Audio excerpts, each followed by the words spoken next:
A 6-game homestand with a 3-game series starting tonight against the Padres. Emerson Hancock gets the start for Seattle. A couple of pivotal Game 6s in the NBA playoffs tonight, starting with Cavs and Pistons, and then the Timberwolves square off against the Spurs. No games in the Stanley Cup playoffs tonight, but the Canadiens can close out the Sabres tomorrow in Game 6 of their second-round series. Snapshot, brought to you by Miller Lite. When it's game time, it's Miller time. From the Quantum Fiber Studio, this is Bump and Stacy on Seattle Sports. Streaming through the Seattle Sports app and at seattlesports.com. Now, here are your hosts, Michael Bumpus and Stacy Ross. Here we go now. Just like with the Mariners, you're going to be seeing a couple of guys today get more playing time than you're used to. With Cal Raleigh being out, Bump and Stacy are out today. I'm Curtis Rogers. I'm here every day, and I'm joined alongside by Charlie Furbush, Mariners pre- and post-game analyst. Alongside of me, Charlie, happy Friday to you. Likewise. Yeah, this is fun. We've done this during the post-game show. We've never done this during the daytime. I'm super excited for what we've got planned for today. As am I. We have plenty of time to talk about all things, so get ready, folks. We really do, and we're going to get to know each other. We're going to get to the people in the midday are going to get to know you, because I believe this is the first time you've hosted middays, right? This is. Yeah. You've done midday morning debut. You've done afternoon. Midday's a whole nother beast. This is where the news of the day kind of unfolds, where it breaks. So who knows? Maybe it's a Friday. We'll get a fancy little news dump at some point. Who knows? But it is going to be a very important stretch of the Mariners season coming up here as they kind of work their way through what could be without Cal Raleigh for an undetermined amount of time. And Charlie, I know the news yesterday was a bummer to hear for a lot of Mariners fans, because Cal has been a staple in this lineup ever since he was recalled back in 2022, had the great finish to the season that year, and has been your everyday catcher, literally everyday catcher, since basically that season. Now we're kind of in that great unknown, and I don't know, Charlie, it doesn't feel like all hope is lost without one of the biggest bats, maybe your biggest bat in the lineup, and maybe your most important piece defensively. Yeah, I mean, it certainly is a blow, no doubt about it. Cal is a core part of this team and will always be that way as long as he's behind the dish, and he's not going to come out of that game if he doesn't have to. I think that's the thing that Cal is so good at, is being the toughest guy on the field, and we've seen it year over year, the amount of foul tips and just gets banged up, right? And you're not going to feel great all the time, but he's able to kind of withstand that and play through it, and I think that's what he tried to do as long as he could.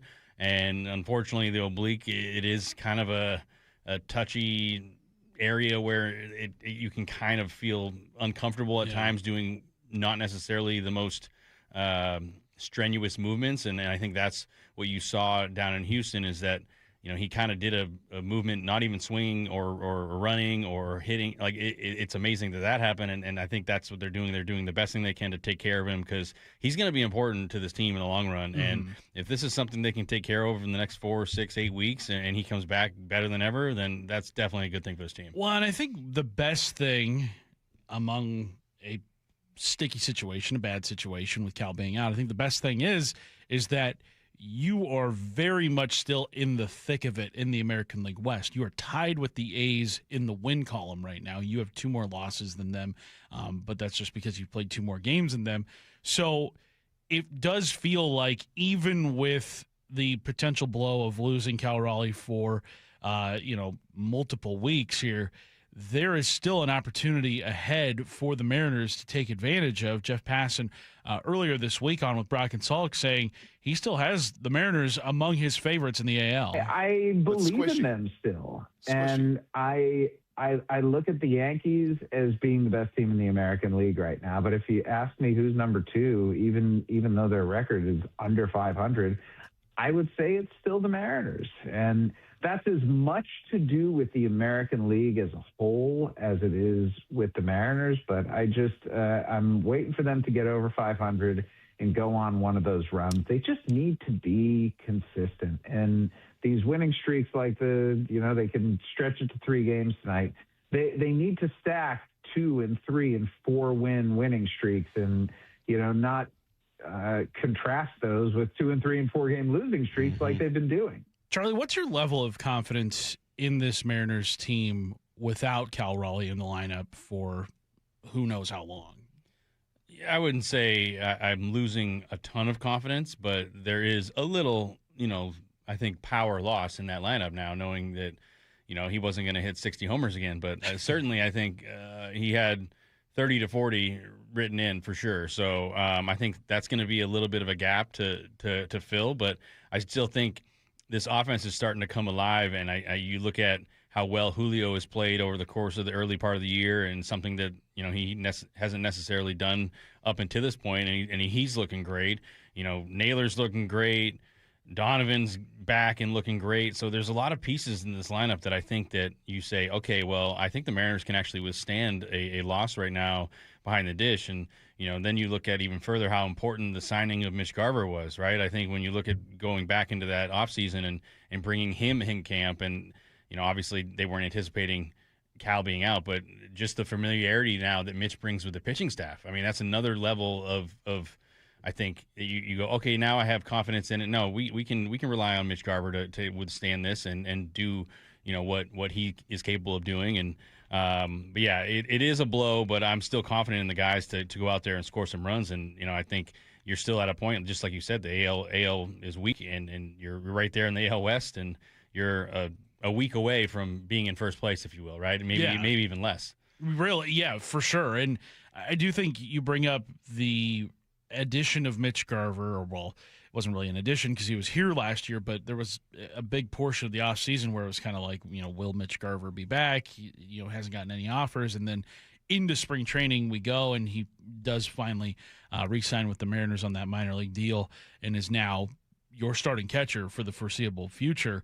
I do think that portion of this is really interesting because he was brought back at the request of Cal Raleigh, and I would imagine some of the pitchers as well, because the familiarity with the pitching staff, you can speak to this better than anybody in this room. Sorry, Matt Nelson, but let's remember who the real expert is. Yeah, okay, people? that pitcher-catcher relationship is maybe the most important on any team. And having a guy that you can trust to throw to back there behind the plate, and I get that, look, Mitch Garver may not produce offensively the way that Cal does, and maybe he's not, throwing as many guys out on the base paths as him, but just having a guy back there behind home plate is probably such a relief to a pitching staff that is as good as this one. Yeah, and you don't have to create that relationship. I mean, that's the thing that, from the familiarity aspect is the pitches,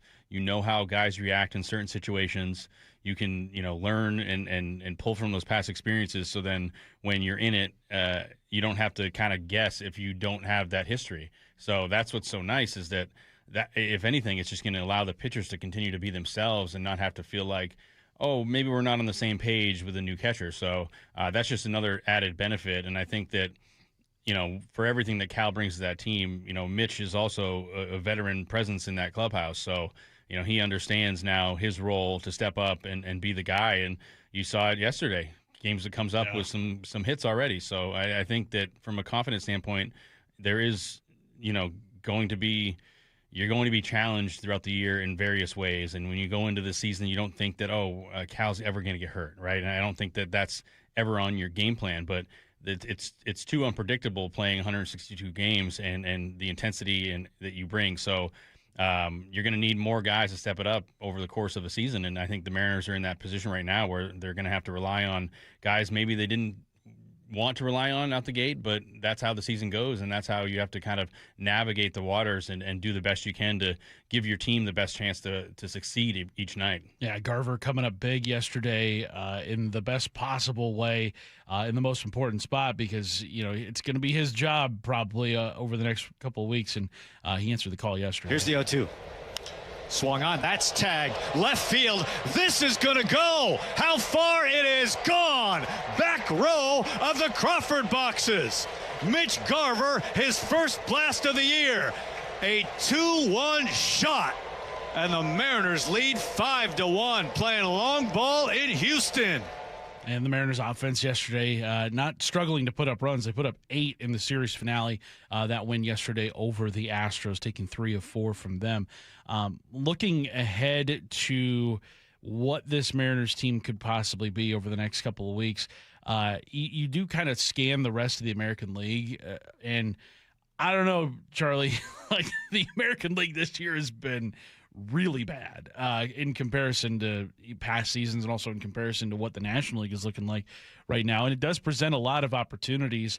Yahoo Sports' Jordan Schusterman on with Bump and Stacy earlier this week, just kind of looking around Major League Baseball and saying, the Mariners started the season actually hasn't been that bad compared to some other teams. The Mariners' slow start just doesn't seem that bad because, relative to expectations, you can say it's been disappointing, but because they didn't go on some epic losing streak the way that the Red Sox have, the way that the Phillies have, the way that the Mets have, the way that, some of these other teams that have really, the Tigers had like a brutal stretch in there. Their longest losing streak is 5 games, and that was back in like the first couple weeks of the season. So they've certainly had some ugly series along the way. This past weekend is a good example of that, but they've never really fallen into a part where it was like everyone this season, and this is true throughout the whole season, but certainly early on, the teams that are struggling kind of take turns getting the spotlight on them. And the Mariners, it's just never quite got to that point.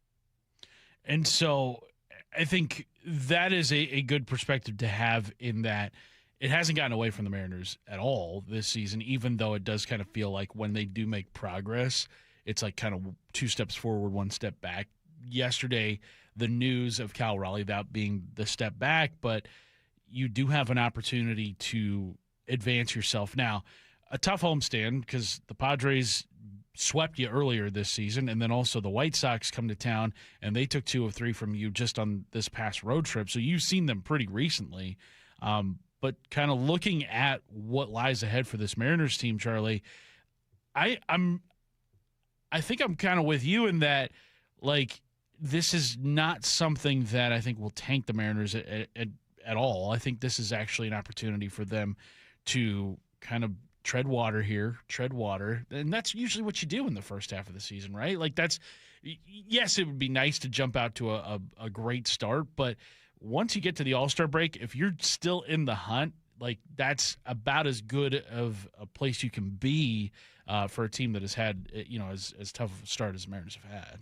Absolutely. And I think that it's a long season, and at the end of the day, you just don't want to peak right now. Yeah. Right? I mean, I think that's right. You don't want to be the best that you can be in May. I think that, you just don't want to be so far behind the 8 ball that you've dug a hole you can't get out of, right? I think that's when you talk about how the other teams in the American League and even in the National League have gone on some losing streaks. The Mariners have kind of just done this little seesaw thing, right? They're not really getting the big, oh no, we're not looking good, everything's not working.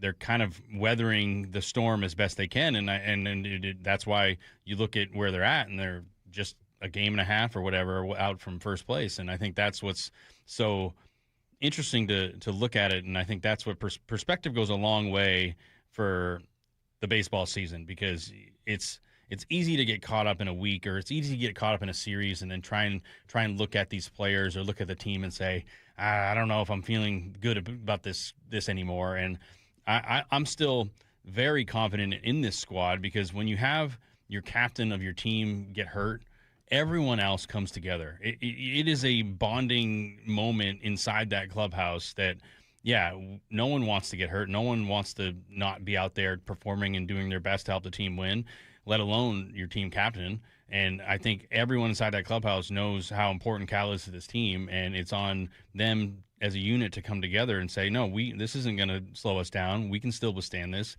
Cal's still going to be there. He's still going to be, getting himself healthy around the club. So there's a lot of things that can continue to happen in a good way, even though you're dealing with an injury. So trying to have that perspective and knowing that, yes, this is a time that maybe isn't great, but you want to continue to move forward, get better, and try and peak later in the year. Text coming in to the text line, 866-979-3776. The 253 asks, do you think Mariners fans are wishing they had kept Harry Ford over the offseason? I don't think so. I don't know. What do you make of maybe the Harry Ford, Jose Ferrer trade in hindsight? I personally really like Ferrer coming out of the bullpen.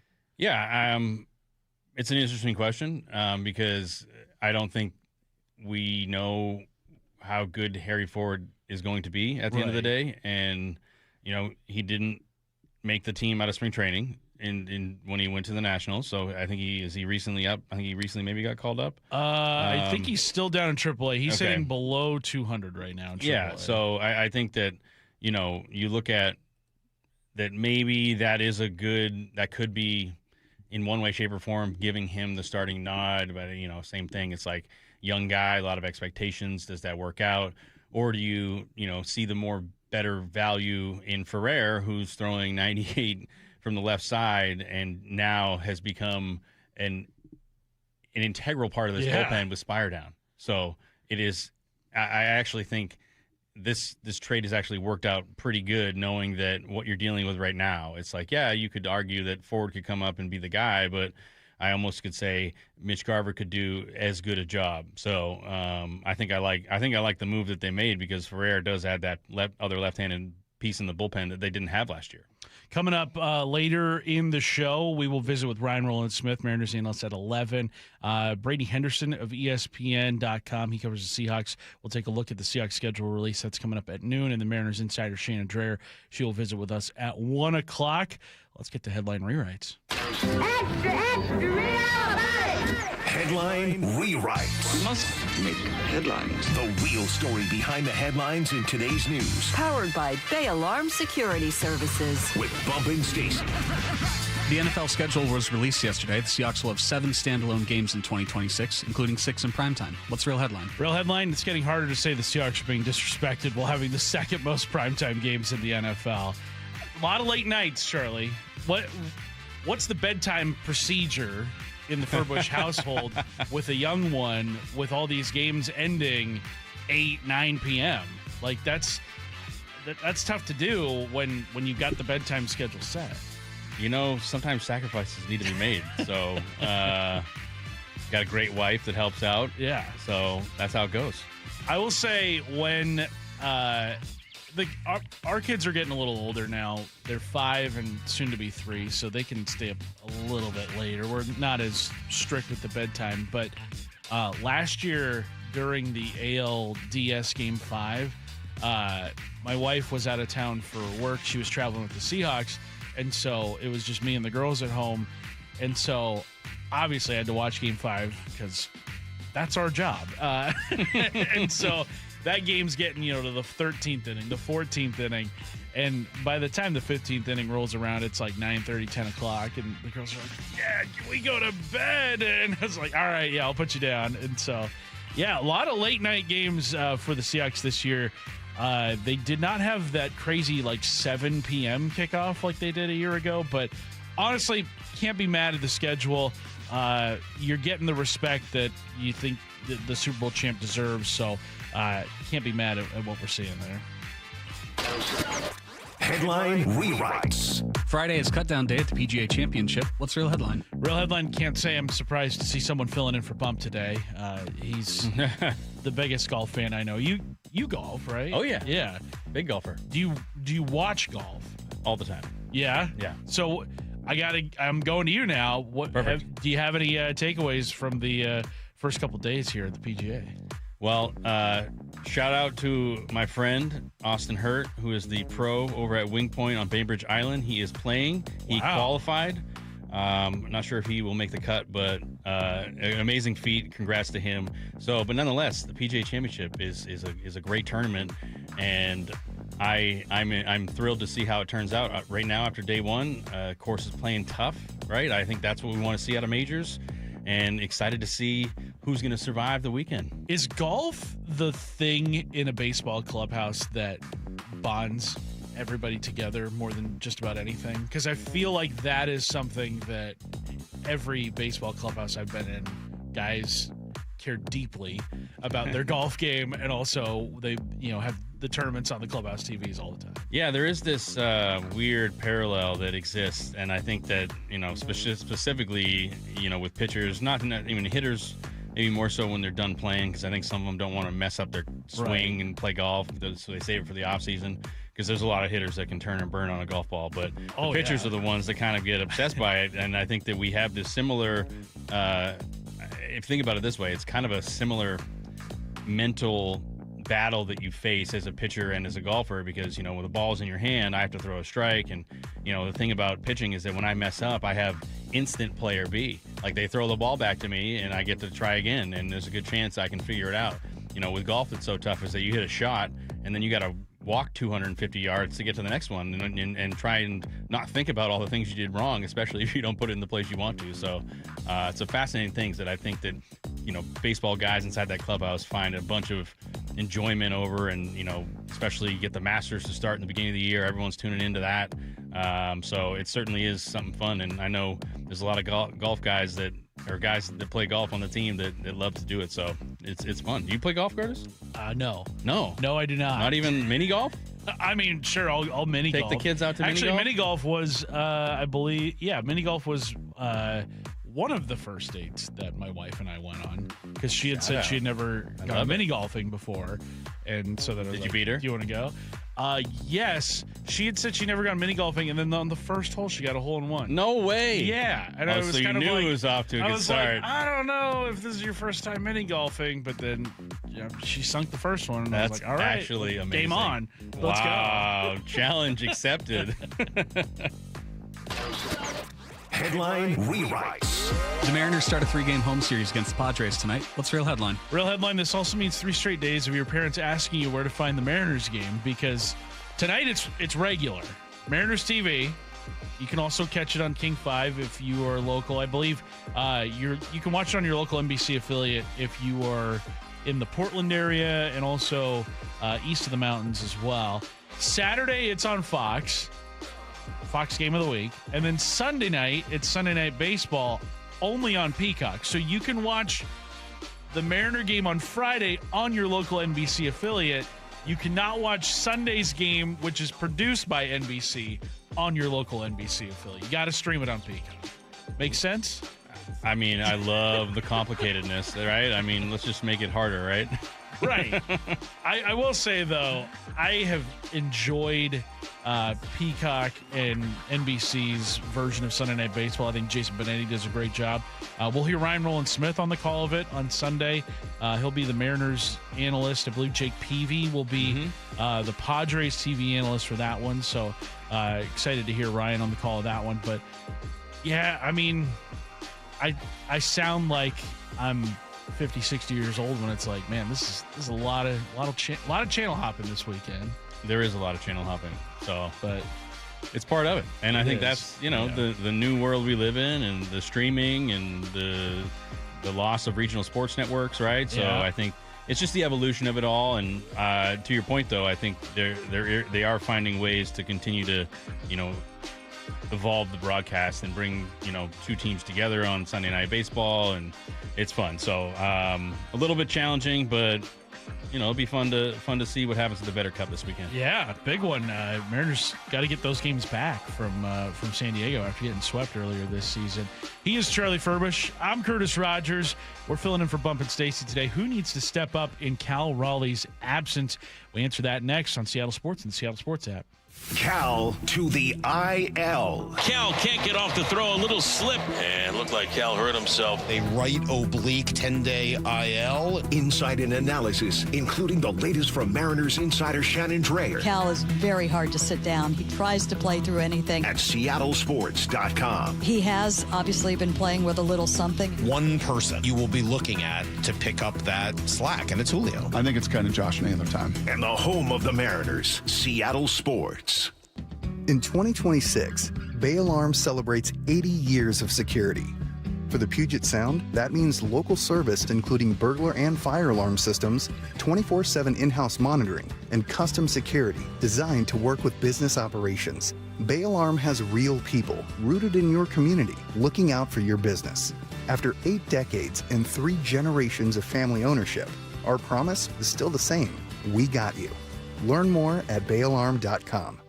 How was your break? It was great until I stopped for gas. Prices have gone up almost $1 with no end in sight. I might have to start watching how much I drive. That's exactly why I use Upside. I never pay full price for gas with the free Upside app. Upside? Yes, Upside. It's the free app that gives you cash back just for buying the gas you're already buying. So even with the rising gas prices, I'll never have to limit how much I drive. Does that actually add up to anything? Just last year, I made over $200 with the Upside app. Wow, that's serious extra cash. I'm downloading the free Upside app right now. Download the free Upside app to earn cash back on the gas you're already buying. Use promo code THRIVE25 for an extra 25 cents per gallon bonus on your first tank. You can cash out anytime, right to your bank account, or an e-gift card for Amazon and other brands. Just download the free Upside app and use promo code THRIVE25 for a 25 cents per gallon bonus on your first fill-up. That's THRIVE25. Offers vary by user and location. Go to upside.com for terms and conditions. Are you looking for the best deal on a new home?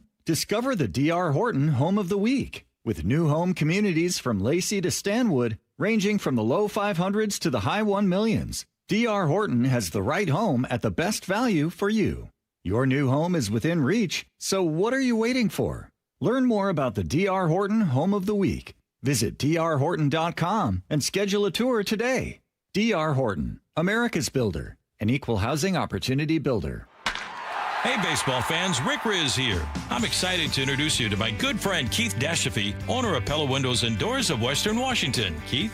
Thanks, Rick. Improve your play with 40% off installation or 0% financing for 16 months with equal payments. And we're giving back with 2 $5,000 scholarships for our local youth sports teams. Upgrade your home today at PellaPNW.com. That's fantastic, Keith. Don't wait. Schedule your free appointment today at PellaPNW.com. For those diagnosed with anxiety, depression, or PTSD, Northwest Ketamine Clinics wants you to know there is hope. After only 3 weeks of treatment, 86% of patients report a reduction in symptoms. Northwest Ketamine Clinics was the first ketamine clinic in the Northwest, opened 9 years ago. They now have locations in Seattle, Tacoma, and Bellevue, with more than 50,000 treatments given. Find reviews and video testimonials from real patients on their website, including Brandon. To anyone thinking about giving it a try, if you have depression, ADHD, bipolar, any of those things feel like they would vastly benefit from it. Everyone's path to healing is different. Schedule a free consultation today to find out if ketamine therapy is right for you. They have immediate availability, so you can get started this week. Welcome to the Pacific Northwest's most experienced ketamine center. Book a free phone or video consult at nwketamineclinics.com. Healing starts here. Heading outdoors or on the water this weekend? Check in with Joey and Nelly on the Outdoor Line from 6 to 8 a.m. every Saturday on Seattle Sports and the Seattle Sports app. If you have unfiled taxes or are in debt to the IRS, this is important news. Did you know the IRS has programs specifically designed to help people struggling with tax debt? Powerful tax assistance programs that can save you thousands if you qualify. No one knows these programs better than the experts at Optima Tax Relief, America's most trusted tax resolution firm, A-rated by the Better Business Bureau. Their award-winning tax attorneys and licensed professionals have resolved over $3 billion of tax debt for their clients. One call to Optima can start the process, helping to put an end to your worries about wage garnishment, asset seizure, and other aggressive IRS actions. Find the best options to solve your tax problems. Call the experts at Optima Tax Relief today for a free consultation. Call 800-343-6460. 800-343-6460. 800-343-6460. Optima Tax Relief. Some restrictions apply. For complete details, please visit OptimaTaxRelief.com. Attention kingdom-seeking business professionals, entrepreneurs, and investors in the Seattle area. If you're looking to grow your faith, your finances, and your future in 2026, this is the event you don't want to miss. LifeSurge is coming to the Angel of the Winds Arena on Saturday, May 16th for a powerful one-day experience designed to equip you to multiply your resources for kingdom impact. You'll hear from some of the most respected voices in faith, leadership, and business, including two-time national champion Tim Tebow, Super Bowl champion and entrepreneur Russell Wilson, Robert Herjavec and Damon John from ABC's Shark Tank, star of CNBC's The Prophet Marcus Lemonis, and Sage Steele from The Sage Steele Show, along with Christian music icon Natalie Grant. This is your final chance to secure tickets for one of the most inspiring events coming to the Seattle area this year. Grow spiritually, grow financially, grow personally, all in one unforgettable day. Life Surge is happening Saturday, May 16th at the Angel of the Winds Arena. Get your tickets now at lifesurge.com. That's lifesurge.com. And don't wait. From the Quantum Fiber Studio. This is Bump and Stacy. Weekdays 10 to 2. On Seattle Sports and 97.3 FM HD2. How do you go about replacing Cal Raleigh? Now, yes, his production in 2026 has not been what we're used to seeing, especially what we saw last year in 2025, one of the greatest offensive seasons, regardless of position in baseball history. We kind of figured that was not going to be the case here in 2026, just because of how ridiculous Cal was swinging the bat a year ago. But we did think that there was going to be a decent season from Cal. Now, there's still a chance for that, but he's going to miss some time here in 2026. So who in this Mariners lineup, or maybe elsewhere on the roster, it doesn't have to be a batter, I guess. It could be anybody on this team who is in need of stepping up over the next few weeks here. Charlie, when you look at this Mariners roster, what do you think, or who do you think is a guy or two that you think should be, seeing an increase in production here with Cal Raleigh being out now?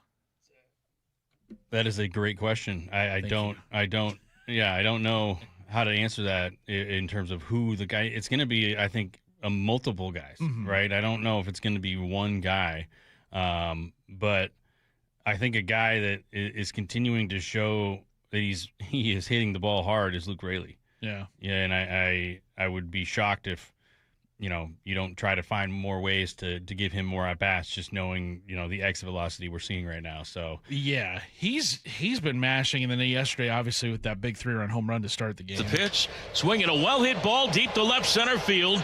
Cole going back to the warning track to the garage doors, and this one is gone. Goodbye, baseball. Wow. Just into the Crawford box that angles up toward the garage doors, and opposite field home run by Luke Raley. You see the start that he's gotten off to this year, and I kind of torture myself and thinking, like, what if 2026 Luke Raley was on 2025 Mariners team? Like, then you're kind of like, oh, no. Like, do they win the World Series if Luke Raley is healthy and mashing and doing what he's been doing to start this season? He's been everything you could have hoped he would be and more, and I think that's a great answer because he's the first Mariner with double-digit home runs this season, and he's done it as not necessarily a part-time player, but definitely not getting his full allotment of at-bats. Do you think that maybe changes here with Cal out in terms of needing your best bats in the lineup for as much as possible? I think it'll be game to game, and I think that's what you've kind of seen. And once you have platoons kind of built in, you're going to probably lean that way more often than not. So we'll see. I mean, while you were saying that, the other guys I was thinking about that I think, will have to kind of continue to do what they're doing is, I think Randy, I was fully confident, honestly, going into this year that Randy was just going to continue to do Randy things and build off what he did last year, and I think that's what we're seeing. But the two guys, to me, that are going to kind of carry this offense, if you will, are Julio and Naylor. Yeah. I think those two guys together, if they're playing the way that they both can play, are really two tough outs. So, and then obviously you combine that with Donovan and Rosarena, and it's a pretty good solid starting four there. So, it'll be interesting to see how those guys step up. But those are those guys are I think the core guys that will allow the Mariners to really step it up offensively. Well, and as we've seen from Julio throughout his career, he can go on these stretches where he can carry the offense just by himself, right, and do it for multiple weeks, even months at a time. I think back to, August of 23, I want to say, where he was just the greatest hitter on planet Earth. What he had, like a 4-game stretch where he had like 18 hits. Like, that's so stupid. Like, no one does that. That's insane.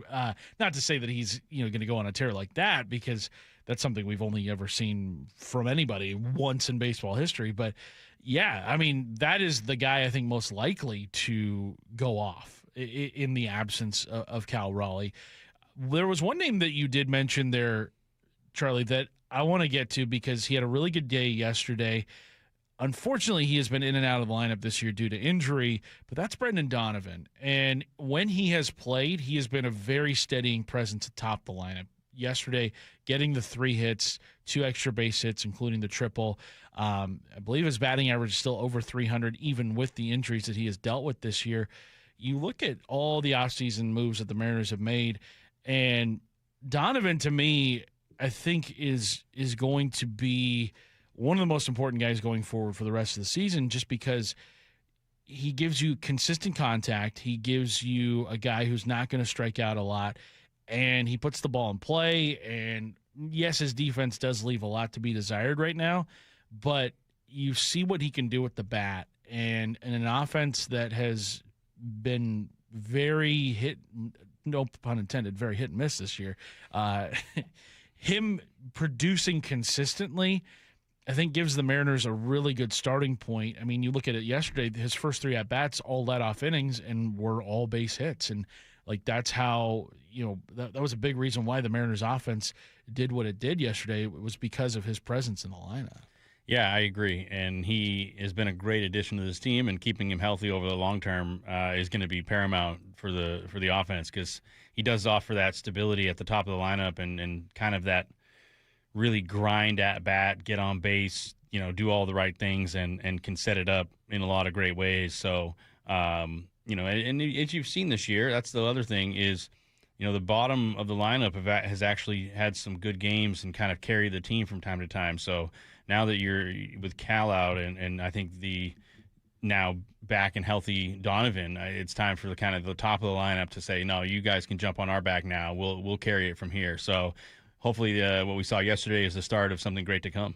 Yeah, I really hope that Donovan can stay healthy over a multiple week stretch. We just haven't seen that this year. People kind of wondering, about the severity of Cal's injury.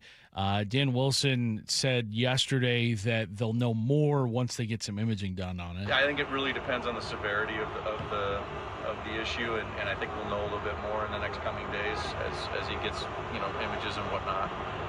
But I think it can. I hard to say. I have to be honest with you. It's hard to say without knowing how bad it is. But it is one of those things that can be kind of tricky, and you just have to be as careful as possible so that you can get it back to 100%. It's not something that you're thinking about. Yeah. So I mean, we're all kind of in wait and see mode with Cal and how it's going to end up being. AJ Pierzynski yesterday on Foul Territory talking about just how much an oblique injury can impact a catcher. I strained my oblique once, and I tried to play through it. I made it a few games until finally I had a game again when I was with the Rangers, and I went up and we played the Red Sox, and I struck out 4 times and I couldn't swing. And our hitting coach, Dave Magadin's like, "What the heck's wrong with you?" I'm like, "Dude, my side's been hurting, but I can't swing." And they ended up putting me on the DL at the time, the next day, after getting an MRI and realizing how bad it was. So you can try to play through this, but especially for me, being a left-handed hitter and it was my right side, it's not easy to do, and it affects everything you do. Yes, could I probably have caught with it? Yes, but it wasn't comfortable. You couldn't run. You couldn't really. It's hard to breathe. It's hard to eat. It's hard to laugh. It's hard to do a lot of things. And I understand why Cal tried to get through this. And he will not use this as an excuse for why he went 0 for 36. But trying to play through this is next to impossible. I don't think, unless you've done this in your life, you don't understand how hard it is to try to play through an oblique injury, because it affects every part of your life. How tough are those midsection injuries to baseball players? They're incredibly hard. As a rotational athlete, it is obviously super important that your core is super strong. You would stand the rigors of it. But it is a very finicky injury, and I think that's where, now that there's some clarity that this is an oblique, it is going to take a little time, because you get to a point where you get the inflammation out, you do the strengthening and the rehab, and you feel like you're at a place where you're not in pain anymore. But then you have to go test it out, right? You have to go try to see how you feel, and that is kind of the, we'll wait and see how it goes approach, because you kind of have to do the best you can to test yourself and see where you're at, and hopefully that when you do press the gas pedal, it doesn't, ache in pain or tweak it at all.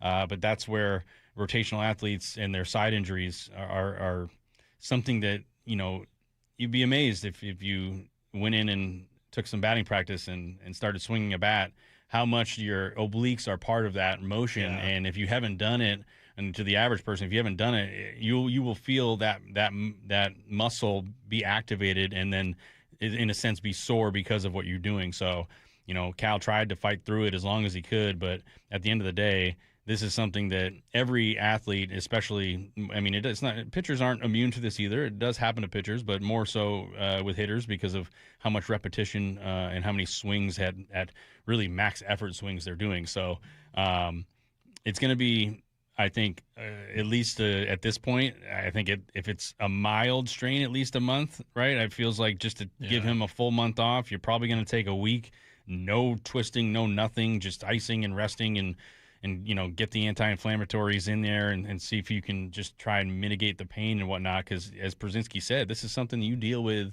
not just swinging, walking, eating, breathing, laughing. Like it's everything. So I think that's where it's anytime you have a strain and you try and fight through it, it ends up kind of becoming worse, because what happens is then your other parts of your body are going to compensate for this, right? And you could end up hurting yourself worse. So hopefully this is just something that they have caught early enough and that he can recover, do the right things, and maybe he's back in 4 to 6 weeks and being the Cal we all know he can be. Coming up next, we are one rotation through the Mariners six-man rotation.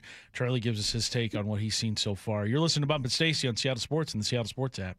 Think you know the Mariners? Not if you aren't subscribed to the Daily Mariners newsletter from Seattle Sports. That's what they've been waiting for. The latest Mariners news and injury updates, exclusives from Mariners insider Shannon Dreyer. You look at the pieces and how it works. Plus the best takes and breakdowns from your favorite Seattle Sports hosts and contributors. The Mariners seem to be trying to build something that I think is a little bit more sustainable. The Daily Mariners newsletter. Monster solo home run. Subscribe at seattlesports.com/newsletter. If you've been in a wreck or a fender bender, you have the right to take your vehicle to any repair facility, not just where your insurance company tells you to go. Accurate Auto Body has been family owned and operated since 1994, and they work for you, not your insurance company. With over 25 years of auto repair work, they'll exceed your expectations. we meet by accident, fixing every last bit. Accurate Auto Body. At Accurate Auto Body, all their work is performed by certified technicians, only using OEM parts to guarantee the safety of you and your family. For the best in auto body collision repair and customer service, give them a call at 425-883-2450 or AccurateAutoBodyWA.com.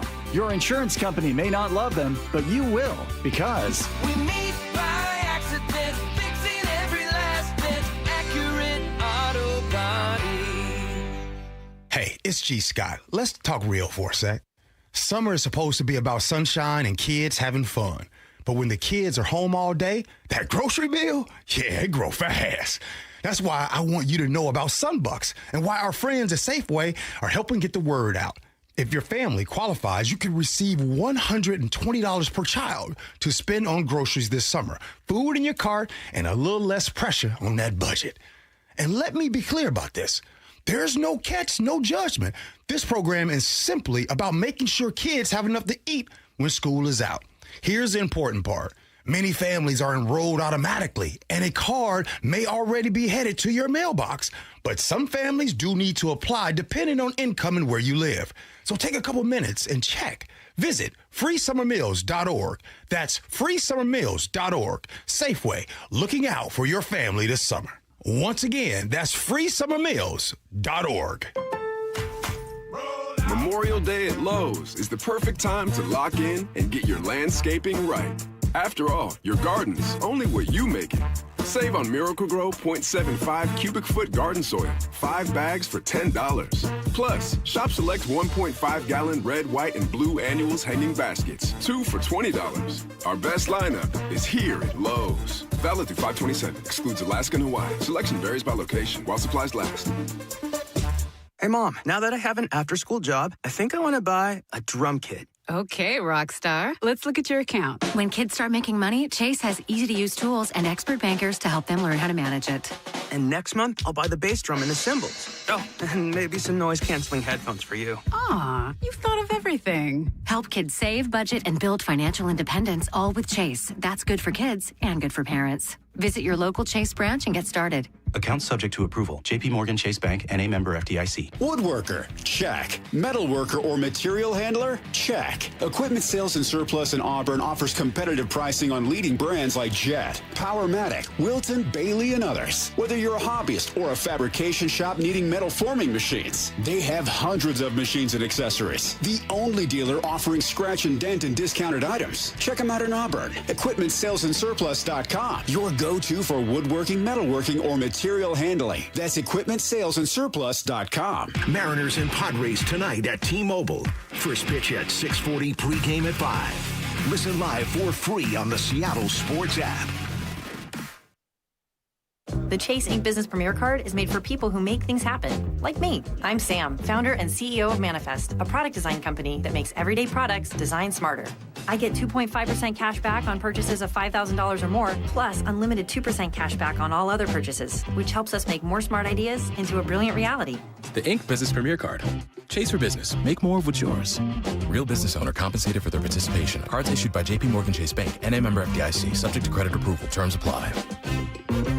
Hey homeowners, are you stuck on the credit card treadmill and stressed because your consumer debt and monthly payments are too high? Well, Brock Hewitt here with a smart solution. Your home's equity in the Seattle Metro is probably larger than ever. It's like you're sitting on a stack of cash. Consider a cash-out refinance with Tila Mortgage to consolidate your high-balance credit cards, second mortgages, home equity lines of credit, and student loans, or get cash for a remodel. With interest rates finally coming down, consolidating your debt now may be the best decision you ever make. With excellent client reviews and trusted in Washington for over 25 years, Tila has competitive rates on refinance, purchase, or reverse mortgages too. Tila, spelled T-I-L-A, is a name you can trust for truthful, honest, and ethical advice for all your mortgage needs. Call Tila Mortgage today, 206-766-8888. That's 206-766-8888 or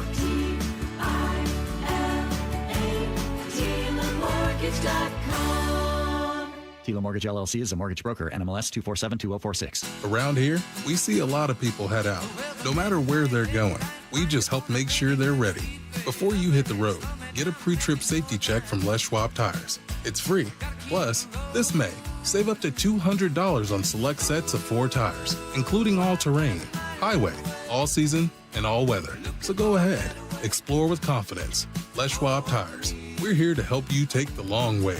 Limited time offer while supplies last. See leschwab.com/sale for details. From the Quantum Fiber Studio, this is Bumpin' Stacy. Weekdays 10 to 2 on Seattle Sports and 97.3 FM HD2. Coming up in a little less than 15 minutes, we visit with Ryan Rowland-Smith.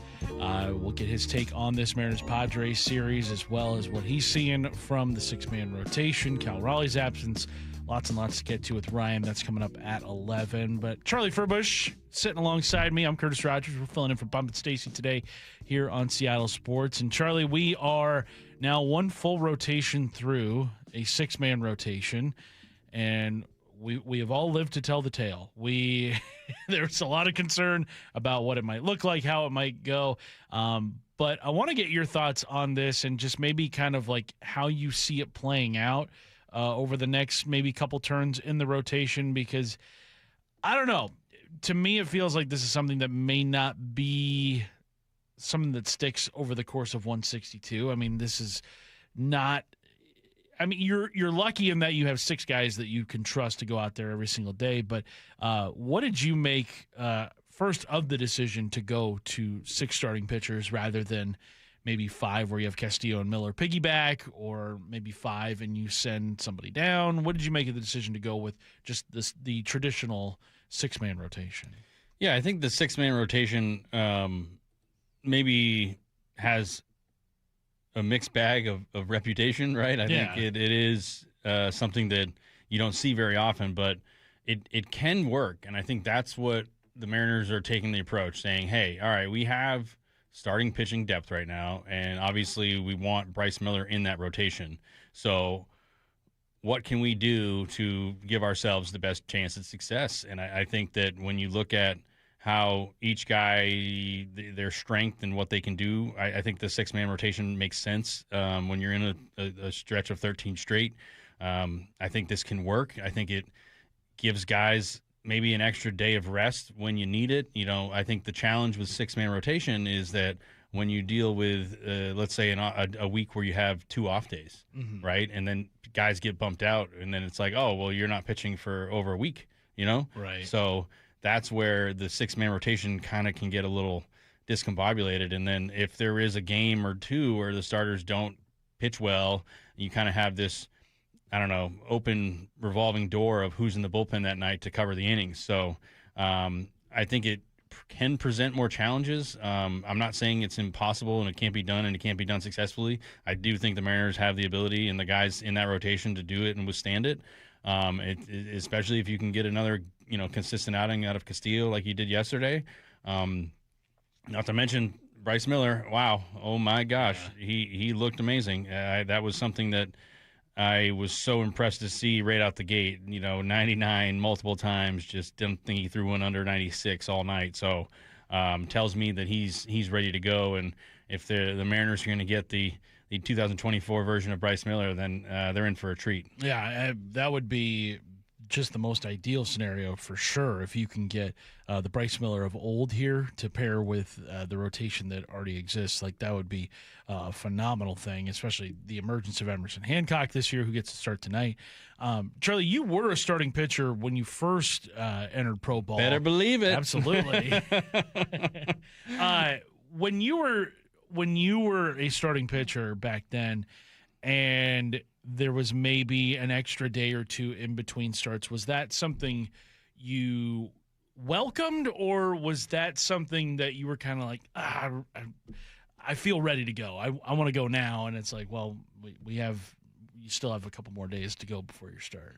Yeah, I would say it wasn't anything that was too in the way of what I wanted to do, or I don't like this. So I think I always treated it as, these decisions are not in my power, right? I am here to do one job and pitch effectively when my time is called and do the best I can. So, at that point, it's like, well, if that's how the team wants to roll, that's how the team wants to roll. So I am just, in my mind, I'm so fortunate and full of gratitude that I am here and in a position to help the team win. So doing whatever it takes was, for me, like, okay, yeah, whatever you guys want, I'm in. I want to be a part of this, and I want to try and, at the time, and I think still, right, I want to be a part of the first Mariner World Series team, right? I think that's what everyone is going into the season saying, hey, I want to be a part of this team, and if this is what it takes to get us to the promised land, let's go.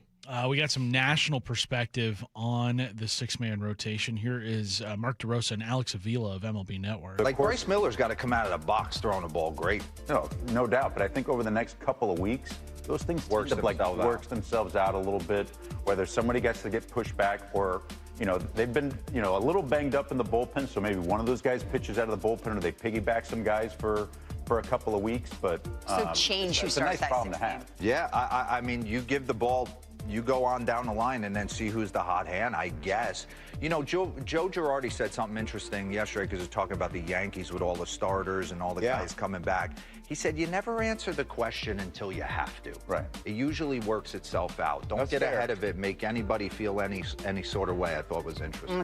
And, I mean, that's a fair point, because it's going to be a delicate situation when you do ultimately have to pare it down to 5 guys, because I think we're all kind of looking at Luis Castillo. Now, he did have I think he had a pretty good start yesterday. Only Yordan Alvarez and Shoemake did damage against him. Everybody else was held hitless in that game. So really it was only 2 guys, but I think obviously with the elephant in the room being Castillo's contract and just kind of what he has meant to the Mariners over the course of his career here in Seattle, like, yeah, you probably want to hold off on that as long as possible until maybe it's absolutely necessary to decide on it. Yeah, I mean, totally. I think the situation is a little delicate, and is notwithstanding the history that Castillo has meant to this organization since they've acquired him. He really has been a force, and that you don't take that lightly. You don't underappreciate that. So I think the 6-man rotation is a perfect time to see if we can make this work, right? And but I still, regardless of the contract, I still think that, in the backdrop of what have you done for me lately, then if the 5-man rotation is the best for the team and somebody has the short end of the stick, and if that happens to be Castillo, I still think he can be a very strong guy in the bullpen. He can make that transition and still help the team win. Now, maybe he doesn't want to be in that bullpen, but maybe that's just how it goes. And if he's going to feel that he's a starting pitcher, then maybe different conversations need to be had. But at the end of the day, I still think he has value, and he could still cover innings in the bullpen and be part of this team because I do think that he has a very strong presence inside this clubhouse in a lot of respects. So I don't think it's somebody that you want to necessarily remove from the roster, but I do think that, he may be in a position where, this just the way the cookie crumbles and you have to go to the bullpen doesn't mean you're not going to not be a starting pitcher forever again. And I think that by putting him in the bullpen, maybe you're not keeping him as fresh as possible or maybe not doing that piggyback thing. But if anything were to happen, he's a guy that you can confidently plug right in, right? Obviously, I know we are all sitting here waiting for the eventual arrival of Cade Anderson, right? But, at this point, having depth in the starting rotation, even if the guy is in your bullpen, still, I think, brings value, and it still keeps him as fresh as possible because Castillo, even if he were to go to the bullpen and something were to happen and he had to go back to the rotation, that transition would be so instantaneously easy for him. You know what I mean? So, and the pressure wouldn't be on somebody young from AAA coming up and say, hey, we need you for big innings now. I think that veteran experience would be welcomed if that were the scenario that played out. Coming up next, it'll be the most left-handed segment in radio history. We're joined by Ryan Rowland-Smith on Seattle Sports and the Seattle Sports app. Have you downloaded the Seattle Sports app? We're going to have a challenge right here. What are you waiting for? Listen to this. Every pitch. Here comes the 3-2. Every game. Swung on and missed. Got him. One app for free. How about that, folks? The Seattle Sports app. Every game. Julio racing back. Right in the palm of your hands. Makes a leap and makes the catch. Plus the latest Mariners news, insider access, video, and podcasts. They got it. Wow. The Seattle Sports app. Shopping for a new Mazda? Shop the West Coast's largest Mazda dealer, Mazda of Everett, with more new Mazdas in stock than any dealer in the region. Shop over 780 new Mazdas. Click on the Mazda of Everett price. At Mazda of Everett, exceptional customer satisfaction is the standard. Plus, at Mazda of Everett, you negotiate directly with the owner. Locally owned, trusted by thousands. Shop MazdaofEverett.com and see why we're #1.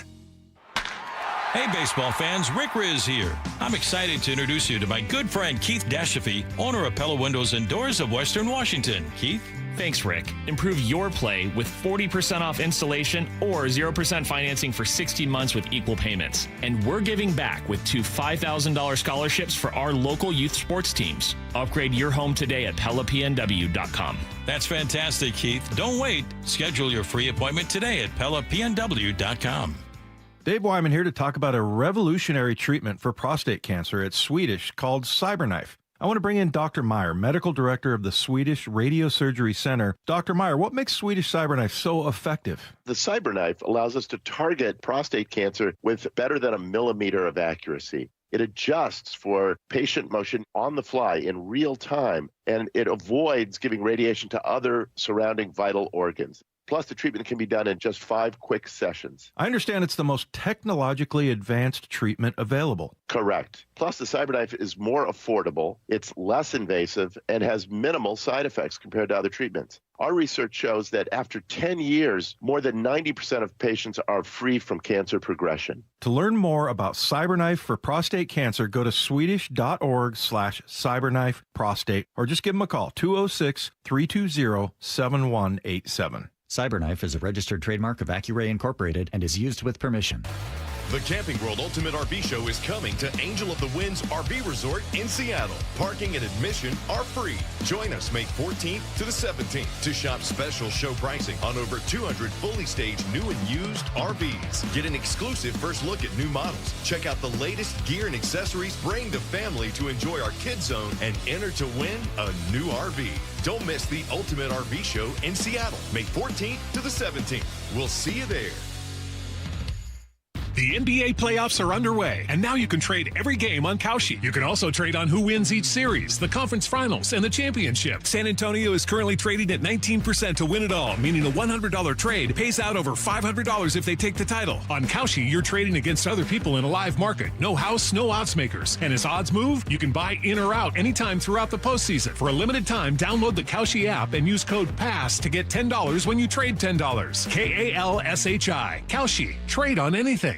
A shot to center field. Julio is there, and Julio makes the catch! At T-Mobile Park, you've always got the best seat in the house, even when there's not an actual seat, because you're in the T-Mobile pen. They're going crazy here at T-Mobile Park. The pen isn't just the perfect space to hang with your whole crew. It's where you can see Julio defend the no-fly zone 1 minute and watch Senor Smoke get ready for his big entrance the next. Andres Munoz has simply been incredible.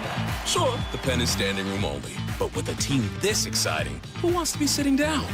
Mariners baseball. Try this up. With Mariners Value Games, score tickets starting under $12 on select dates all season, including next week's White Sox series, May 18th through 20th. And the 18th and 19th, you can also take home a Josh Naylor bobblehead. Thanks to Western Washington Toyota dealers. Get your tickets at mariners.com/valuegames. Jane Dawson did something smart. She saved hundreds on auto insurance switching to Progressive. With the money she saved, she got herself a pricey bird feeder with an ultra-high-def camera. Should Jane have just bought a regular bird feeder? Yes. Is it hard for her to admire nature when the camera doubles as the bird's potty? Also, yes. But it's Jane's savings, and if she wants to spend her time watching the digestive habits of the white-breasted nuthatch, we say you go, girl. Switch and see if you could save with Progressive and treat yourself. Progressive Casualty Insurance Company and Affiliates. The NBA playoffs are underway, and now you can trade every game on Kalshi. You can also trade on who wins each series, the conference finals, and the championship. San Antonio is currently trading at 19% to win it all, meaning a $100 trade pays out over $500 if they take the title. On Kalshi, you're trading against other people in a live market. No house, no odds makers. And as odds move, you can buy in or out anytime throughout the postseason. For a limited time, download the Kalshi app and use code PASS to get $10 when you trade $10. Kalshi. Kalshi. Trade on anything. Let's go! This is Seattle Sports. Streaming through the Seattle Sports app. KIRO AM Seattle. KIRO FM HD2 Tacoma. Home of the Seahawks, Mariners, and everything Seattle sports. Seattle Sports Snapshot. The Preakness Stakes go tomorrow at 3:50 p.m. on NBC. Kentucky Derby winner Golden Tempo will sit out with the hope of running in June's Belmont Stakes. Iron Honor is the favorite in the second leg of the Triple Crown. PGA Championship leaderboard, Aldrich Potgieter sitting atop the leaderboard, -4. Chris Gotterup sitting in second place at -3. Snapshot, brought to you by Miller Lite. When it's game time, it's Miller time. From the Quantum Fiber Studio, this is Bump and Stacy on Seattle Sports. Streaming through the Seattle Sports app and at seattlesports.com. Now, here are your hosts, Michael Bumpus and Stacy Ross. Here we go now.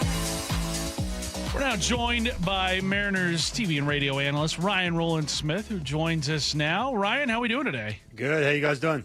We're doing good. We're doing good. We had to mention prior to this segment that this might be the most left-handed segment in Seattle sports history because Charlie and I, we're both lefties. You're a lefty. We're holding it down for the opposite side here. All right, hang on, Curtis and Charlie. You guys hit lefty or righty?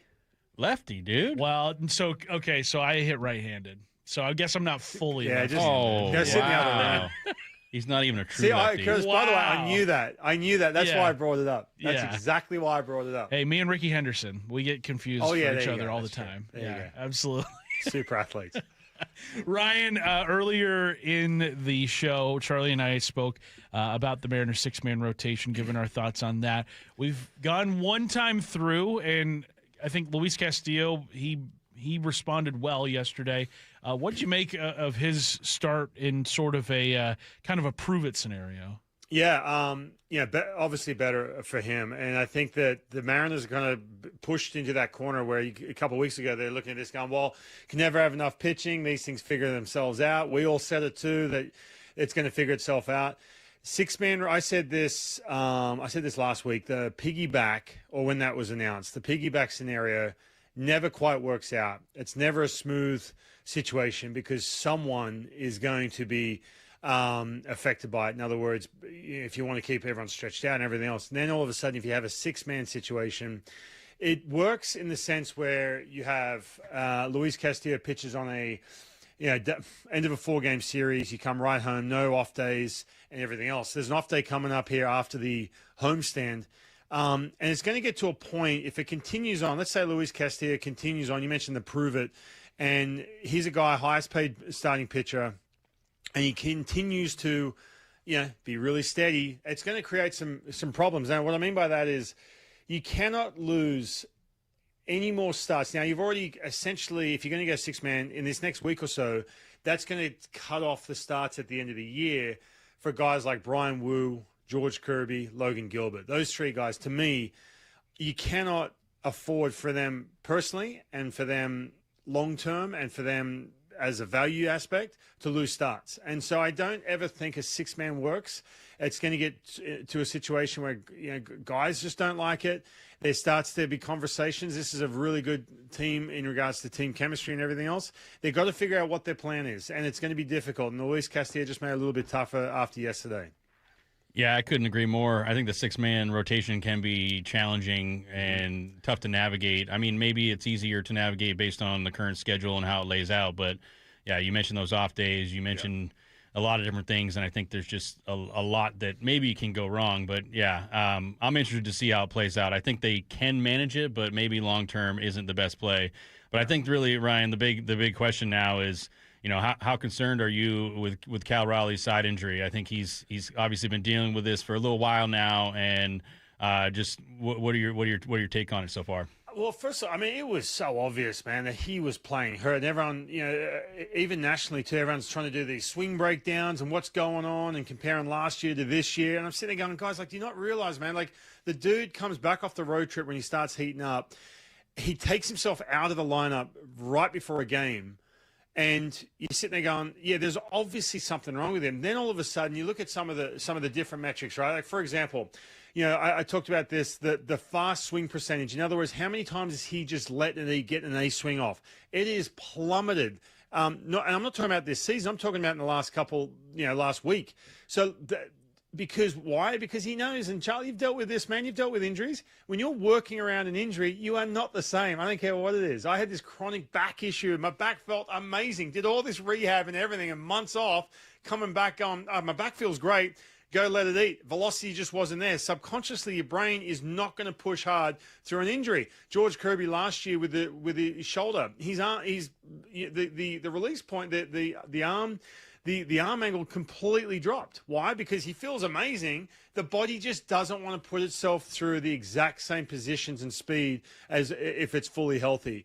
And so I'm looking at this going, okay, he did a whole media session at the end right before the road trip saying, it's good. He's back in the lineup the next day. I'm sitting there going, oh, man, what are we going to see? And honestly, I didn't like to see that game where and we've never seen this from Cal, by the way, on the field where he actually shows that he's in serious pain. You don't want to see that because you don't want to get to that point, man. This is something that, man, I watching this, and I said this about Bryce Miller. I said this about Ty France when he was playing. Bryce Miller last year. Don't rush this back. I want to see him back in the lineup. Every starting pitcher wants to see him back in the lineup. You simply cannot afford, with his buddy Luke Raley in his ear as well, who dealt with this oblique last year, you cannot afford to say, okay, let's play catch up now. Pressure's on him after last year. Let's try and get you back as quick as we can with those oblique injuries, man. It's so risky. So that was the biggest thing of the road trip, man. Like going into Houston, they played really well down there. The bullpen was outstanding when they were so short. and all these good things. But just watching Cal in that pain, you're thinking to yourself, oh, man, like, I know you're tough as nails, dude, but seriously, like, let's get you right for once that All-Star break. I know that sounds dramatic here, but once that All-Star break, reassess. I'm not kidding. Ryan, the responsibility of the starting catcher job now falls to Mitch Garver, who has not caught a lot of games in recent years, already almost equaling his total from the 2024 season here in 2026. He's already spent 12 starts behind the plate. In 2024, just had 18. Last year, caught nearly 40 games for the Mariners. How concerned are you about the added workload to Garver's plate now that he is going to be forced into this role? I think he likes it, man. I remember when he came over here on that deal, he was a DH. To me, I feel like he maybe lost a little bit of his identity, right? And Charlie, you know, man, those guys who just get pushed in that DH role, you better rake. And he didn't. Like, he wasn't hitting.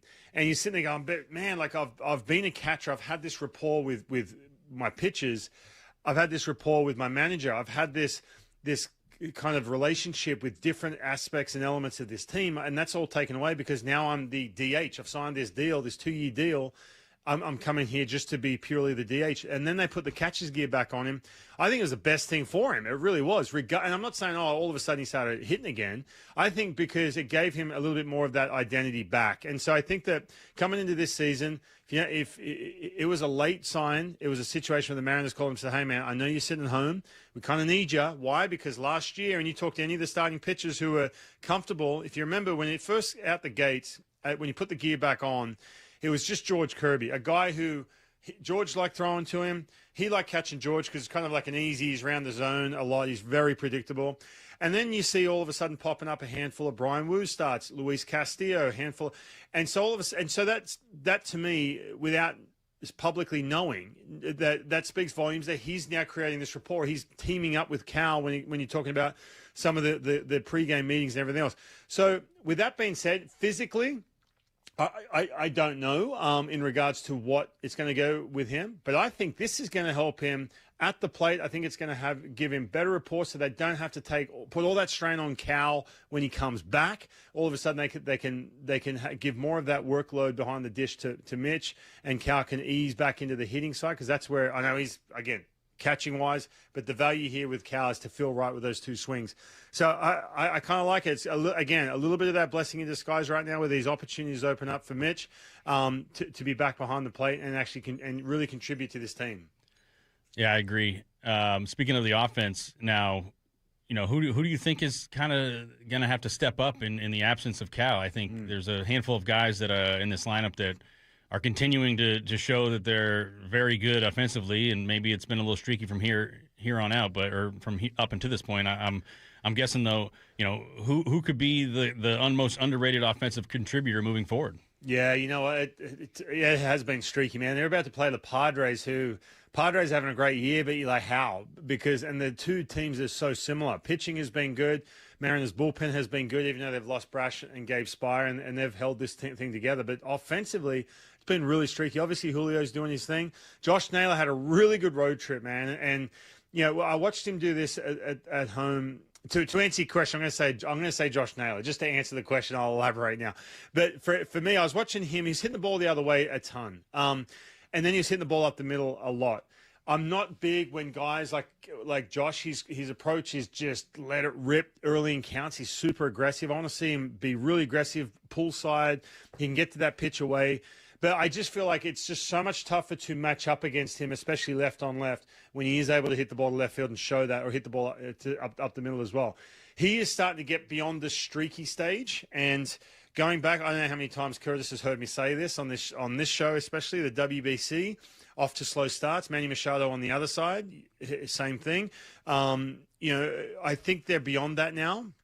And I think with Josh Naylor, the tear it up for 3 days and then all of a sudden just weak ground balls to second base for 3 days. I think that's gone now. I think that he's hitting the ball, letting that ball get a little deeper on him, especially left on left. He's going to play every day, has allowed him to just get a little bit more balance with that swing, not rolling over everything. I think he's going to have a huge couple of weeks in regards to stepping up right now with that huge loss in Cal with this lineup. Well, Ryan, You're just kind of background noise to me, actually. I'm not usually listening when you're on now.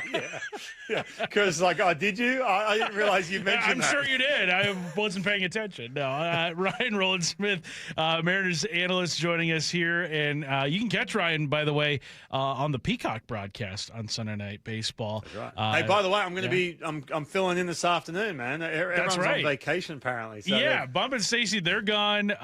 Bob is overseas right now. So good for him. If you're over in Europe right now and you recognize just a yoked out guy doing jiu-jitsu on the street. doing jiu-jitsu on the streets of Italy on the gondolas, that's Bob. So say hi to him. But no, Ryan Rowland-Smith, he'll be filling in on Wyman and Bob later this afternoon. So he's everywhere. Ryan, really appreciate you stopping by, and see you around the ballpark this weekend. Appreciate it, guys. Good to see you. Awesome.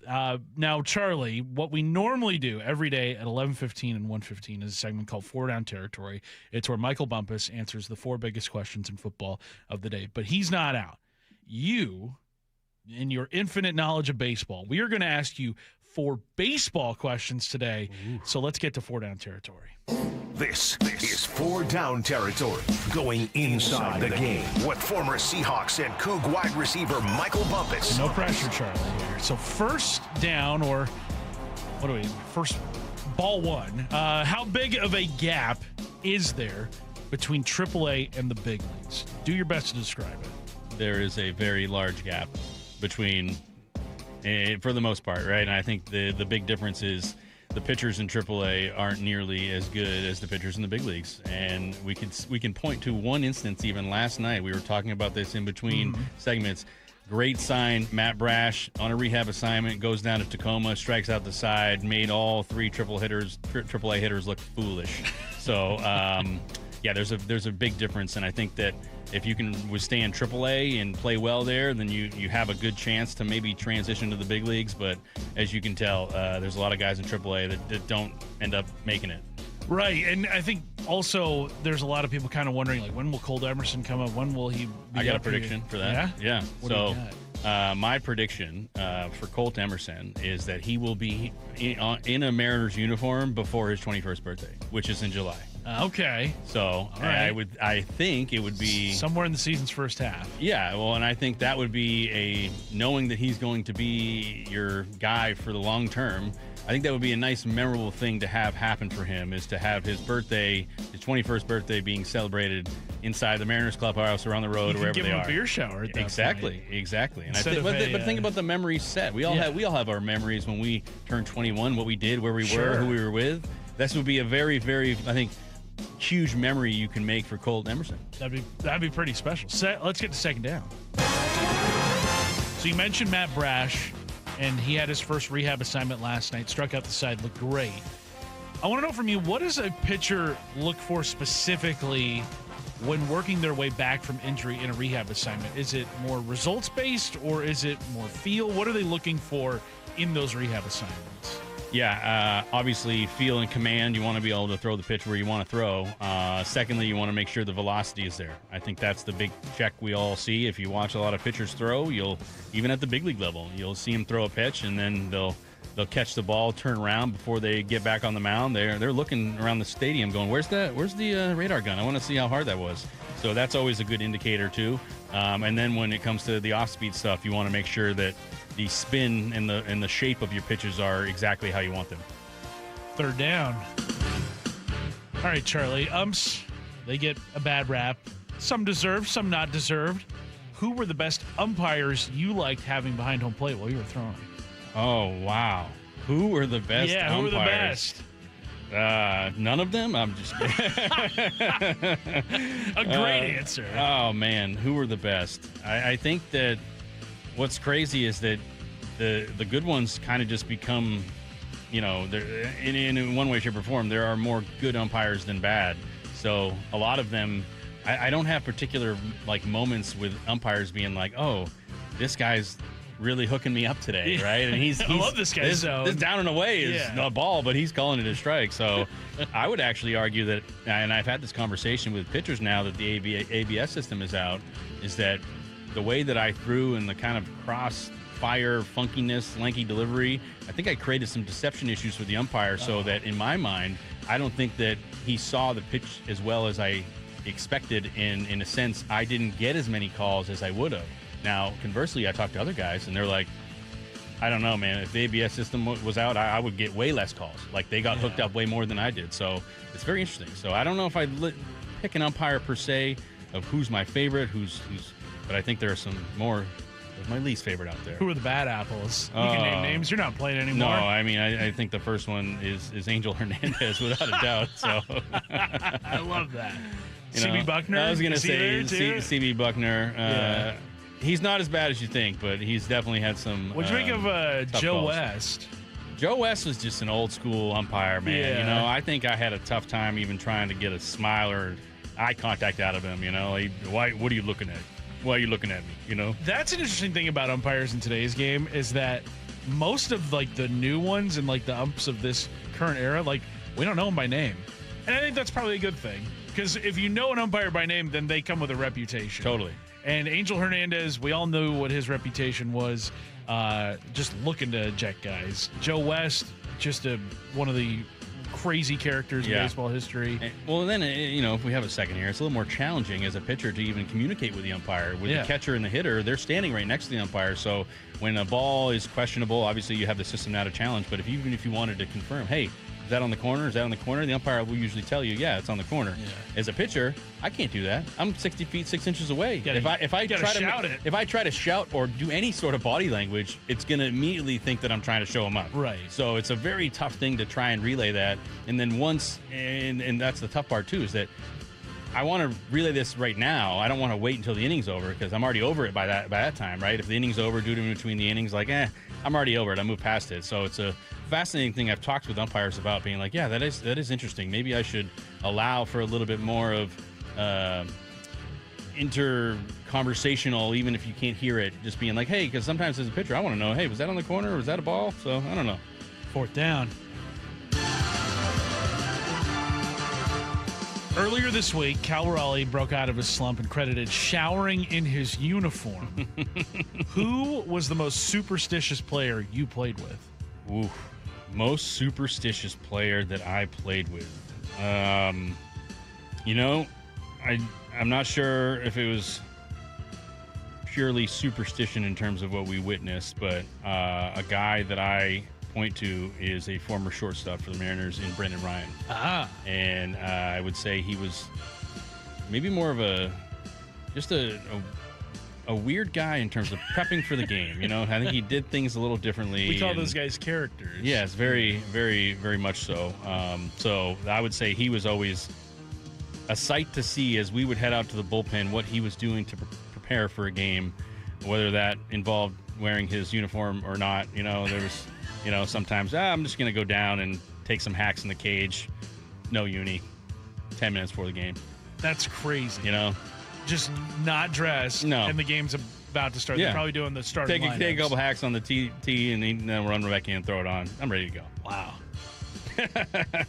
Well, talk about, Okay, maybe it was like 15 minutes. Well, he was never late for the game, but it was always like, wait a minute, everyone else is ready and you're doing something else. But hey, he showed up. Played a great shortstop. He did. He could pick it at short, that's for sure. He was incredible to watch. Now, you talked about being on time. There was somebody who was not on time at the PGA Championship yesterday, and they were not apologetic at all about it. We will get into that next. The timeline coming your way. He is Charlie Furbush. I'm Curtis Rogers. We're filling in for Bump Stacy on Seattle Sports and the Seattle Sports app. Cal to the IL. Cal can't get off the throw, a little slip, and looked like Cal hurt himself. A right oblique 10-day IL. Insight and analysis, including the latest from Mariners insider Shannon Drayer. Cal is very hard to sit down. He tries to play through anything. At seattlesports.com. He has obviously been playing with a little something. One person you will be looking at to pick up that slack, and it's Julio. I think it's kind of Josh Naylor time. And the home of the Mariners, Seattle Sports. For those diagnosed with anxiety, depression, or PTSD, Northwest Ketamine Clinics wants you to know there is hope. After only 3 weeks of treatment, 86% of patients report a reduction in symptoms. Northwest Ketamine Clinics was the first ketamine clinic in the Northwest, opened 9 years ago. They now have locations in Seattle, Tacoma, and Bellevue, with more than 50,000 treatments given. Find reviews and video testimonials from real patients on their website, including Brandon. To anyone thinking about giving it a try, if you have depression, ADHD, bipolar, any of those things feel like they would vastly benefit from it. Everyone's path to healing is different. Schedule a free consultation today to find out if ketamine therapy is right for you. They have immediate availability, so you can get started this week. Welcome to the Pacific Northwest's most experienced ketamine center. Book a free phone or video consult at nwketamineclinics.com. Healing starts here.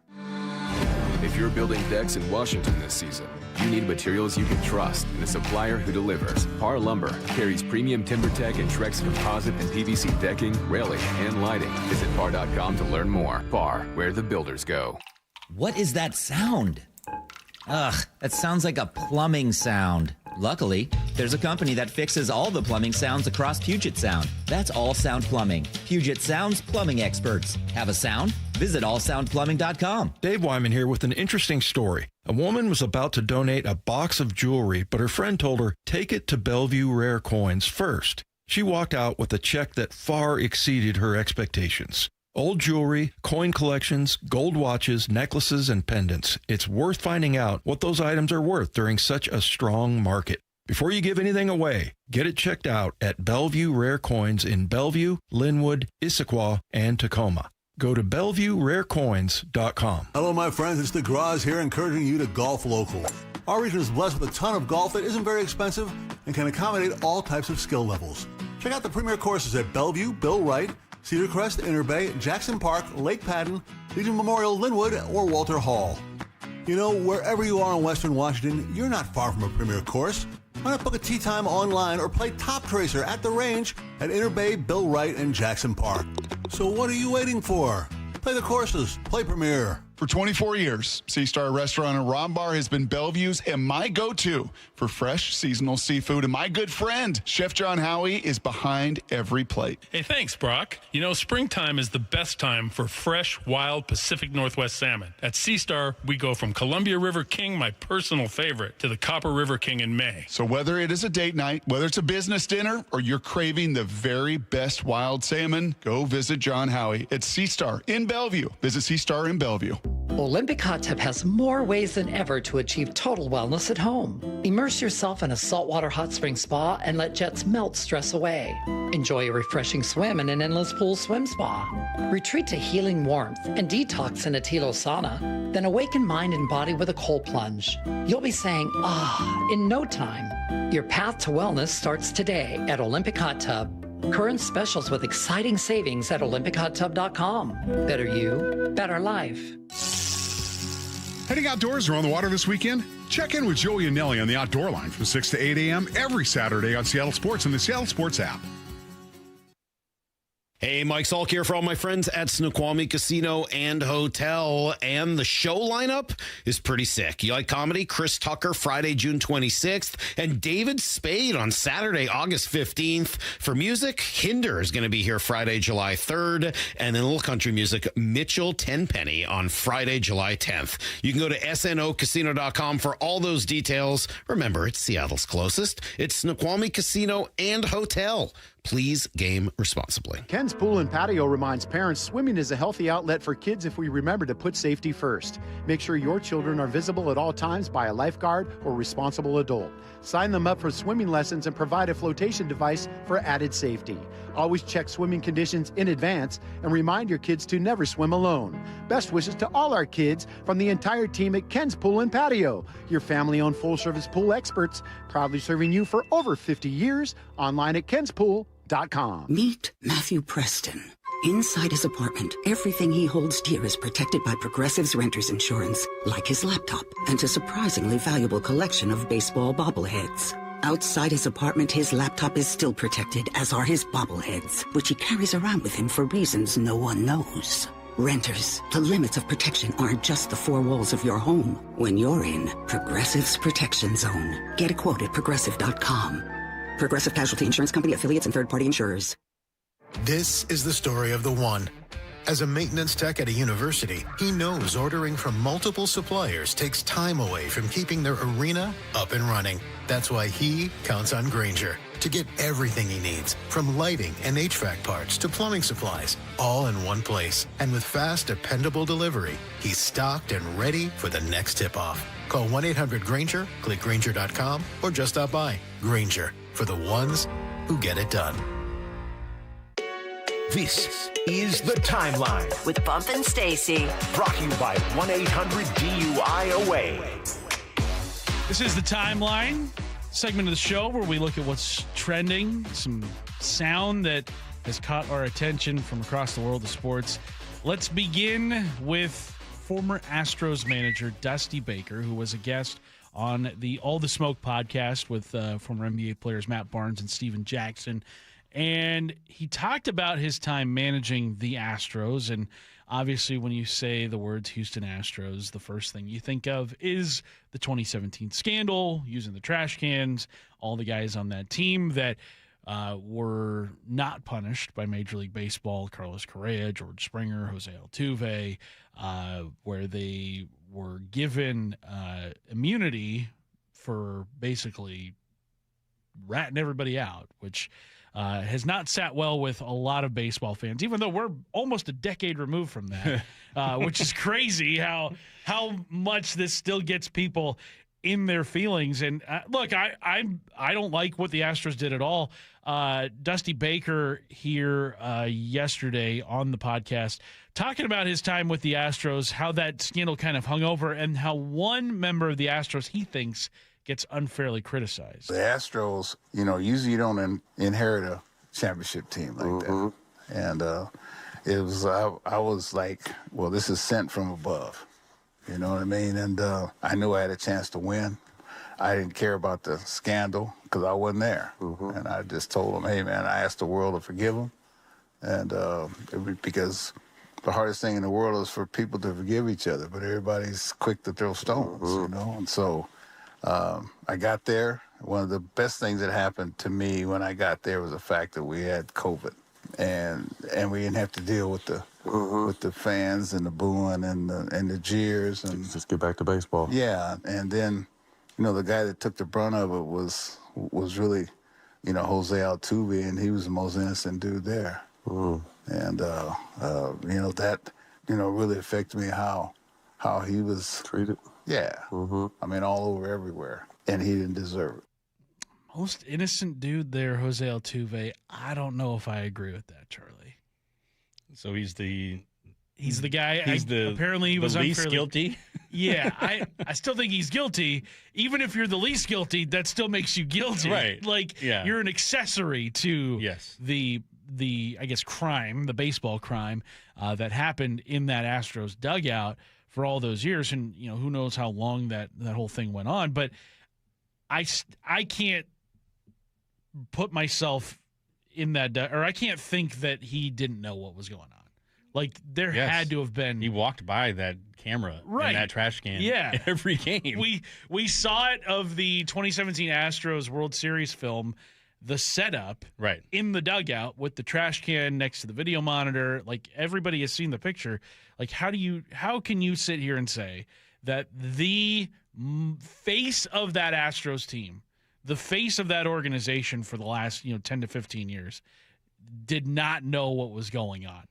I have a really hard time believing that. Yeah, I mean, he's the least guilty there, man. Come on, got to give him some credit. He's not the most guilty. He's the least guilty, right? I mean, come on. I don't know if that's a great way of putting it. At the end of the day, just hearing it being brought up again, it is such a bad look, and it's so terrible how it unfolded. But I think that what doesn't get said as much that I think we should talk about is the fact that they got immunity. Like, shouldn't we be equally as mad at Rob Manfred in the league for not doing anything? Like, and allowing, like, oh, you get immunity, just tell us what happened. Like, I think they probably could have figured out what happened and still been punished, right? I think that's the weird thing is that they cheated, and then the precedent was set that you can get away with it, right? and we just want to know what happened. So I don't know. It's such a sour taste, and it makes me think that because of what they did, the league maybe didn't handle it as aggressively as they should have. Do you think maybe they were worried about, well, if we punish the Astros for this, we're going to have to punish every other team for the advantages that they seek out in order to figure out what an opposing pitcher is going to throw? I don't know. I mean, that seems kind of, if anything, then it's like, well, we're doing it to keep the game fair. Like, True. You are, the stewards of the game here, and we're overlooking everything to make sure that this goes the right way and keeps a fair competition on the field. If there were other people, which supposedly other teams also did these tactics that weren't caught, right? I think at the end of the day, it's just the precedent of being like, no, this isn't acceptable. You're not allowed to do this. Now, I don't know how they're reprimanded, whether it's, taking, I don't know if you take the title away or you take, money away or suspend them. Like, you think that there would have been a little bit more regardless, right? Regardless of who they were. Like, okay, yeah, everyone's going to get suspended for half the year. The Astros are going to have to form their major league team with their AAA roster, in a sense, to try and navigate it because they had a massive, massive failure. And I think they should have been held a little bit more accountable, and I think that's why Jose Altuve now continues to get the brunt of it because he's the only guy really left over from this time, and of course he's going to get booed. Everyone else that is a baseball fan sees this and goes, this is not okay, man. This isn't okay, and we're still not okay with it, okay? Right. Maybe by the time everyone that is removed from that team no longer on the roster, maybe it finally kind of passes over, but I think there's still people, even 10 years later, going, no, this Astros, you guys, we hate you. You know what I mean? I can't believe you did that. You know what peeves me about this whole thing is that every All-Star game that Jose Altuve has been voted into since the news of this scandal dropping, what was it, prior to 2020,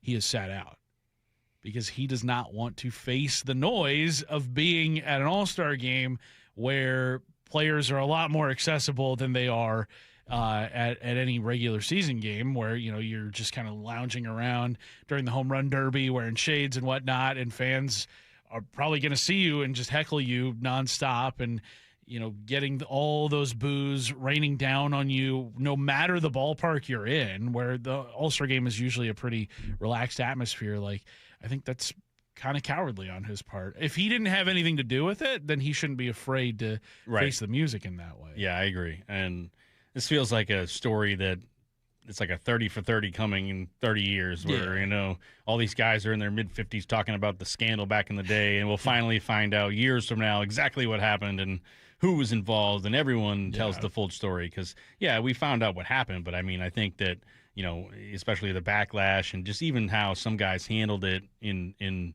the near term right after it happened, like, okay, guys, enough questions about this. Yeah. Like, no, we're not done, dude. We're going to ask you all the questions because we want to know everything, and it's just unfair completely what happened. And like I remember even told Wyman a few weeks back when we talked about it, it's like you essentially ended guys' careers without knowing. Like, these guys are out there and knowing, like, as a pitcher, being like, they know what's coming.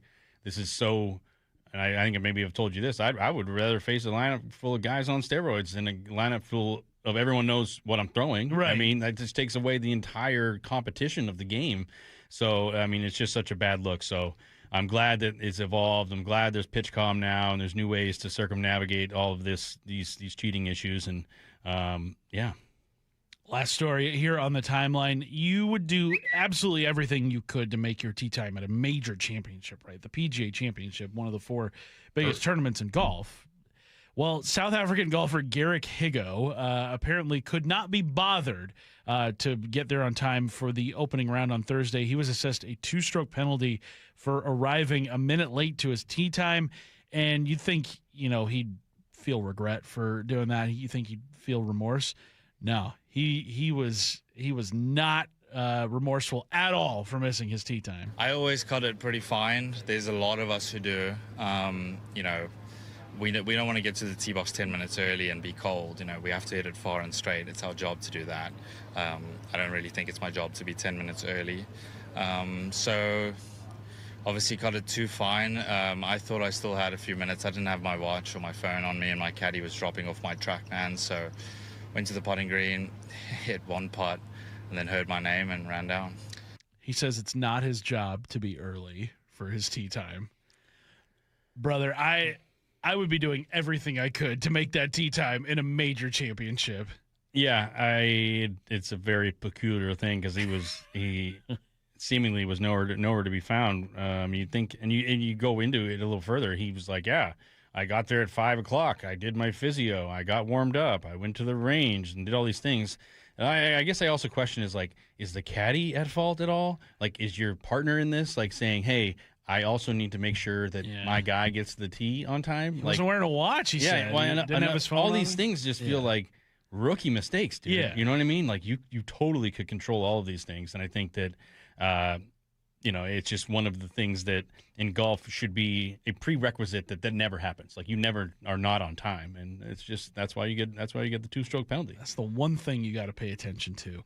Let's get to the IRG injury report, which is brought to you by IRG Physical and Hand Therapy. Matt Brash, his lat injury, he started a rehab assignment with AAA Tacoma last night. Could not have gone any better, striking out the side in his one inning of relief. Mariners GM Justin Hollander will give injury updates as he does before every homestand later today. Mike Lefko will have those for you on tonight's pregame show. Coming up at 12 o'clock, Brady Henderson of ESPN joins us to talk about the Seahawks schedule release, also some other questions surrounding the Seahawks as we enter as we get near minicamp. But up next, the one issue Charlie and I have with the Seahawks schedule. That comes your way next. You're listening to Bump Stacy on Seattle Sports and the Seattle Sports app. Think you know the Mariners? Not if you aren't subscribed to the Daily Mariners newsletter from Seattle Sports. That's what they've been waiting for. The latest Mariners news and injury updates, exclusives from Mariners insider Shannon Dreyer. You look at the pieces and how it works. Plus the best takes and breakdowns from your favorite Seattle Sports hosts and contributors. The Mariners seem to be trying to build something that I think is a little bit more sustainable. The Daily Mariners newsletter. Monster solo home run. Subscribe at seattlesports.com/newsletter. Welcome to IRG Sports Injury Update. We're with Shannon O'Kelly, physical therapist and president of IRG Physical and Hand Therapy. And our guest, Dr. Sid Bola, orthopedic surgeon with Everett Bone and Joint. Dr. Bola, welcome. Hey, I want to ask you a question. What does a person do with that semi-worn out knee? You know, for example, I'm 56, I have a little arthritis, but I don't think I'm ready for a total joint or I need that in-depth of a surgical procedure. I just want to stay active. What are some options for me? Since we can't truly reverse the arthritis once it's started, the first treatments are always about slowing progression through weight loss, rehabilitation, medications, injections. Then we have surgical options. We're looking to keep people as active as possible for as long as possible. We tailor our surgical options to their specific anatomic abnormalities, such as in the cartilage, the meniscus, ligaments, bone, and the joint mechanics. For example, we have some new techniques, such as we can take a small piece of cartilage, send it to the lab, grow more of it, and implant it back into the knee where there's missing cartilage. Other times, we can use tissue from a cadaver donor with healthy knees to replace a meniscus or cartilage that's missing. And in some patients, cutting and changing the shape of the bones can be very helpful. These can be big, complex surgeries with long recoveries, but for young patients can provide pain relief and allow them to return to sports without having a knee replacement. Wow, thanks, Dr. Bola. A lot of great options for that knee that's slightly worn out. If you want more information regarding sports injuries or knee arthritis, you can contact Dr. Bola at ebjproliancesurgeons.com. That's ebjproliancesurgeons.com. With over 40 neighborhood clinics around Washington, IRG has you covered. Let IRG be your family's physical therapist. Find the location nearest you at irgpt.com. That's irgpt.com. How was your break? It was great until I stopped for gas. Prices have gone up almost $1 with no end in sight. I might have to start watching how much I drive. That's exactly why I use Upside. I never pay full price for gas with the free Upside app. Upside? Yes, Upside. It's the free app that gives you cash back just for buying the gas you're already buying. So even with the rising gas prices, I'll never have to limit how much I drive. Does that actually add up to anything? Just last year, I made over $200 with the Upside app. Wow, that's serious extra cash. I'm downloading the free Upside app right now. Download the free Upside app to earn cash back on the gas you're already buying. Use promo code THRIVE25 for an extra 25 cents per gallon bonus on your first tank. You can cash out anytime, right to your bank account, or an e-gift card for Amazon and other brands. Just download the free Upside app and use promo code THRIVE25 for a 25 cents per gallon bonus on your first fill-up. That's THRIVE25. Offers vary by user and location. Go to upside.com for terms and conditions. Yay to Bruce, the streaming king. With quantum fiber internet, he's gonna binge. He wants more. He's got to have more. More bedtime true crime. More podcasts in the shower. Quantum fiber Wi-Fi has the power. More. Fast internet speeds. Got the gigs to go big. Bring him the game right now. And his royal we. More sports non-stop. His quantum fiber's on top. Yay to you. Switch today at quantumfiber.com. Limited availability, service, and speed in select locations only. Mariners and Padres tonight at T-Mobile. First pitch at 6:40, pregame at 5. Listen live for free on the Seattle Sports app. I saw her texting, coming up to a stop sign, and so I saw the accident coming, and she T-boned us. In the blink of an eye, Crystal's life changed when she suffered a severe spinal injury. The pain was something I had never experienced before in my neck. I got massage therapy. I saw a chiropractor. I was prescribed muscle relaxers so I could sleep. I got depressed. Nothing was relieving the pain. Drugs, sleepless nights, and depression. Sound familiar? I'm Dr. Mark Shelley, a chiropractic physician and board-certified functional neurologist. At Sound Pain Solutions, our treatments include high-dose laser combined with spinal decompression and other comprehensive therapies to rehabilitate damaged discs. We use treatments that are non-surgical, FDA-cleared, drug and pain-free. I was able to get off my pain medicines, and I was able to sleep through the night, and that was what I was desperate for. To learn if you're a candidate for our treatment, call us. Sound Pain Solutions, 855-996-0025, or click soundpainsolutions.com. Hey, it's G. Scott. Let's talk real for a sec. Summer is supposed to be about sunshine and kids having fun. But when the kids are home all day, that grocery bill, yeah, it grows fast. That's why I want you to know about Sunbucks and why our friends at Safeway are helping get the word out. If your family qualifies, you can receive $120 per child to spend on groceries this summer, food in your cart, and a little less pressure on that budget. And let me be clear about this. There's no catch, no judgment. This program is simply about making sure kids have enough to eat when school is out. Here's the important part. Many families are enrolled automatically, and a card may already be headed to your mailbox. But some families do need to apply depending on income and where you live. So take a couple minutes and check. Visit freesummermeals.org. That's freesummermeals.org. Safeway, looking out for your family this summer. Once again, that's freesummermeals.org. Around the Diamond is sponsored by Klein Jewelers. From the Quantum Fiber Studio. This is Bump and Stacy. Weekdays 10 to 2. On Seattle Sports and 97.3 FM HD2. Coming up in less than 15 minutes, ESPN's Brady Henderson will join the show looking over the Seahawks schedule release. Also some other questions about the Seahawks sale. We'll dive into that coming up at noon, but I'm Curtis Rogers. I'm joined alongside by Charlie Furbush. We're filling in for Bump and Stacy today. We'll take you up to Wyman and Bob, who are over at Hatback Bar and Grill for their show, which will take you up to the Mariners pregame show, which will be hosted by Mike Lefko. So lots and lots of good stuff coming your way here on Seattle Sports throughout this Friday. But Charlie, yesterday the big story in the sports world was the release of the NFL schedule. Seahawks finding out who their opponents will be, when their opponents, well, they knew the who. They just needed to know the when. And we found out the when. And lots of good in the schedule, lots of primetime games. But there was one issue you and I had with it, and this wasn't necessarily it's actually not a bad thing for the Seahawks, I think, because ultimately this game couldn't have gone any better for them in the 2025 season. We're talking about the opener against the New England Patriots, running it back, a rematch of Super Bowl 60 in week 1, the first game of the season. And it does kind of feel, Charlie, like the NFL, I don't know. Maybe they're kind of like gluttons for punishment in a way. Maybe they're like, oh, maybe this is some kind of sick and twisted thing we can do. Put Mike Vrabel back out there on the sideline week 1, coming off the offseason that he has had and the offseason that the Patriots have had. I don't know, because everybody that I've talked to and everybody that I've seen on social media looks at this matchup and they're like, really? This is what we're doing again to start off the season? We just saw it to end the season. Right. It's so anticlimactic, and it doesn't feel at any point, I don't know, it just feels like a disservice to start the new season this way, right?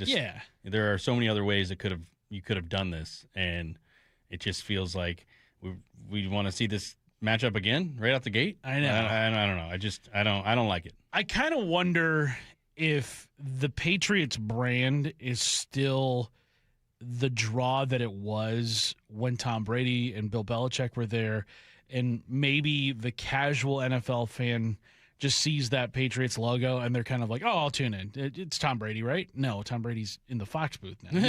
He hasn't played in a long time. I believe he's Hall of Fame eligible like next year or whatever. But I look at all the other matchups and I'm super excited for the Monday night games against the Bears and the Cowboys here in Seattle. They have 5 home primetime games this year. Christmas Day against the Rams. That's going to throw a wrench into our Christmas plans, but still cool to have them in primetime at any point when, it had been a number of years since Monday Night Football or any of these other big-time broadcasts have come to Seattle. But it's that opener, Charlie. Like, that's where you want to drum up the most excitement for your season. And I look at the other opponents on the Seahawks schedule. I think the Bears were a team that were long rumored to be in that opener, which I think that would have been a really fun game. It is fun that we'll get to see them play on a Monday night later on in the season, but you got Caleb Williams, who's one of the most exciting young players in the game. The Bears have Ben Johnson, who is a really polarizing head coach, depending on whether you like him or not. And, he's definitely made waves in his one season in Chicago. But New England, even though we are so far removed from the Belichick and Brady era, I have Patriots fatigue. I don't know about you. Fair enough. I mean, I'm not sure if that will ever go away for how Probably that Super not. Bowl ended years ago. And I think, too, the fact that the Patriots were able to rebuild as quickly as they have in the post-Brady and Belichick era to get back to a Super Bowl within, 2 years of Belichick leaving the organization, within like 4 or 5 years of Tom Brady leaving the organization.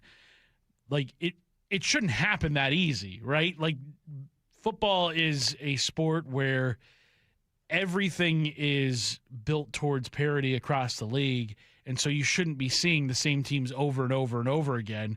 Unfortunately, that's just been the case in the AFC over the last decade, where I believe it's always been the Patriots or Chiefs in the Super Bowl, except for the 1 year with Joe Burrow taking the Bengals to the Super Bowl. But, yeah, I mean, all in all, I can't really complain about the Seahawks schedule too much. One thing we don't see a lot of in this year's schedule are the 10 a.m. starts. Last year, I think there was like 5 or 6 of those. This year, just 2 at Washington week 3, and then you don't see it again until January 3rd, week 17, against the Carolina Panthers. Charlie, when you were given the schedule during your baseball years, was there ever any dates that you specifically went to, maybe like opening day or like when does the All-Star break fall? Where were those dates that you automatically looked at, like, all right, we're going there? Oh, that's pretty cool. Yeah, obviously opening day. You always want to.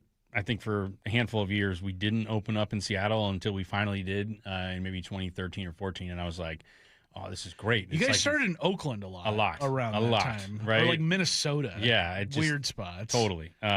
So opening day is always huge for the baseball season. I'm also want to look at 4th of July. I think that's always fun to see who you're playing on 4th of July.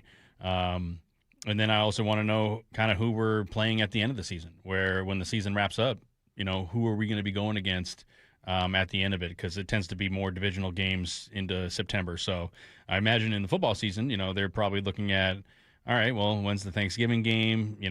Holiday game. Where's the bye week? Right. I think that's always a big one. All right, how can we plan accordingly? But I think the Seahawks do have a really good schedule overall. I think we can kind of pick apart the first game as much as we want, but like you said, a lot of good primetime games. And shout out to the Seahawks himself putting out a nice hype video yesterday. That was absolutely just hilarious. What was your favorite perfume scent of the opponents? I loved the one for the Rams. What was it, like conversion number 2? Yeah, where obviously the Rams have been in their feelings about the 2-point conversion that went the Seahawks' way in that Thursday night game. I love Substation for the 49ers, the electrical substation. That was really good, too. They were all great. I mean, it's just, I think that's something that's so fun about yesterday. And like, all right, well, when are they going to play, right? Want to know when. And the Seahawks just did a beautiful job of getting that video out to the world. Let's go around the diamond. The Mariners start a 3-game series against the Padres tonight. Pregame is at 5:30 p.m. First pitch is at 6:40 p.m. right here on Seattle Sports. That's Around the Diamond, brought to you by Klein Jewelers Edmonds. When we return, Brady Henderson of ESPN joins the show to look at this Seahawks schedule release. That comes your way next. Curtis Rogers and Charlie Furbush filling in for Bump Stacy on Seattle Sports and the Seattle Sports app. Have you downloaded the Seattle Sports app? We're going to have a challenge right here. What are you waiting for? Listen to this. Every pitch. Here comes the 3-2. Every game. Swung on and missed. Got him. One app for free. How about that, folks? The Seattle Sports app.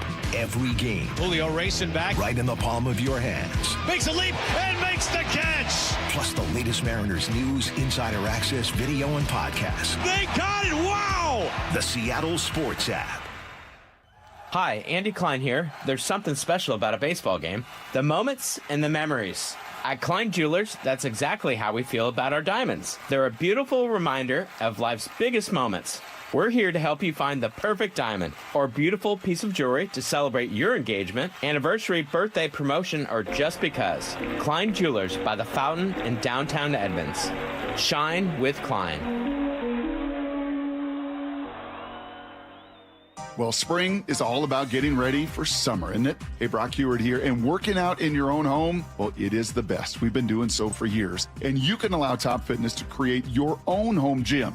And right now, get spring special financing with 0% interest for 12 months, plus mention me and receive an $150 credit towards any purchase over $1,000. Spring is here. So go get into Top Fitness with locations in Tukwila, Linwood, and Bellevue, or simply visit topfitness.com for more info.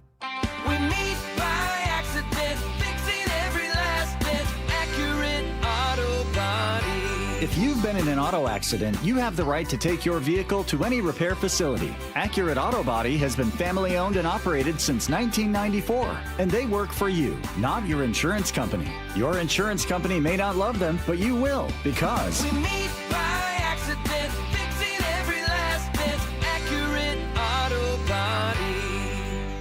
Feeling lucky? Don't miss the Lucky Spring Classic Collector Car, Truck, and Boat Auction. Saturday, June 6th at Tacoma's LeMay Marymount Events Center. Up to 200 collector, vintage, and classic vehicles, many going to the highest lucky bidder with absolutely no reserve. Get lucky, get local, and get in line. Visit LuckyOldCar.com for a list and pictures of auction vehicles. Or call 206-467-6531 for bidding and consignment details. Go ahead, take the leap. Upgrade your pad with Snohomish PUD. Trim your energy costs and cozy up your home with rebates on windows, insulation, heat pumps, and more. Get the jump on comfort and savings you'll enjoy for years. Snohomish PUD has helped customers save energy and money for over 45 years. Don't wait. Hop over to snowpud.com/rebates. Running a business means wearing multiple hats. So if you're like me, you probably started out using your personal phone, taking client calls and texts nonstop.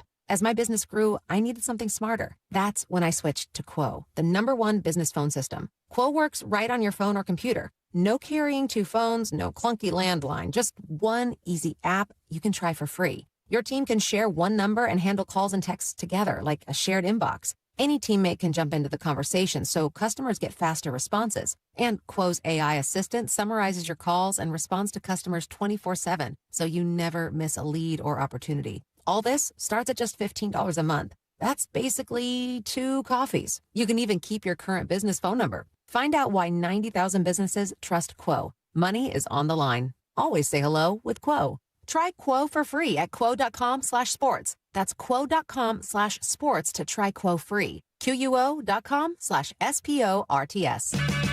Check engine or ABS light on? Take the guesswork out of your warning lights with O'Reilly Veriscan. It's free. Ask for O'Reilly Veriscan. O'Reilly Auto Parts. For the ones who get it done, Grainger offers the professional-grade products you need to get the job done. With fast delivery you can depend on and access to technical product experts ready to help you meet any challenge. Call, click Grainger.com, or just stop by. Wendy's new Biggie Deals lets you choose whatever you're in the mood for. It's like a music mixing board of deals, and you're the producer. Go with some chill folk music with a JBC in the $4 Biggie Bite snack. Try the drum and bass of deals with a double stack and a $6 Biggie bag. Or go full-on sandwich symphony with an $8 Biggie bundle, the grand finale of snacking. And the best part? They all come with napkins. $4, $6, and $8 Biggie Deals how you want them at Wendy's. Price and participation may vary. Single items at regular price. Prices may be higher in Alaska, California, and Hawaii. Olympic Hot Tub has more ways than ever to achieve total wellness at home. Immerse yourself in a saltwater hot spring spa and let jets melt stress away. Enjoy a refreshing swim in an endless pool swim spa. Retreat to healing warmth and detox in a Tilo sauna. Then awaken mind and body with a cold plunge. You'll be saying, ah, in no time. Your path to wellness starts today at Olympic Hot Tub. Current specials with exciting savings at olympichottub.com. Better you, better life.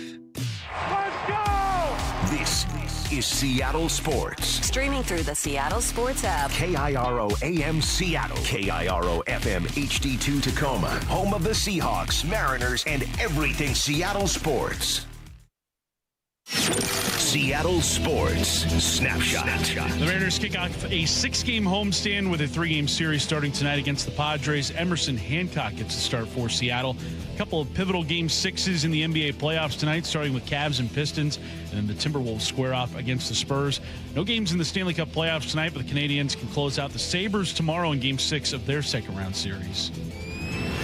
Snapshot, brought to you by Miller Lite. When it's game time, it's Miller time.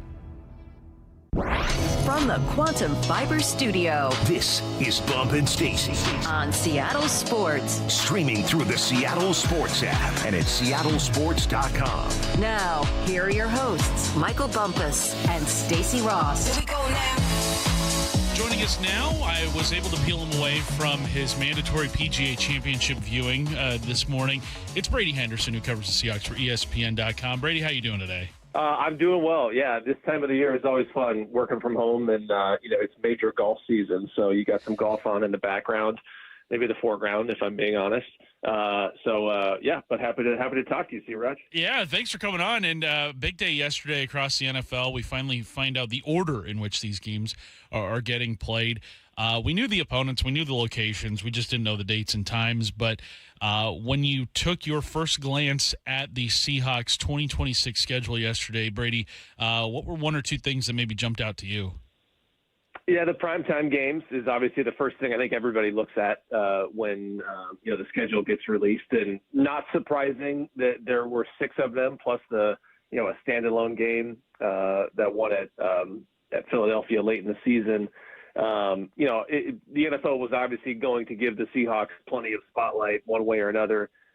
For a time, I think there was some thought within the organization they were likely to get an international game.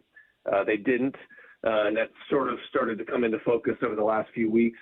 But they get the 6 primetime games instead, which is, not a bad trade-off when you consider, primetime or international games are fun, and they're fun to cover too. I would imagine. I've never done one, but imagine they would be fun to cover. But for the team itself, that is a long travel, and it's not easy to pull those off. And so I'm sure they probably don't mind having the 6 primetime games instead. It had already been reported, I think, a day earlier, but I don't really understand the NFL's decision to put the Patriots in Week 1.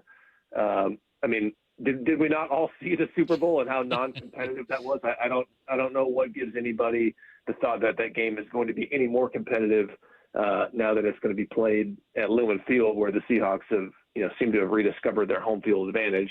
That's to say nothing of the Mike Vrabel, Diana Rossini scandal and how that could become a talking point in Week 1. So the NFL doesn't seem to mind that. I have a feeling they're going to regret putting that game in Week 1. Yeah, I didn't quite understand that decision either. It felt like the Bears were maybe the obvious pick there, and maybe it felt too obvious to the NFL to put the Bears in that spot because every other game, or darn near every other opponent the Seahawks had their Week 1 game already scheduled by the time the Wednesday night opener was announced. So it did kind of feel like, oh, maybe it's going to be the Bears. But, yeah, I was scratching my head, too, at the Patriots being the Week 1 opponent for the Seahawks. But, hey, I don't think the Seahawks are complaining about, getting that opponent again, especially considering how lopsided the Super Bowl played out and just how tumultuous the offseason has been for the Patriots, whereas the Seahawks have just kind of kept it even keel all throughout.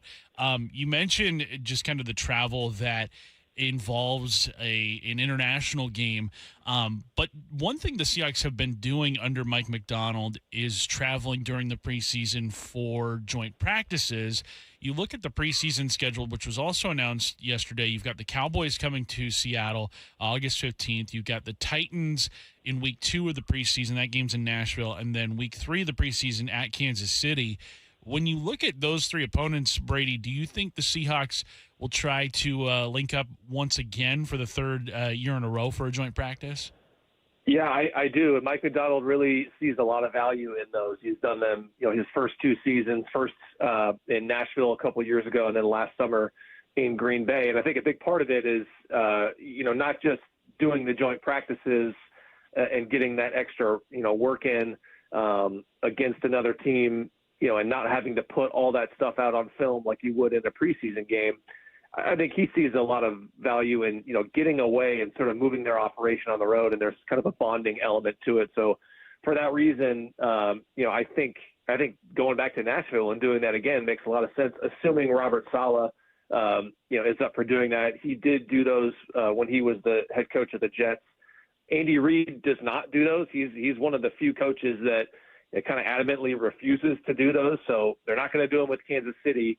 You could do them with Dallas, but again, that's a home game, so you wouldn't get that benefit of, kind of that bonding experience that you get on the road. So that's why, Tennessee going back to Nashville and doing that again like they did in 2024. If they're going to do it, that is what seems like the most likely one to me. Well, and do you also think maybe too, because the last couple of years it's been the Titans and it's been the Packers where the Seahawks have traveled to for the joint practice, and they haven't played either of those teams in the regular season. Do you think the fact that Dallas comes to Seattle later in the year, December 7th, and then Kansas City, they come to Seattle as well, October 25th. Do you think the potential of seeing those teams again may influence the Seahawks' decision to not schedule a joint practice with either of those two teams? Yeah, it's a good point. I would think so. And I think that is part of the appeal of joint practices is you get those, those sort of game-like reps that you would get in a preseason game. But in a preseason game, every team gets to see what you're doing. And so I think another one of the benefits of joint practices is you play your starters in those and you get those game reps without having to show the rest of the NFL, what you're doing. Now you do show that other team what you're doing, but if you're not playing them in the regular season, then it doesn't really matter. So it is a good point. That for that reason, that would be one more reason why I doubt they would want to do it with Dallas. In addition to the fact that that's a home game, and I think Macdonald would prefer to get those guys on the road. Brady Henderson of ESPN.com joining us here on Bump and Stacy. And Brady, last week we saw a few names get floated out as potentially having interest in purchasing the Seahawks. The team is up for sale, as we know. Did any of those names kind of stand out to you just in looking at the resumes of them, looking at their history of sports ownership? Who may have jumped out to you in seeing just kind of like 4 or 5 names last week? Yeah, I mean, I had not heard of any of those guys. I think it's probably telling that the people involved are kind of people who are already in the ownership game, and you have seen that with other teams. Like David Tepper was, I think, a minority owner of I want to say the Pittsburgh the Steelers. Josh Harris, same thing. So it's probably not surprising that these guys are already sort of in the game as minority owners. I obviously, my man Seth Wickersham at ESPN had the report that there's been sort of a soft market for the Seahawks, and it has a lot to do, I think, mostly to do with the fact that, when you get to this price point, there's just not that many people who can play ball with that kind of money. And, I think he made it clear in the story that the Seahawks are still going to sell for a record price. It just may not reach sort of that $10+ billion figure that some people were predicting. And it's just, I thought the note in there about the Sonics return, maybe being a factor in there. If you look at the Blazers, they were, I believe, the last NBA team to be sold, and that was $4.25 billion, something like that. So, you are talking about, NBA franchises potentially coming in at half the cost. Now, I don't know what the expansion fee would cost, and that would be a factor in there, but still a significant discount from what it would take to buy an NBA team. And, I thought that was an interesting part of Seth's story that I think some other people in the NFL had kind of floated that as a potential factor, in addition to the fact that, look, there's just not that many people who have, $9-10 billion laying around. And so, it's sort of like the real estate market. There's, plenty of houses for, $5-10 million or whatever that figure is. But, there's just not that many that are 20+ million, because there's just not that big of a market for houses that cost that much money. And so whatever that number is, we should talk to Joe Fan. He could probably pin down those numbers for me, but that's right. I think that's what it is. There's just, when you get to this kind of price point, there's just not that many people that have that much money. Yeah, you're always bargain hunting, and when the NBA is floating a $6 to $8 billion expansion fee rather than a $9 to $10 billion fee for an NBA or for an NFL team, you got to jump at that deal. It doesn't come around very often. Brady Henderson here. Brady, also within that Seth Wickersham report was kind of, it wasn't necessarily like this is going to happen or anything, but it's also something to be mindful of years down the road, is that a potential new owner could also maybe want a new stadium to go with it. And, we look at Lumen Field, and I still think of it as a new stadium, even though it's almost 25 years old now. What did you make of, the possibility of there being a new stadium and that whole, what could end up being, maybe a fight years down the road for a new Seahawks home? Yeah, I had not thought about that, just because I was with you. I sort of see Lumen Field as, it's not new. I believe the Kingdome it's just about as old as the Kingdome was when the Kingdome got blown to smithereens. Obviously, it's, holding up quite a bit better than the Kingdome, both, literally and aesthetically. But I would kind of file this under, something that strikes me as like a need versus a want. You're not going to need a stadium anytime soon. An owner might want one, down the road. And this is, made me, I'm going to go on do a research project here on, how old, recent NFL stadiums were when teams got a new stadium, just to see kind of where, what the average lifespan is of some of these stadiums. Again, Lumen Field seems perfectly fine to me right now. So this doesn't strike me as something that would be an issue anytime soon. But, when you buy an NFL team, you don't just buy it for a few years. You're buying it for the long haul. And so, 10, 15, 20 years from now, could this be an issue? I suppose. Getting to the on-field product, last week we saw the signing of Dante Fowler Jr., big addition on the defensive line, addressing that need for an edge rusher, especially with the departure of Boye Mafe. Do you think the Seahawks are done shopping, or what we see now with this roster, is that what we're probably going to see heading into minicamp here? Yeah, I think in terms of like the big, and not that Dante Fowler was a big ticket item by any means. It was, I can't remember the number. It was, up to $5 million, up to $5 million, whatever it was. So I'm guessing the base value is quite a bit lower than that. But, they have really checked off the main items on their to-do list in terms of, guys that they had to replace Kobe Bryant, Boye Mafe, Reek Woolen, and Ken Walker III. And so I don't see any glaring holes. I would say Dante Fowler Jr. because they had yet to really sign or draft anybody to replace Boye Mafe, that kind of last guy in that outside linebacker rotation. He was probably the one remaining hole on this roster. So, I'm sure they're going to continue to look and turn over kind of the bottom, a few spots of their roster like you saw them do yesterday or the day before, whenever that was. But in terms of the big ticket items, yeah, I don't know. I mean, they always look. And so, maybe there's another edge rusher there. Maybe there's, more help at some spot. I don't see any position that really is screaming for another piece or even more depth at this point. Brady, last one from me here. The Seahawks last offseason, they made so many moves, and I think one move that kind of took people by surprise was late in the offseason when I think it was actually like the week before training camp started when they cut Noah Fant.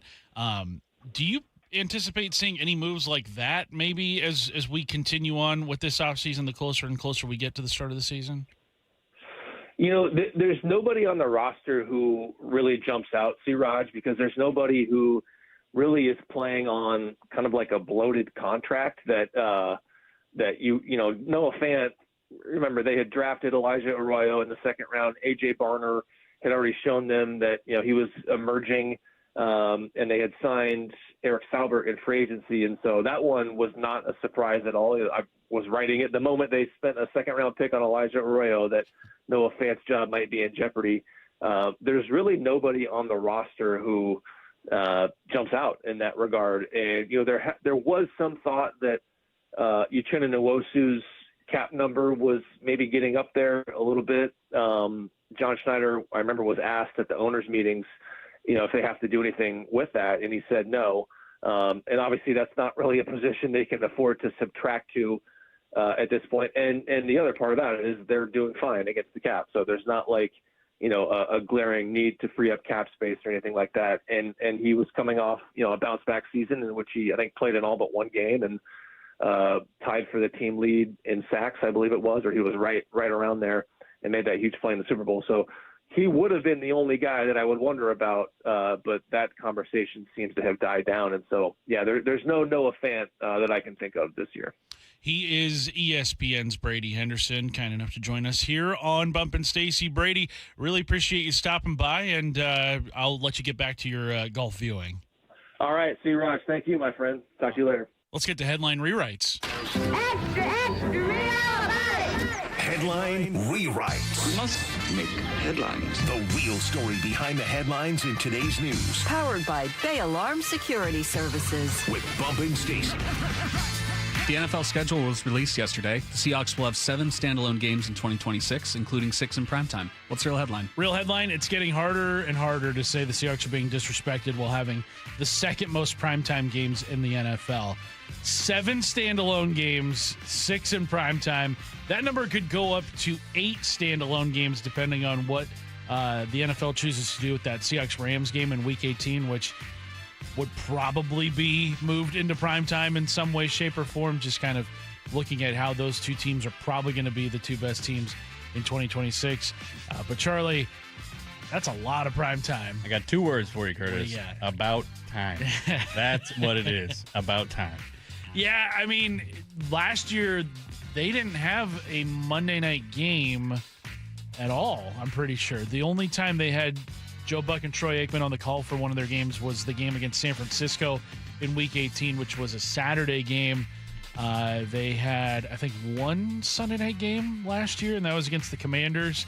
So this year, much different. You've got, obviously, the Patriots in Week 1. You've got the Chiefs, the Bears, the Broncos, the Eagles, the Rams on Christmas Day. Christmas Day, the Seahawks have never played on Christmas Day before. I saw that, and I'm kind of like, all right, what do we do for Christmas now? Because my wife works every single Seahawks game. She's there in the booth with Rabel and Wyman How's the Rogers family going to handle Christmas this year? Who knows? We don't know.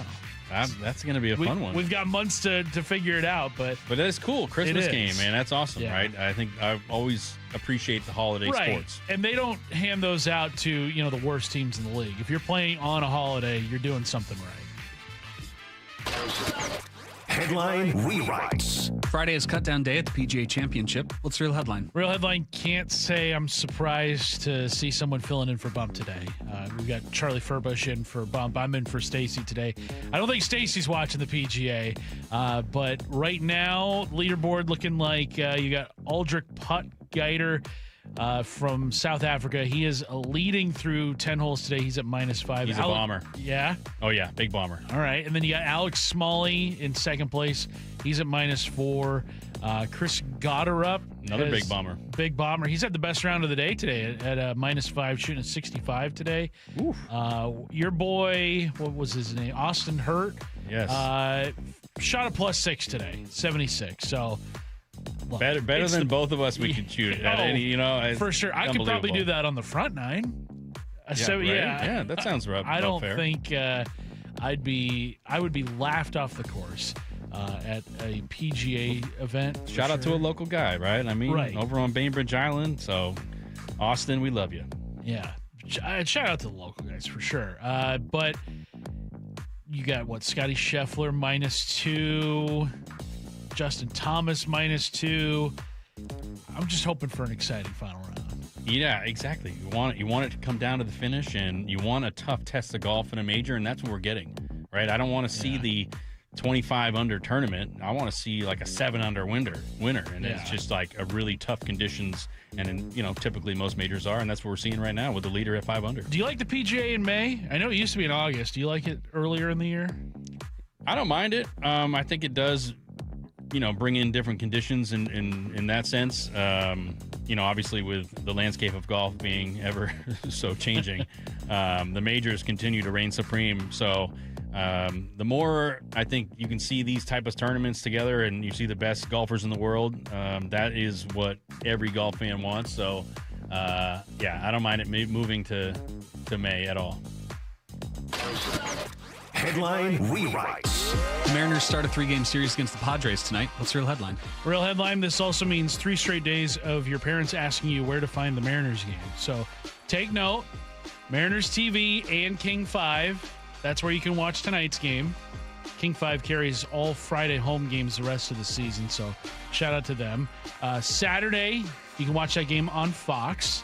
And then Sunday, streaming only on Peacock. So...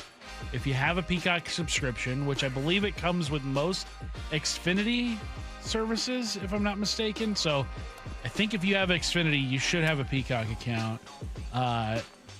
What's weird is that Friday's game you can see on your local NBC affiliate. Sunday's game will be produced by NBC, but will not be shown on your local NBC affiliate. Make that make sense. Body bag night. There we go. 20,000. That's going to be a big hit in the Rogers I know household. your kids are big Hello Kitty fans. They are. So yeah. We'll get there early. I'll snag one for you. Thank you. Appreciate that. But yeah, I can't wait for the fights that they're going to have over the Hello Kitty bag. It's going to be a really good time. And then I believe you've got the military cap, which is tomorrow night, 10,000 fans. The Josh Naylor bobblehead's not till Monday. That's going to be the first 2 games of that series against the White Sox. So first 10,000 fans both on Monday and Tuesday night going to get the Josh Naylor bobblehead. So lots of giveaways this weekend. I believe Sunday's a Little League day out of the ballpark.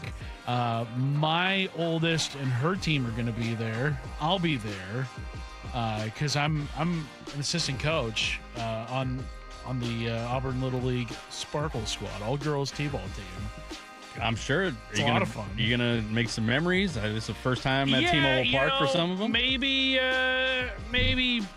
taking behind the velvet rope a little bit. Okay, because we got that access that we do. So I'll introduce him to Rick and Gary for sure. Shannon, she'll be there. So, Nice. yeah, it'll be a fun time. That's going to be awesome. Making memories for the kids, man. Way to go, Curtis. That's what I'm here for. And a great dad, great guy. Love it. Thanks, Charlie. You are listening to Bump and Stacy on Seattle Sports and the Seattle Sports app. Still to come in today's show. We've got Hype Train coming up at 1:30. What I need to know at 1:45. Text in your questions to 866-979-3776. You can never text those in too early. But up next, we normally do NFL headlines at 12:30 every day, but we're going to change it up. MLB headlines, including Tarek Skubal has already resumed throwing. What? We'll get into that coming up next. He's Charlie Furbush. I'm Curtis Rogers. We're filling in for Bump and Stacy here on Seattle Sports. Cal to the IL. Cal can't get off the throw. A little slip. And looked like Cal hurt himself. A right oblique 10-day IL. Insight and analysis, including the latest from Mariners insider Shannon Dreyer. Cal is very hard to sit down. He tries to play through anything. At seattlesports.com. He has obviously been playing with a little something. One person you will be looking at to pick up that slack, and it's Julio. I think it's kind of Josh Naylor time. And the home of the Mariners, Seattle Sports. Hey, Brock Hewitt here with my buddy Shannon O'Kelly from IRG Physical and Hand Therapy. We know this, Shannon. When the weather warms, our baseball team's bats usually get a little hotter. We also know that maybe we've been sitting around and we try to crank things to 100 and our bodies don't quite react. As the weather gets warmer, do you see more folks at IRG? Absolutely, Brock. You know, you just mentioned it. As the weather warms up, people think they need to get outside, which is great. But sometimes they get outside, they start too fast, too quick, and they don't warm up. They don't stretch. They don't do preparation. If you find yourself in that situation where maybe you overdid it, you're hurt, you got a bruise, a bump, an ache, get a hold of us at IRG PT. We'll do a free injury screening, and we'll give you some guidance, some recommendations to keep you on your path of healthy function, pain-free activity. How cool is that? A free screening for you and no referral needed. Just personalized care when and where you need it. Visit irgpt.com and schedule your appointment today. Over 40 convenient locations. IRG's in your neighborhood. irgpt.com. At Valvoline Instant Oil Change, we perform an 18-point maintenance check with every oil change to help make sure you're good to go. And? Yeah, you're good to go. Huh. Wonder why the dealership isn't that easy. Well, we'd let you know if we found something in our check. Oh, great. That was easy. Valvoline Instant Oil Change. Quick, thorough, and honest. Come with no charge. Shopping for a new Mazda? Shop the West Coast's largest Mazda dealer, Mazda of Everett. With more new Mazdas in stock than any dealer in the region. Shop over 780 new Mazdas. Click on the Mazda of Everett price. At Mazda of Everett, exceptional customer satisfaction is the standard. Plus, at Mazda of Everett, you negotiate directly with the owner. Locally owned, trusted by thousands. Shop MazdaofEverett.com and see why we're #1. Hello, my friends. It's DeGraws here, encouraging you to golf local. Our region is blessed with a ton of golf that isn't very expensive and can accommodate all types of skill levels. Check out the premier courses at Bellevue, Bill Wright, Cedar Crest, Inner Bay, Jackson Park, Lake Padden, Legion Memorial, Linwood, or Walter Hall. You know, wherever you are in Western Washington, you're not far from a premier course. Why not book a tee time online or play Top Tracer at the range at Inner Bay, Bill Wright, and Jackson Park? So what are you waiting for? Play the courses. Play Premier. Dave Wyman here, and you've heard me talk about a local company for over a year now I really love working with. Harley Exteriors. You can expect a no-pressure consultation. They're great people to work with, and their windows are beautiful. I recently met with them, and I was excited to hear about the many Seattle sports listeners they've worked with. And now, Harley Exteriors has stepped up with a can't-miss offer. Right now, get $450 off each new window, $1,000 off each patio or entry door, 12-month or 18-month, no interest, no payment options, plus $200 off your final project total. If that isn't enough to get you started on a new project, I don't know what is. Schedule a consultation just like I did. Give them a call at 833-HARLEY, that's HARLEY, or go to harleyexteriors.com. Minimum purchase of 4 windows required for window discount. Qualifying windows must be 36 by 36 or larger. No size minimum on patio or entry doors. Financing subject to credit approval. Cannot be combined with other offers outside this promotion. Offer valid through May 31st. Mariners and Padres tonight at T-Mobile. First pitch at 6:40, pregame at 5. Listen live for free on the Seattle Sports app. I'm sure by now you've heard interviews with a whole lot of people who took the First Mark Challenge and saved so much money on their insurance and got better coverage. We call them First Mark victories. Well, I too took the First Mark Challenge and am thrilled to say that First Mark is saving my family thousands. Now that's what I call a victory. Before we got married, my husband had been with the same agent for so long, I think we just assumed that they were working hard to get us the best coverage and save us money. But it wasn't the case. And we only knew that by taking the First Mark Challenge. First Mark works for you, not the insurance carriers. First Mark will fully analyze your current coverage, making sure you're not overpaying for the wrong coverage, which could leave you at risk for financial loss. Then they carefully search the market, dozens of major carriers to find you the best fit. And that's it. First Mark Insurance has helped thousands of families successfully manage the complicated world of insurance and save them thousands, my family included. Be the next First Mark Challenge victory. Take the First Mark Challenge now. It's free. Go to firstmarkinsurance.com. First Mark Insurance. They work for you. From whiplash to herniated discs, there are a few car accident injuries we've all heard of. JP Pendergast with Pendergast Law explains that even the most common injuries differ from one another. Pre-existing conditions, health history, beginning of treatment. There are hundreds of factors that make every person and every injury unique. While these variables aid medical treatment, the strongest case recoveries must also take them into account. Could you explain a little bit more? Our team at Pendergast Law is obsessed with turning over every stone to differentiate each case. This requires thorough investigation, diligent listening, and relentless research. We never pursue cases with a one-size-fits-all approach. We built our success by treating every injury and every case with the individualized attention our clients need and deserve. Pendergast Law's individualized approach to even the most common injuries makes the difference in case outcomes. It's another reason why I can't recommend them enough. If you or a loved one has been injured in a car accident, call Pendergast Law. We can help. From the Quantum Fiber Studio, you're listening to Bump Stacy. Weekdays 10 to 2. On Seattle Sports and 97.3 FM HD2. We're changing things up here. Normally, we bring you NFL headlines, the biggest stories from around the NFL. But today, since we've got Charlie Furbush, and we're going to MLB headlines to start this segment here at 12:30. Charlie, Major League Baseball and the MLBPA had their very first labor talks this week. We're all kind of looking at December as kind of the drop dead date, I guess, because there's the threat of another lockout coming, and it stinks that we just did this a few years ago, but here we are right now. From a player's perspective, like, how much say do you guys get? Because there's like the player representative for each team, right? How often do you guys hold those meetings, I guess, amongst just the players union, and how does this all work for those of us who are not inside the clubhouse? Well, thanks for having me on, because I was the player rep for the Mariners while I was with them. So I'm pretty fully engaged with everything that happened with the union and collective bargaining agreements and the meetings that we have with players and the league and the PA. So it is something that the players will always be unified by, and they will always stick together, and they know as a unit where they are very strong together from a union perspective. And conversations right now, it's great that the two entities have met and had preliminary conversations, as these things do when you're in the last year of a CBA.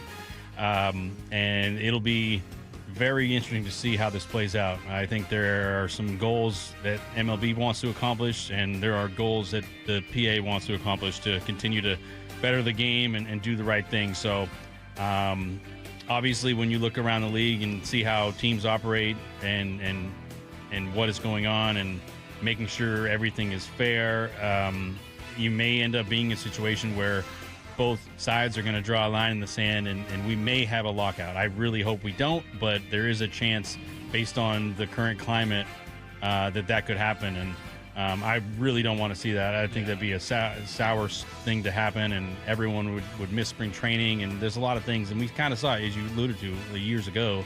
It's not a sight to see. And at the end of the day, it becomes this billionaire versus millionaire fight, and that's how it is. Well, and especially with how much forward momentum baseball has had over the last few years, where you're seeing it start to regain some popularity. The national TV numbers are up. The social media activity is up across the league. Jersey sales are up. Like, it feels like the game.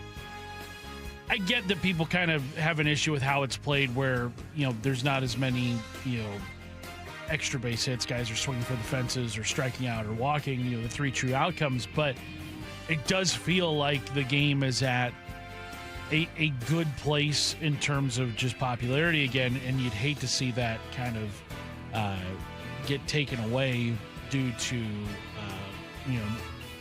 not having peace amongst the owners and the Players Association. Getting back to you being the Mariners player rep, I've always wondered, like, how does that selection process work? Is it like a yearly thing, or is it like a multi-year thing? How does that? How did you get named the Mariners player rep? Yeah, great question. So typically you have a 2-year, you're the player rep for 2 years. And when I got traded to the Mariners in 2011, going into that must have been September, the player rep was up for vote, right? And I had been kind of just thrown into what that was and what the union did for the players and everything. And I'll never forget this moment sitting inside the clubhouse as a rookie in 2011 trying to, take it all in. And I'm not sure, maybe the player rep at that time had been traded. So they needed to vote someone in. And sure enough, I'm sitting in my locker, not thinking anything of it. I was definitely interested in doing this, but I didn't have being the player rep on my plate that day. Right. But I look over and Sean Figgins decides to say, "Hey, Bush, you should be the player rep." And then everyone else was like, yeah, you should do it. And I was like, okay, sounds good. I'll do it. So I started in 2011 and then went into the off season and did all the, back end union work. And part of being the player rep is that not only is it responsible, for yourself to take in all the information as you can, but also to relay updates and necessary things to all the guys on your team, right? Because there are some changes and things that happen throughout the year where you have to be on your game and present information and make sure that everyone feels good about it. And now with the CBA and when you're in the last year of it, these conversations will happen more frequently. So you'll have more and more group conversations within your team, and then you'll have more probably Zoom type calls with every other team in the union to get together to talk about issues, talk about how they feel and where they stand on things. And as a union, there are certain things that you never want to give up, and that you want to do the best you can to negotiate fairly and come up with a solution. So it's certainly something that I enjoyed.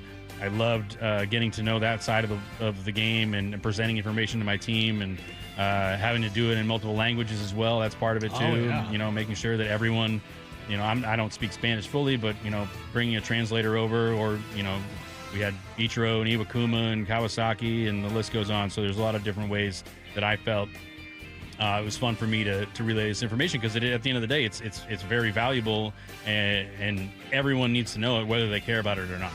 Fascinating stuff. I've always wanted to know that whole process, and you've answered every one of my questions. Thank you, Charlie. Just like that. Appreciate it. Boom. Elsewhere in baseball, Tarek Skubal has already resumed throwing. We are barely a week removed from the surgery he had to remove some loose bodies in his elbow. That's according to the New York Post, John Heyman. The procedure was arthroscopic, and Skubal could significantly beat out the initial estimates of a 2 to 3 month recovery. Obviously, this is the best news possible for Tigers fans, especially because he's the most important player on that team. But you were telling me, Charlie, that you've heard about this procedure that he's had on his elbow. Yeah, so typically the arthroscopic surgery would be more intensive, and you'd have to create a bigger incision to get in there to get that loose body based on the equipment you're using. But Dr. Elatrash down in LA has actually used this new technology that is essentially, I don't know exactly the width, but it's more on the side of like a needle. So almost like an incision, like a needle poke type of incision. So very, very minimal. And I think that's the big reason why that you're seeing him play catch, is that typically you get cut open, you have stitches, you have to wait till all those things recover. So if he's getting a very minimally invasive procedure to get rid of that loose body, that's why you're seeing him play catch so soon, is that the procedure clearly worked, and that's where we're at. Modern medicine continues to advance. They continue to come up with new ways to get guys back on the field orthopedically, and I think this is just what you're looking at. Also in baseball, another AL West star going through the worst slump of his career. Rangers shortstop Corey Seager, in the midst of an 0 for 27 slump, hitting's pretty hard. It's not an easy thing to do. And a lot of these guys, I mean, Corey Seager is one of those guys that makes hitting look easy, but apparently everybody will have a slump like this in their career. Yeah. Hopefully he doesn't hop in the shower with full uniform like Cal did. But I wouldn't mind seeing that slump last a few more ABs. Luckily, the Mariners don't play the Rangers anytime soon. And then some potential serious news out of Puerto Rico today.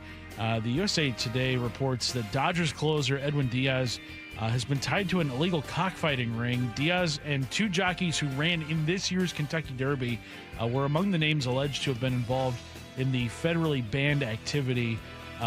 Diaz underwent surgery for loose bodies in his elbow back in April, but he won't likely be back until the end of the year this year with the Dodgers. But obviously, you don't want to be involved with anything like that off the field. And I believe people were tipped off to it because there were these cockfights that were being advertised for on Facebook. And like, lo and behold, there's Edwin Diaz in some of those pictures being advertised as making an appearance there. And then there's also some quotes about him and having previously attended these illegal matches. So, Edwin, I don't know, man. What are you doing? Just don't involve yourself in that kind of stuff. There's a lot to lose if you are involved in that. Yeah, I think as a role model, public figure, you have to be really on top of your game at all times, on and off the field. So a little unfortunate news for sure. And just a reminder to all athletes out there, like, take care of yourself in the right way, and don't do things that are going to put yourself or your career in jeopardy. Coming up at 1 o'clock, Daniel Kramer, MLB.com Mariners reporter. He will join the show. But up next, Charlie and I preview this Mariners-Padres series, looking ahead at some of the matchups in this weekend. That's up next. You're listening to Bump Stacy, Curtis Rogers, and Charlie Furbush here filling in for him on Seattle Sports and the Seattle Sports app. Think you know the Mariners? Not if you aren't subscribed to the Daily Mariners newsletter from Seattle Sports. That's what they've been waiting for. The latest Mariners news and injury updates, exclusives from Mariners insider Shannon Dreyer. You look at the pieces and how it works. Plus the best takes and breakdowns from your favorite Seattle Sports hosts and contributors. The Mariners seem to be trying to build something that I think is a little bit more sustainable. The Daily Mariners newsletter. Monster solo home run. Subscribe at seattlesports.com/newsletter. My first car sale was from Michigan. I get this lead. This guy had been looking for this very specific truck across the whole U.S., and he's concerned about rust. And I'm like, why don't we FaceTime? I will crawl beneath the truck. I literally was on my back beneath this vehicle, showing him all the welds that he wanted to see. He agreed, put down a deposit, held the truck, flew out that night from Michigan. I picked him up at the airport. He had his cashier's check. We went through everything, and that was my first car sale. So here's the catch. If you're willing to put a limit on what you're willing to do to be a good person, to help somebody out, or to help in the community, then that limit exists. So you don't. You just do what it takes to be the type of person you want to be and to help people like you hope that they would help you. And it doesn't matter. You just do what it takes. The Johnson Auto Family, the LJ way. Are you looking for the best deal on a new home? Discover the D.R. Horton Home of the Week. With new home communities from Lacey to Stanwood, ranging from the low 500s to the high 1 millions, D.R. Horton has the right home at the best value for you. Your new home is within reach, so what are you waiting for? Learn more about the D.R. Horton Home of the Week. Visit drhorton.com and schedule a tour today. D.R. Horton, America's builder. An equal housing opportunity builder. On October 3rd, Snohomish PUD is hosting the first ever Community Energy Run at the Water Operations Center in Lake Stevens, located on the scenic Centennial Trail. It's a family-friendly 5K where every step supports the Community Energy Fund, helping local families keep the lights on when times get tough. Join the Community Energy Run on October 3rd. Learn more at snowpud.com/run. What if you could have the most reliable Wi-Fi? And get this, what if you could keep it at the same price for 5 years? That's the Xfinity 5-year price guarantee. Just 5 years of fiber-powered Wi-Fi that boosts speeds to the devices that need them most. That finds and fixes problems before you even notice them. Like super intelligent Wi-Fi with a sixth sense. And that keeps you gaming in the fast lane, even when the whole family is banking on bandwidth. And here's the best part. No annual contracts, no hidden fees, and our best equipment included. Plus, get online in minutes with same-day Wi-Fi. Hey, let's face it, a lot can change in 5 years. Kids grow taller, dreams grow bigger, but your Wi-Fi? It would stay reliable and the price would stay put. The Xfinity 5-year price guarantee. Lock in your price and unlock the possibilities. Xfinity, imagine that. Select plans only. Restrictions apply. Powered by fiber. Connects to the premises by coaxial cable. Actual speeds vary. Step inside and let the excitement take you places.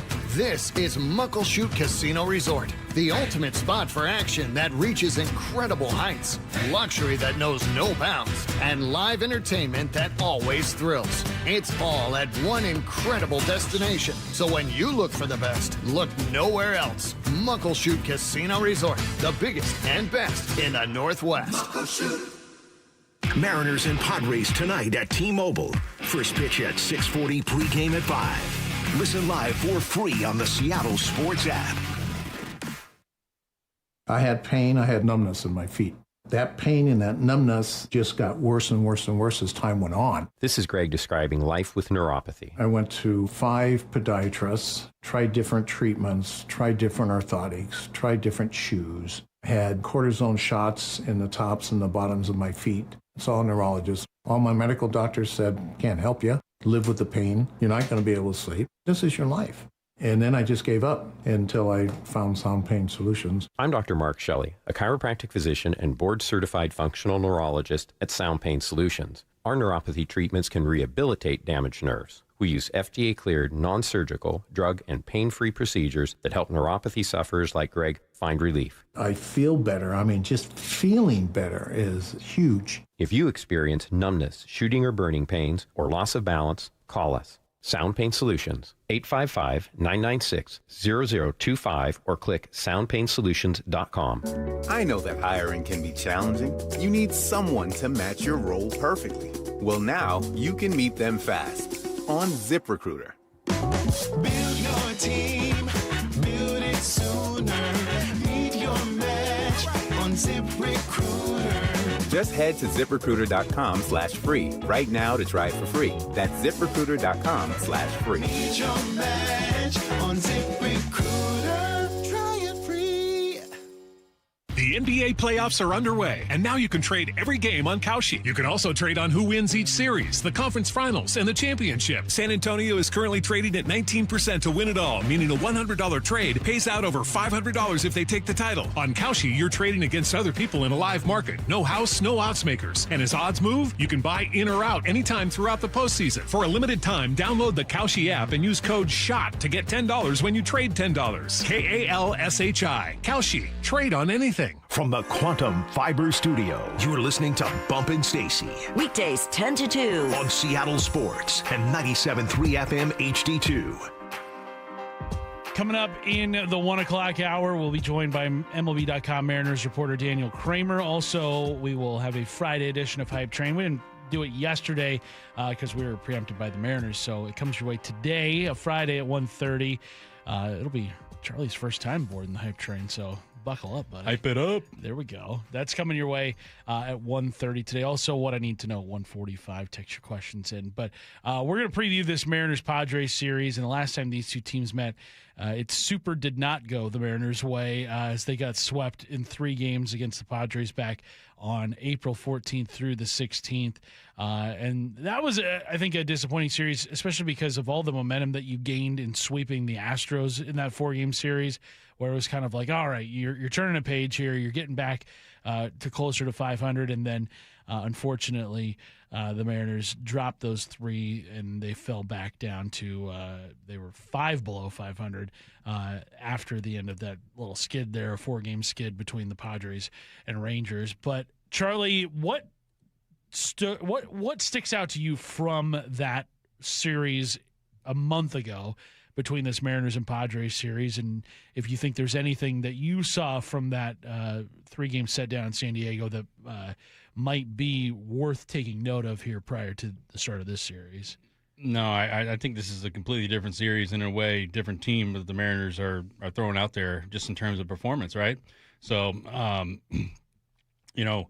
you look at what they did down in San Diego and where they were at back then, and then now where they're at now, it just feels like you're in a better place, right? You're in a place where, obviously, notwithstanding the Cal injury, right? But offensively speaking, as a whole, right, there were some gaps there, some underperformance at the time, and I now look at the lineup and say, all right, yeah, they're in a much better place to withstand a lot of this stuff. So when we look at the Padres, I think it's a solid team, but tonight is going to be an interesting matchup with Hancock on the mound. I think he can really establish his sweeper tonight and use that effectively. We've seen it a few different outings this season where it's been lights out. So another strong performance from Hancock tonight I'm anticipating for sure. And I just don't think the Padres maybe are as good as they seem. I know they're 7 games above 500 now, but I think the Mariners can go out and what is it now, tie the Vetter Cup. Tie, right? yeah, it would be a tie. I believe this is where it gets decided unless these two teams meet in the World Series. Then, is there a tiebreaker? Maybe it's like run differential or something. I have no idea. You're right. But just kind of scanning through the Padres' offensive numbers this year, everybody pretty much hitting below what we've kind of expected of those guys. Jackson Merrill, his OPS only 629. Fernando Tatis Jr. has no home runs this season. He has not hit a single home run this year in 156 at-bats. Xander Bogaerts actually hitting the ball pretty well for him. He's kind of having a bounce-back year. 7 home runs, 257 batting average. Manny Machado under 200, that seems crazy. Like, he's always near 300. He's probably going to the Hall of Fame one day. Ramon Laureano, 214. Gavin Sheets, he's hit some big home runs this season, but ultimately has not made consistent enough contact. Jake Cronenworth down to 144. Nick Castellanos, 200. I mean, this is an offense where I think if you've got some really good starting pitching, in which the Mariners do have going in this series, you look at the Mariners starting pitchers over the course of the next 3 games, you got Emerson Hancock going tonight, Logan Gilbert on Saturday, George Kirby on Sunday. Like, ultimately, I think the matchup that I'm watching for is the Mariners offense against the San Diego pitching, because I look at those 3 starters and what the Padres have been able to do offensively this year. I think the Mariners hold the advantage in terms of the starting pitching here. Yeah, I agree. And I think from the starting pitching aspect, and you mentioned those 3 guys, I think have a great chance to go out and win the series. And you mentioned the San Diego offense. I think that's where it's kind of, when you look at just their record, you're like, well, how did you guys win all these games, right? They clearly have been pitching well to keep themselves in the games, but the lineup is clearly not playing up to their caliber, and hopefully the Mariners can take advantage of it this weekend. Yeah, and this Mariners team, even without Cal Raleigh in the lineup, I mean, yes, you're going to have Mitch Garver and you're going to have Johnny Pareda behind the dish, probably both at times over the course of this weekend. But outside of those guys, I mean, I think Julio is going to stand to have a pretty good series. Josh Naylor's bat is coming back to life. Randy has been maybe your most consistent bat offensively. JP is getting on base at a really good clip. Cole Young had a big hit yesterday to drive in 2. Luke Raley swinging a really big power bat. So even without Cal Raleigh in the lineup, and now his presence maybe has opened up some things for guys around him, you don't have that now in your lineup. But ultimately, I think this Mariners lineup, even without Cal, can still do damage. Maybe not as much without him, but it's a lineup where you still have to respect a lot of guys 1 through 9 in it. 100%. I mean, this lineup is still legit, and I think, yeah, not having Cal over however long it ends up being will always be a gap they're trying to fill and figure out if Garver can fill in or Pareda, right? I think it'll be interesting to see what ends up happening. But you just look at the core of this lineup. You mentioned all those guys. I just think when they're all playing well and as the bats heat up this summer, it really becomes a difficult, lineup to navigate. And it's not just the top of the lineup, right? I think the bottom of the lineup you mentioned in Cole Young. I think JP's been having some more competitive at-bats lately, and then Canzone's still hitting the ball hard. So there's some guys at the end of the lineup that can still present a challenge. So I think it'll be fun to watch this offense kind of hopefully take off in the next couple weeks and really carry the team. Emerson Hancock gets the start tonight, Charlie, quickly before we get to break. He's 2 starts removed from that fantastic outing he had against the Royals, striking out 14 in 7 innings. Last outing against the White Sox, didn't quite have it, gave up 5 runs, walked 3 in 6 innings. Still got the win, though, in the Mariners' 12-8 victory over the White Sox. What are you expecting to see from him tonight?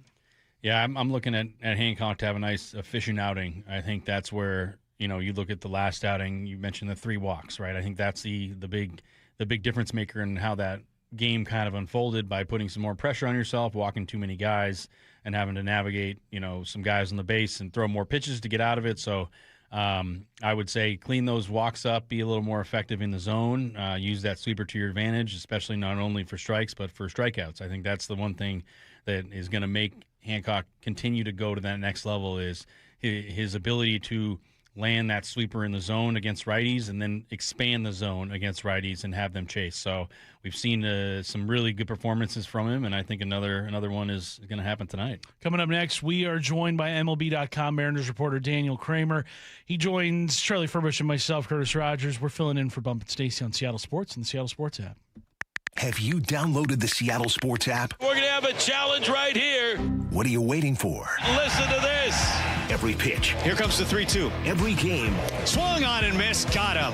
One app for free. How about that, folks? The Seattle Sports app. Every game. Julio racing back. Right in the palm of your hands. Makes a leap and makes the catch. Plus the latest Mariners news, insider access, video, and podcasts. They got it. Wow. The Seattle Sports app. You don't have to be a great golfer to get a handicap. You don't have to play every weekend. And you definitely don't have to be super competitive. A golf handicap index is for any golfer. Michael Bump is here. In fact, it only takes 3 18-hole rounds to get started. So whether you play to compete, improve, or just have more fun with your golf buddies, a handicap makes the game fair and more interesting. Getting one is easy. Sign up, post 3 rounds, and you're set. Learn more at wagolf.org/710. That's wagolf.org/710. Woodworker, check. Metalworker or material handler, check. Equipment Sales and Surplus in Auburn offers competitive pricing on leading brands like Jet, Powermatic, Wilton, Bailey, and others. Whether you're a hobbyist or a fabrication shop needing metal forming machines, they have hundreds of machines and accessories. The only dealer offering scratch and dent and discounted items. Check them out in Auburn. EquipmentSalesandSurplus.com. Your go-to for woodworking, metalworking, or material handling. That's EquipmentSalesandSurplus.com. Dave Wyman here with an interesting story. A woman was about to donate a box of jewelry, but her friend told her, take it to Bellevue Rare Coins first. She walked out with a check that far exceeded her expectations. Old jewelry, coin collections, gold watches, necklaces, and pendants. It's worth finding out what those items are worth during such a strong market. Before you give anything away, get it checked out at Bellevue Rare Coins in Bellevue, Linwood, Issaquah, and Tacoma. Go to BellevueRareCoins.com. Listen every morning to Brock and Salk for Need to Know, powered by Marquee Data. Marquee IQ brings all your data together into one clear view. Stop running your business on highlights. Get the full picture. Visit datathatwins.com to learn more. The warm weather has me thinking about summer plans. Stacy here to add one thing to the top of your list. Book a demo and check out the brand new all-electric wake boat from ARC. I got a ride in a brand new ARC Sport, and it was like a luxury EV on the water. Quiet, powerful, easy to operate, and low maintenance. They're doing demos in Lake Union, Lake Washington, and Lake Sammamish. Honestly, if I could drive one of these to work, I would. Schedule your demo at arcboats.com/demo. If you can't make it out to Kirkland, they'll pick you up. arcboats.com/demo. Around here, we see a lot of people head out. No matter where they're going, we just help make sure they're ready. Before you hit the road, get a pre-trip safety check from Les Schwab Tires. It's free. Plus, this May, save up to $200 on select sets of 4 tires, including all-terrain, highway, all-season, and all-weather. So go ahead. Explore with confidence. Les Schwab Tires. We're here to help you take the long way. Limited time offer while supplies last. See leschwab.com/sale for details. Olympic Hot Tub has more ways than ever to achieve total wellness at home. Immerse yourself in a saltwater hot spring spa and let jets melt stress away. Enjoy a refreshing swim in an endless pool swim spa. Retreat to healing warmth and detox in a Tilo sauna. Then awaken mind and body with a cold plunge. You'll be saying, ah, in no time. Your path to wellness starts today at Olympic Hot Tub. Current specials with exciting savings at olympichottub.com. Better you, better life. The Mariners are all about giving you more baseball for your buck. With Mariners Value Games, you can score seats for less than $12 on select dates all season long. Plus, be sure to check out the biggest ever value menu and beer lineup. Available every game and featuring 36 items. From ballpark classics like hot dogs, nachos, and refillable sodas to canned brews starting at just $5. Go to mariners.com/value to grab your value game tickets and check out the full slate of value options at T-Mobile Park. Now that Wendy's has these new biggie deals, everyone in the family can get what they're craving, from nugs to JBCs. The parental units can get an $8 biggie bundle, the eldest who think they're so grown can get a $6 biggie bag, and the little one who can do no wrong can get a $4 biggie bites. You know, assuming they have a credit card. No, I'm kidding. We take cash too. 4, 6, and $8 biggie deals for the whole family. Only at Wendy's. Price and participation may vary. Single items at regular price. Prices may be higher in Alaska, California, and Hawaii. Ryan Reynolds here from Mint Mobile. I don't know if you knew this, but anyone can get the same premium wireless for $15 a month plan that I've been enjoying. It's not just for celebrities. So do like I did and have one of your assistants switch you to Mint Mobile today. Visit mintmobile.com/radio. Upfront payment of $45 for 3-month plan, equivalent to $15 per month required. Intro rate first 3 months only, then full price plan options available. Taxes and fees extra. See full terms at mintmobile.com. John Curley here. This baseball season, step up to the plate and get the price of a new heating and cooling system in just 60 seconds on your phone with no pressure. Don't wait. Call the comfort people. HomeComfortAlliance.com. That's HomeComfortAlliance.com. Let's go! This is Seattle Sports. Streaming through the Seattle Sports app. KIRO AM Seattle. KIRO FM HD2 Tacoma. Home of the Seahawks, Mariners, and everything Seattle sports. Seattle Sports Snapshot. The Preakness Stakes are run tomorrow. 3:50 p.m. is when they will take place on NBC. Kentucky Derby winner Golden Tempo will sit out with the goal of running in next month's Belmont Stakes. Iron Honor is the favorite in the second leg of the Triple Crown. PGA Championship going on right now. Aldrich Potgieter, he is the leader through 12 today at -5. Snapshot, brought to you by Miller Lite. When it's game time, it's Miller time. This hour is brought to you by Mazda of Everett. From the Quantum Fiber Studio. This is Bump and Stacy on Seattle Sports. Streaming through the Seattle Sports app and at seattlesports.com. Now, here are your hosts, Michael Bumpus and Stacy Ross. Here we go now. Curtis Rogers and Charlie Furbush here filling in for Bump and Stacy today, and we are joined now by MLB.com Mariners reporter Daniel Kramer here to start off hour number 4. Daniel, how you doing today? What's going on, fellas? I literally just walked back into my condo getting back from Houston, so quick turnaround before getting back to the ballpark tonight for the Vetter Cup. Oh. An exciting homestand. Get excited. Get pumped. Shred the guitars responsibly. Daniel, obviously the big news around the Mariners is Cal Raleigh heading to the IL. You were in the clubhouse yesterday. What was that like, seeing somebody who is known for their durability have to now sit out for what could be kind of an undetermined amount of time? Yeah, well, I'll start first with the clubhouse. The vibes, and I wrote about this a little bit yesterday, were, as good as could be given how dispiriting the day started, right? They go into Houston. I know that it's not a very good Astros team anymore, or what it once was, but there's kind of still a sense of surreal to see them go into that ballpark that used to be their house of horrors and just absolutely dominate, the way they have for the better part of the past few years now. If you go back to September as well with the sweep that helped them win the division, and then, to get the Cal news yesterday and then come out firing on all cylinders and seeing Luis kind of get through a rebound start with his status in the rotation, obviously being a hot topic of conversation over the past couple weeks. Mitch Garver stepping into that role for Cal. And he gets off the schneid with his first homer of the season. But I think, more tellingly was how he navigated Luis through that outing. They went to his changeup a bunch, a pitch that he doesn't really throw as much anymore. But, Garver wanting to encourage him to kind of feel confidence with that offering and pretty much everything else. And you kind of saw some of his stuff play up because of it. And I think, I wrote about this a little bit this morning, but for the time being, it's going to be Mitch Garver's pitching staff until Cal gets back. Obviously, Johnny Pareda is up as well. And, he's, I would think, the superior defender. We saw some flashes of it when he came in to fill in while Cal was sidelined for 3 games a couple weeks ago too. So how they navigate that is going to be, one thing I'm monitoring over the next couple days, especially since, Garver's 35 and I don't see him playing with nearly as much regularity as Cal did. Cal plays as much as any catcher in the sport. So there were a lot of good things coming out of the clubhouse yesterday after the day had began on, a pretty sour note and had ended on a sour note the night prior when they get walked off and Cal has to come out of the game. As for Cal himself, we did not get a chance to talk to him after he exited Wednesday night's game in the 8th inning there down in Houston.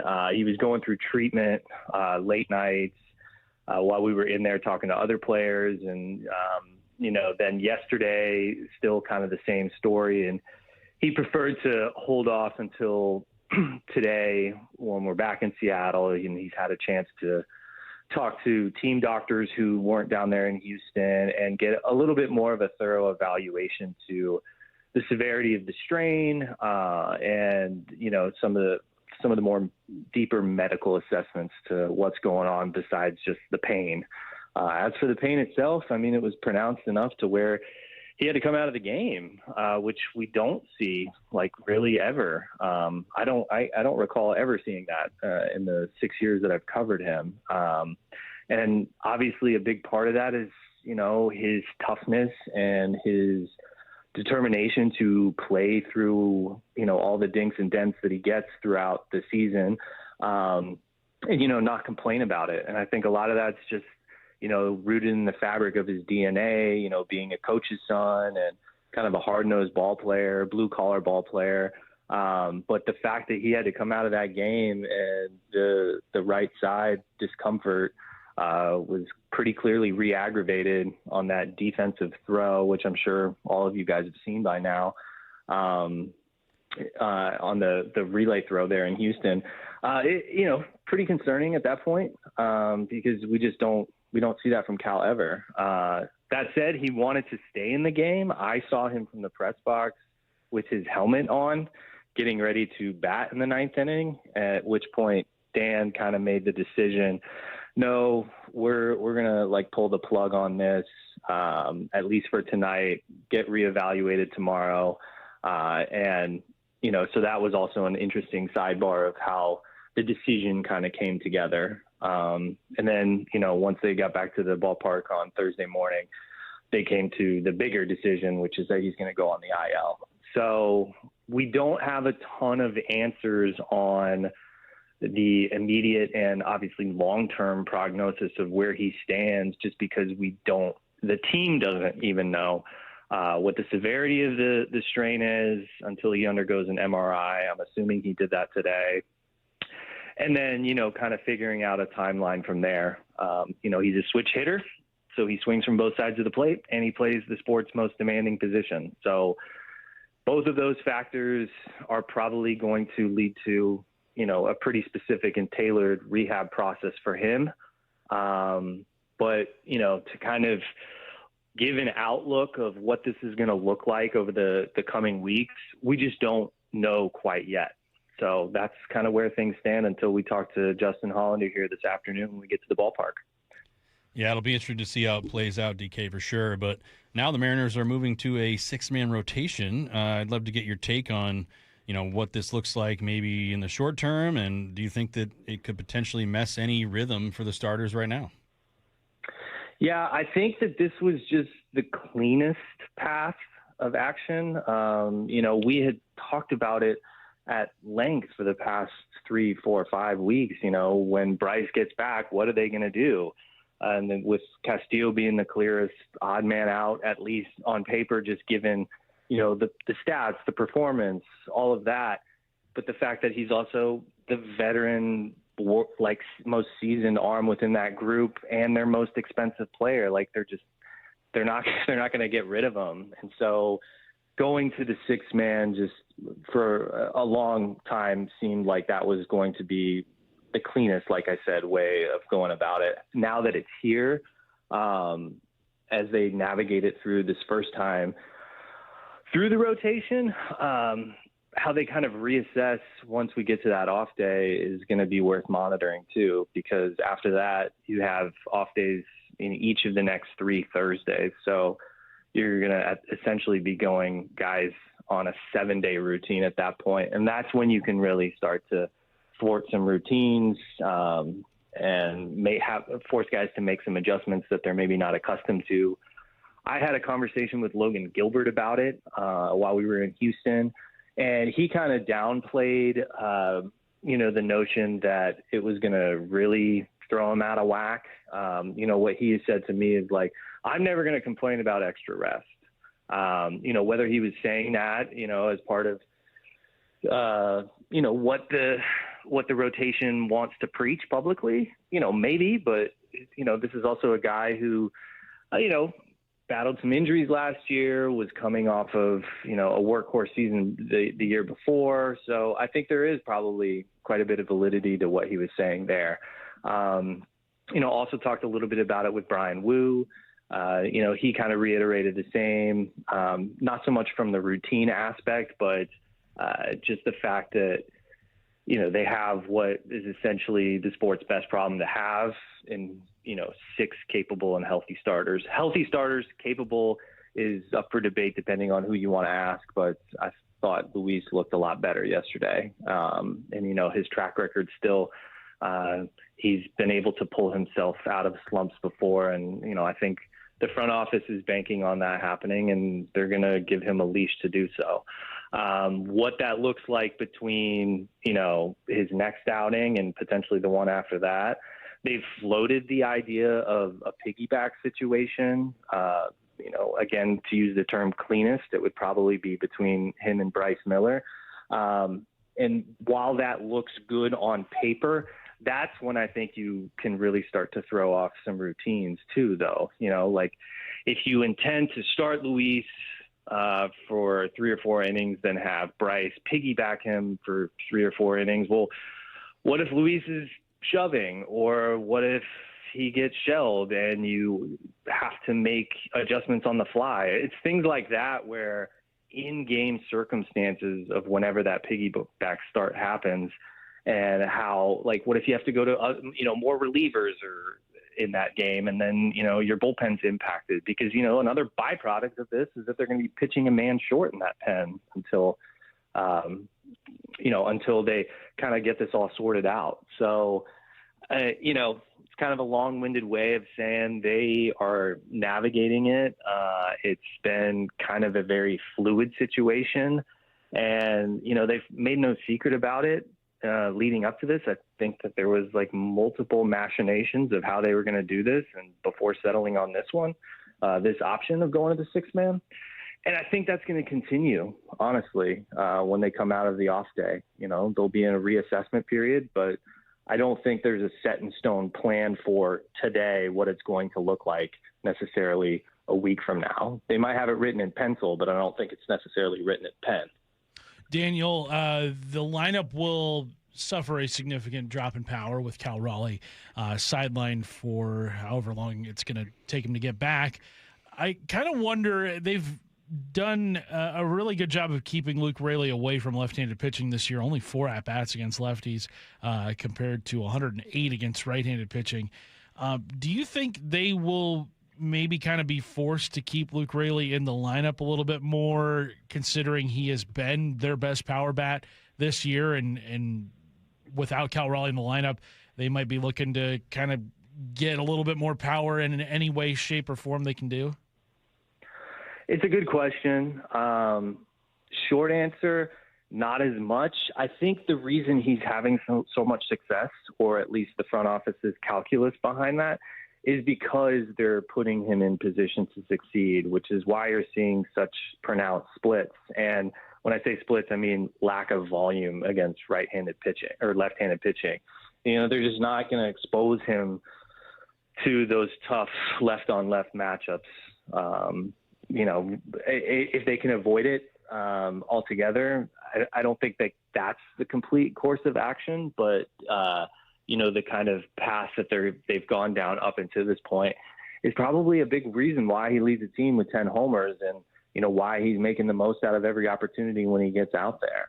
I think where you could maybe see some adjustments is if, his spot comes up in the lineup against a lefty reliever earlier in a game. Maybe Dan is a little bit more deliberate about not just pulling the trigger immediately to his bench, especially if that Raley's spot's going to come up again, potentially against a righty later in the game, and also if the game is a little bit more on the line at that point. You saw them get burned by that a couple times earlier this year. I think down there in San Diego about a month ago comes to mind when that happened. So I think that's where you might see them make some slight tweaks in terms of strategy with their platoons. But Raley, like I said, he's been so good in the spots that they've put him in because that's where they believe that he'll have his most success. And you've seen it for, the course of the past 7 weeks.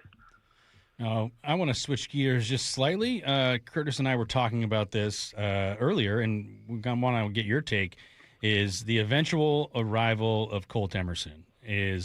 Do we see him for the All-Star break? I'll tell you, my prediction is that he's going to be up with the team before his 21st birthday, which I think would be a fun thing to experience inside that clubhouse with everyone.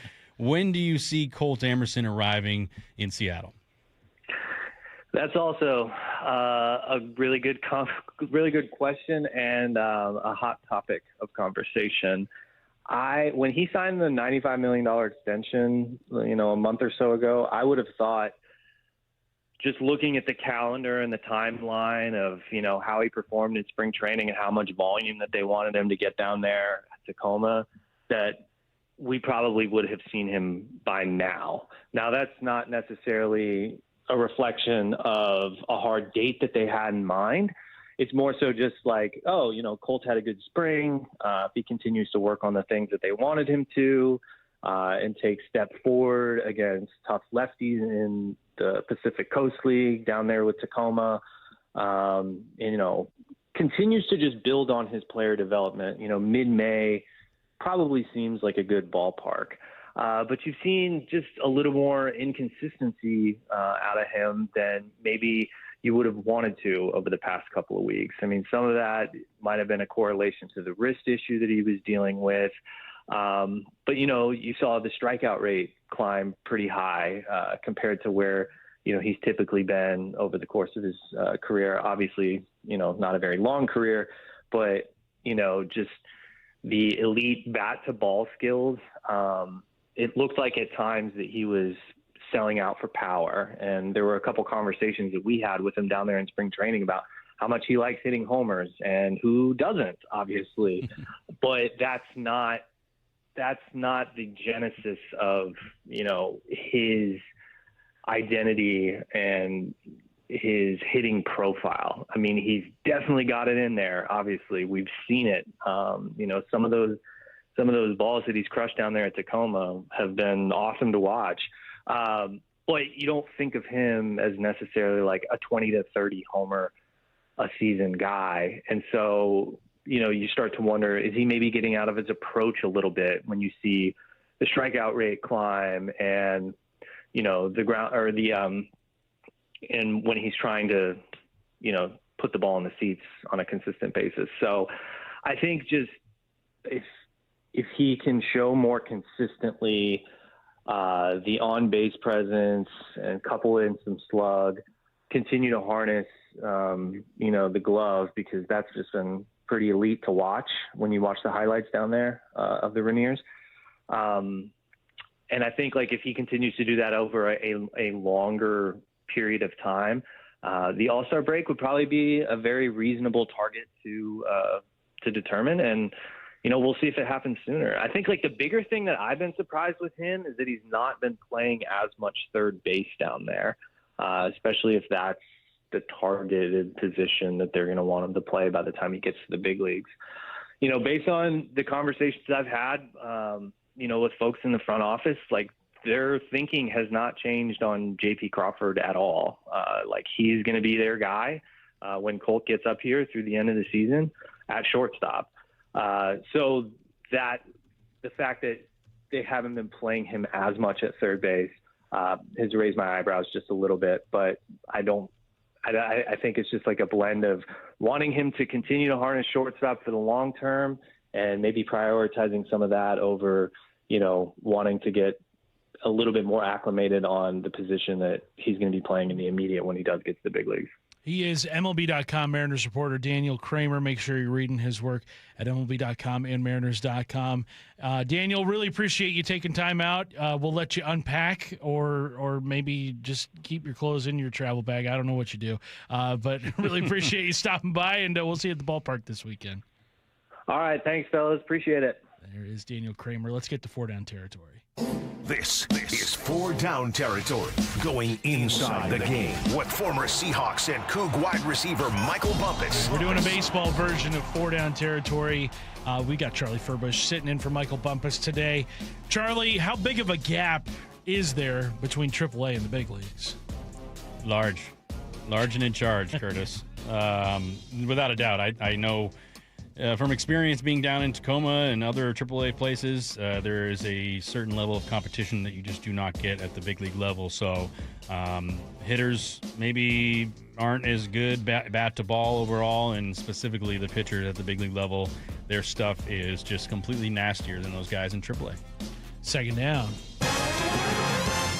All right, Matt Brash had a perfect rehab outing last night for AAA Tacoma, striking out 3 in his 1 inning of work. So what does a pitcher look for when working their way back from injury? Is it results? Is it stuff? What are we looking for?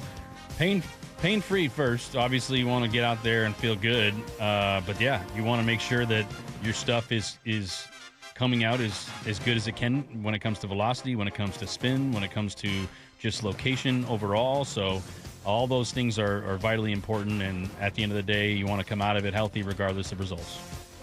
Third down. All right, Charlie. Umps get a bad rap. They do? They do. Believe it or not. I'm surprised. They are not they are not people that are looked upon very fondly. So with that being said, we asked you earlier who are the best umps, who are the worst umps that you had behind home plate. Yeah, I'll say it again. Mr. Angel Hernandez was not necessarily the greatest umpire. And then, I'd say a little curmudgeon-y old man was Joe West as well. Joe West, he had a country album out, right? He was a country artist too? I guess. Very bizarre. Very bizarre. Well, then you got C.B. Buckner. Yeah. All those. That era of umpires. It's funny because, we mentioned this a little earlier, you don't know the names of a lot of the umpires nowadays, which I think is a good thing, right? Because if you know the names of them, then that means they have a bad reputation. The good ones, I would prefer to leave them as anonymous as possible, because that means you're doing your job. I don't notice you. But the bad ones, you know a little too much about them. Even more so when they make bad calls against your team. 4th down. All right, Charlie, earlier this week, Cal Raleigh broke out of his slump, credited a shower in his uniform as what did the trick for him. So who was the most superstitious player you played with? So many that come to mind. But like I'll say, I think, Brendan Ryan back in the day playing shortstop, he was a quirky individual when it came to pregame routines. So seeing him do random things or maybe not look like he's ready, only to be ready in a mere moment later. So some funny things that he did that I can only say appropriately right now. But I will say, even from a superstitious standpoint, I had to mix it up one day, and I had to go. Yeah. I did a Fu Manchu. Wow! Got myself back on track. You believe it? I don't remember seeing that. Yeah, well, I would have remembered that.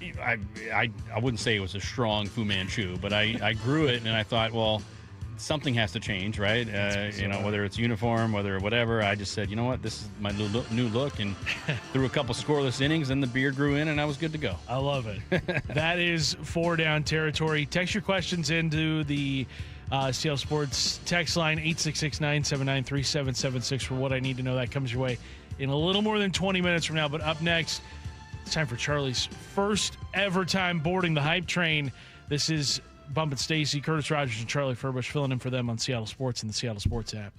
Cal to the IL. Cal can't get off the throw, a little slip, and looked like Cal hurt himself. A right oblique 10-day IL. Insight and analysis, including the latest from Mariners insider Shannon Dreyer. Cal is very hard to sit down. He tries to play through anything. At seattlesports.com. He has obviously been playing with a little something. One person you will be looking at to pick up that slack, and it's Julio. I think it's kind of Josh Naylor time. And the home of the Mariners, Seattle Sports.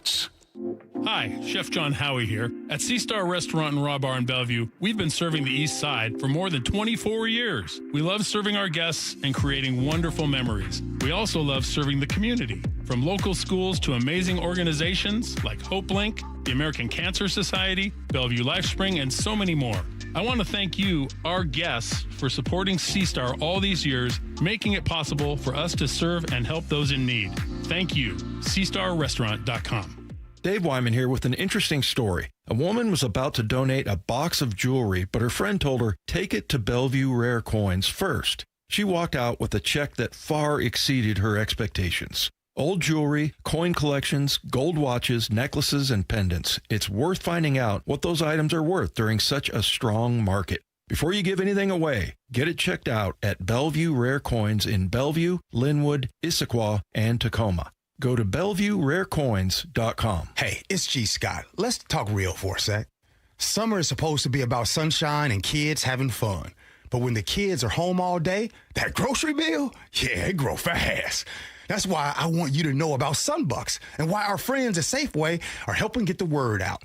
If your family qualifies, you can receive $120 per child to spend on groceries this summer. Food in your cart and a little less pressure on that budget.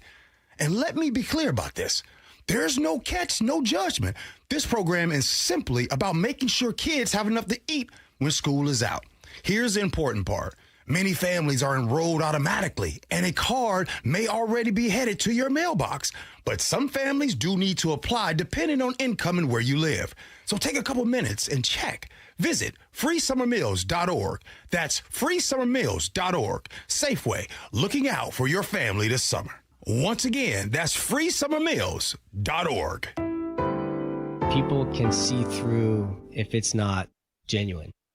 And it's genuine here. The Johnsons always talk about in orientation meeting, their dad and grandpa, they always maintain that it's a people business. We're not here to sell cars and work on cars. That's what we do, but it's really about just helping people. Every month we have a new employee orientation meeting, and the Johnsons present. They can't get out to all the stores every day and meet everyone, but at least they get to shake hands with new employees every month in the orientation meeting. And they tell everyone there's not one car deal or one repair order that is worth tarnishing our reputation and ruining an experience for a customer. That just is really what is instilled. Lee Johnson Auto Family, the LJ way.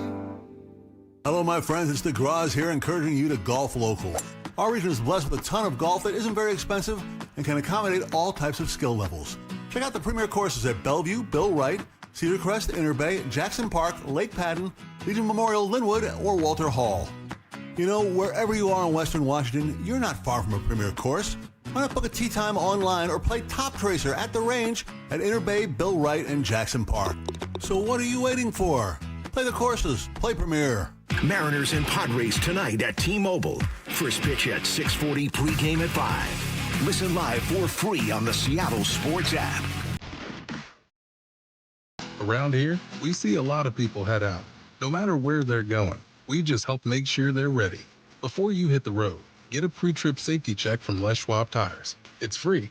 Plus, this May, save up to $200 on select sets of 4 tires, including all-terrain, highway, all-season, and all-weather. So go ahead. Explore with confidence. Les Schwab Tires. We're here to help you take the long way. Limited time offer while supplies last. See leschwab.com/sale for details. Still planning your summer vacation? Tired of airports and long drives? Anacortes Yacht Charters has a better option. Cruise the San Juan Islands aboard a fully equipped yacht. Take the helm of a bareboat charter or hire a skipper to explore on your terms. Quiet coves, lively harbors, no schedules. Just a tide guide and a sense of adventure. With a fleet of 50 powerboats and sailboats, AYC has options for groups large and small, from beginner to old salt. Start your San Juan adventure at ayc.com/KIRO. Have a troublesome tree in need of removal? P&D Tree Service is up to the task. Local experts in tree removal for residential and commercial. If it's one tree or 15 trees, close quarters or land clearing, call P&D Tree. They'll get the job done safely and quickly, turning multi-day jobs into a few hours, saving you time and money. They'll clear trees away from homes to help you save on home insurance. They specialize in large tree removal. Ever see a tree removed by crane? PNDTreeservice.com. Wait! Before you change the station, listen to this. 1-877 Cars for Kids. KRS Cars for Kids. 1-877 Cars for Kids. Donate your car today. Donate your car at carsforkids.org. That's cars with a K. Pickup is quick and easy. You'll also get a vacation voucher and a tax deduction. 1-877 Cars for Kids. Donate your car today. This hour is brought to you by Mazda of Everett. From the Quantum Fiber Studio, you're listening to Bump Stacy. Weekdays 10 to 2. On Seattle Sports and 97.3 FM HD2. Text in your questions to the text line 866-979-3776 for what I need to know. That comes your way at 145. Lyman and Bob are going to be live from Hatback Bar and Grill later today as they take you up to the pregame show, which will be hosted by Mike Lefko. That starts at 5:30 p.m., 6:40 p.m. first pitch between the Mariners and Padres. You have your entire day planned out ahead of you. I don't know why you need to change the station or anything like that. I would not. I would stick it right here because this is where you want to be. It's exactly where you need to be.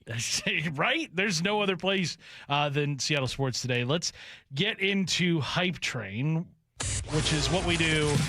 Look, Matt, why are you looking at me like that? I'm not the one who normally intros this segment. But how many times have you heard Stacy intro it? Let's now go to do the Hype Train segment. She says, let's go to the station now for Hype Train. And then there's the intro. Yeah, okay. Not whatever you did. So I'm going to do my best to explain it because Stacy explains it every single time. Hype it up. So I am going to give you a statement. You are either going to board the train if you agree with it, and Matt will play the horn. You'll hear that if you agree with it. But if you don't agree with it, you say, I'm not boarding, and there's no horn. No horn for you. So let's get into it, all right, Charlie? Let's do it. So the first Hype Train is this. The Mariners take at least 2 of 3 from the Padres this weekend. Am I jumping on that train? Oh, you know I am. There we go. Let's go. Punch my ticket. I'm doing, round trip. right? Wow. I like that. Are you getting in the sleeper car, the meal car? If they'll have me, yeah. All right, okay. Yeah, I'm gonna explore the entire fleet. Walk up and down the cars, just saying hi to everybody, exactly. like Tom Hanks in the Polar Express. That's right. Mariners take 2 of 3 from the Padres this weekend. Yeah, we're boarding that train. I think this is a nice matchup for them. Yeah, you don't have Cal Raleigh in the lineup, but I think the Mariners starting pitching going up against that Padres offense, I think Seattle will have the advantage in all 3 of those matchups. It's going to come down to this Mariners offense against the Padres pitching, and I think the Mariners offense they've seen this Padres staff before. Obviously didn't turn out their way a month ago, but that was a while back. It's two different teams here in the month of May, so I think it goes the Mariners' way this weekend. Let's get to the next train. So, if the Mariners do win this series, that'll go a long way to them catching the A's, who are a game up on them. They're actually tied in the win column right now. Both teams have 22 wins.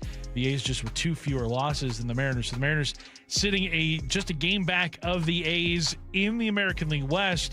So the hype train is this, Charlie. The Mariners are in first place by Monday. Woo! I don't know if I'm on that hype train. No? You're not boarding? Why are you not boarding? Well, because the A's play the Giants. Yeah. Giants are not good. They're not good, but I'm thinking that it's going to be tied. Okay. Is that an outcome It on is, Monday? yeah. If the Mariners take 2 of 3 and the A's take 1 of 3. That's what it feels against like. the Giants. Or if the Mariners sweep and the A's take 2 of 3. So, yes. Yeah. I think we're tied on Monday. Tied come Monday. Okay.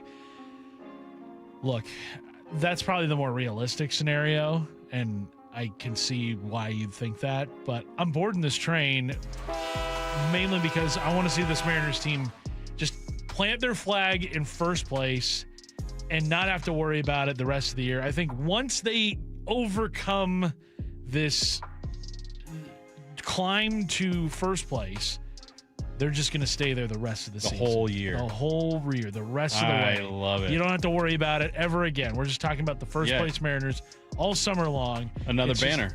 Another banner up and right. Let's go. Hang up another banner. Yeah. So I think once they get there, then it's theirs for the taking. But right now, it's just, all right, let's stop plodding along here. So let's actually put it in motion. Some point early next week, we will retain first place and never let it go. Your words, not mine. Ooh. You heard it here first. Matt, hype train to you. Mariners are in first place by Monday. No. Never. Nobody I know has watched more Mariners baseball than Matt Nelson over the years. Isn't that just such a vile thought? And Matt actively roots against all sports, even though it pays his bills. Here's the thing. My job is easier when the Mariners lose. I'm sorry, it is. Because they don't go as far into the year. Yeah. Not a fan. Wow, Matt. I mean, I'm a hater. The text line already paints you as a villain. Oh so. no, the textures don't like me. Oh no, my self-worth, it's going to be devastated. Let him have it, text line. Let's get to the next train. All right, now we've talked a little bit about Colt Emerson's pending debut. We don't know when it's going to happen. We imagine it'll be soon. But how about the other guy in the minor leagues tearing it up? Cade Anderson, whose ERA still below 1 at the AA level. This hype train, a bit of an interesting one here. Cade Anderson makes his big league debut before Colt Emerson. Ooh. If I'm boarding this train, I think there may be more issues on the Mariners roster. So based on what I'm seeing, based on the log jam, you're not going to put Cade Anderson in the bullpen. I won't be boarding this train. Yeah, I'm not going to board this train either because you already have 6 starting pitchers in your rotation. You add Cade Anderson, and like you said, Charlie, the only place you could probably fit him in right now is the bullpen, even though I feel like that might be kind of wasting what you have in Cade Anderson. I kind of wonder if there maybe will come a point this season where they kind of monitor his workload a little bit. I know last year he threw a ton of innings for LSU. He's already at 30 so far this season in 6 starts. And he only threw 38 2 years ago. Right.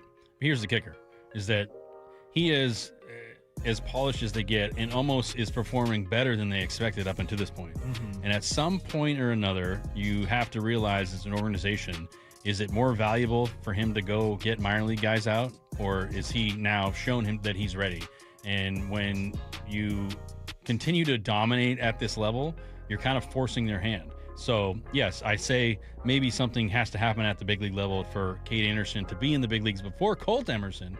But I do think that if he continues to pitch how he's pitching, that he's going to force the Mariners' hand, because they'll realize that he's so much more valuable getting guys out at the big league level and knowing that he will be a guy in your rotation for years to come.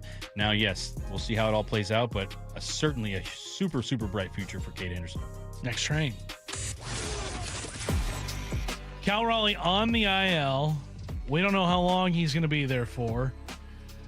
Presumably, he will be off the IL at some point this season. Currently sitting with 7 home runs. Hype train is this. This might be a little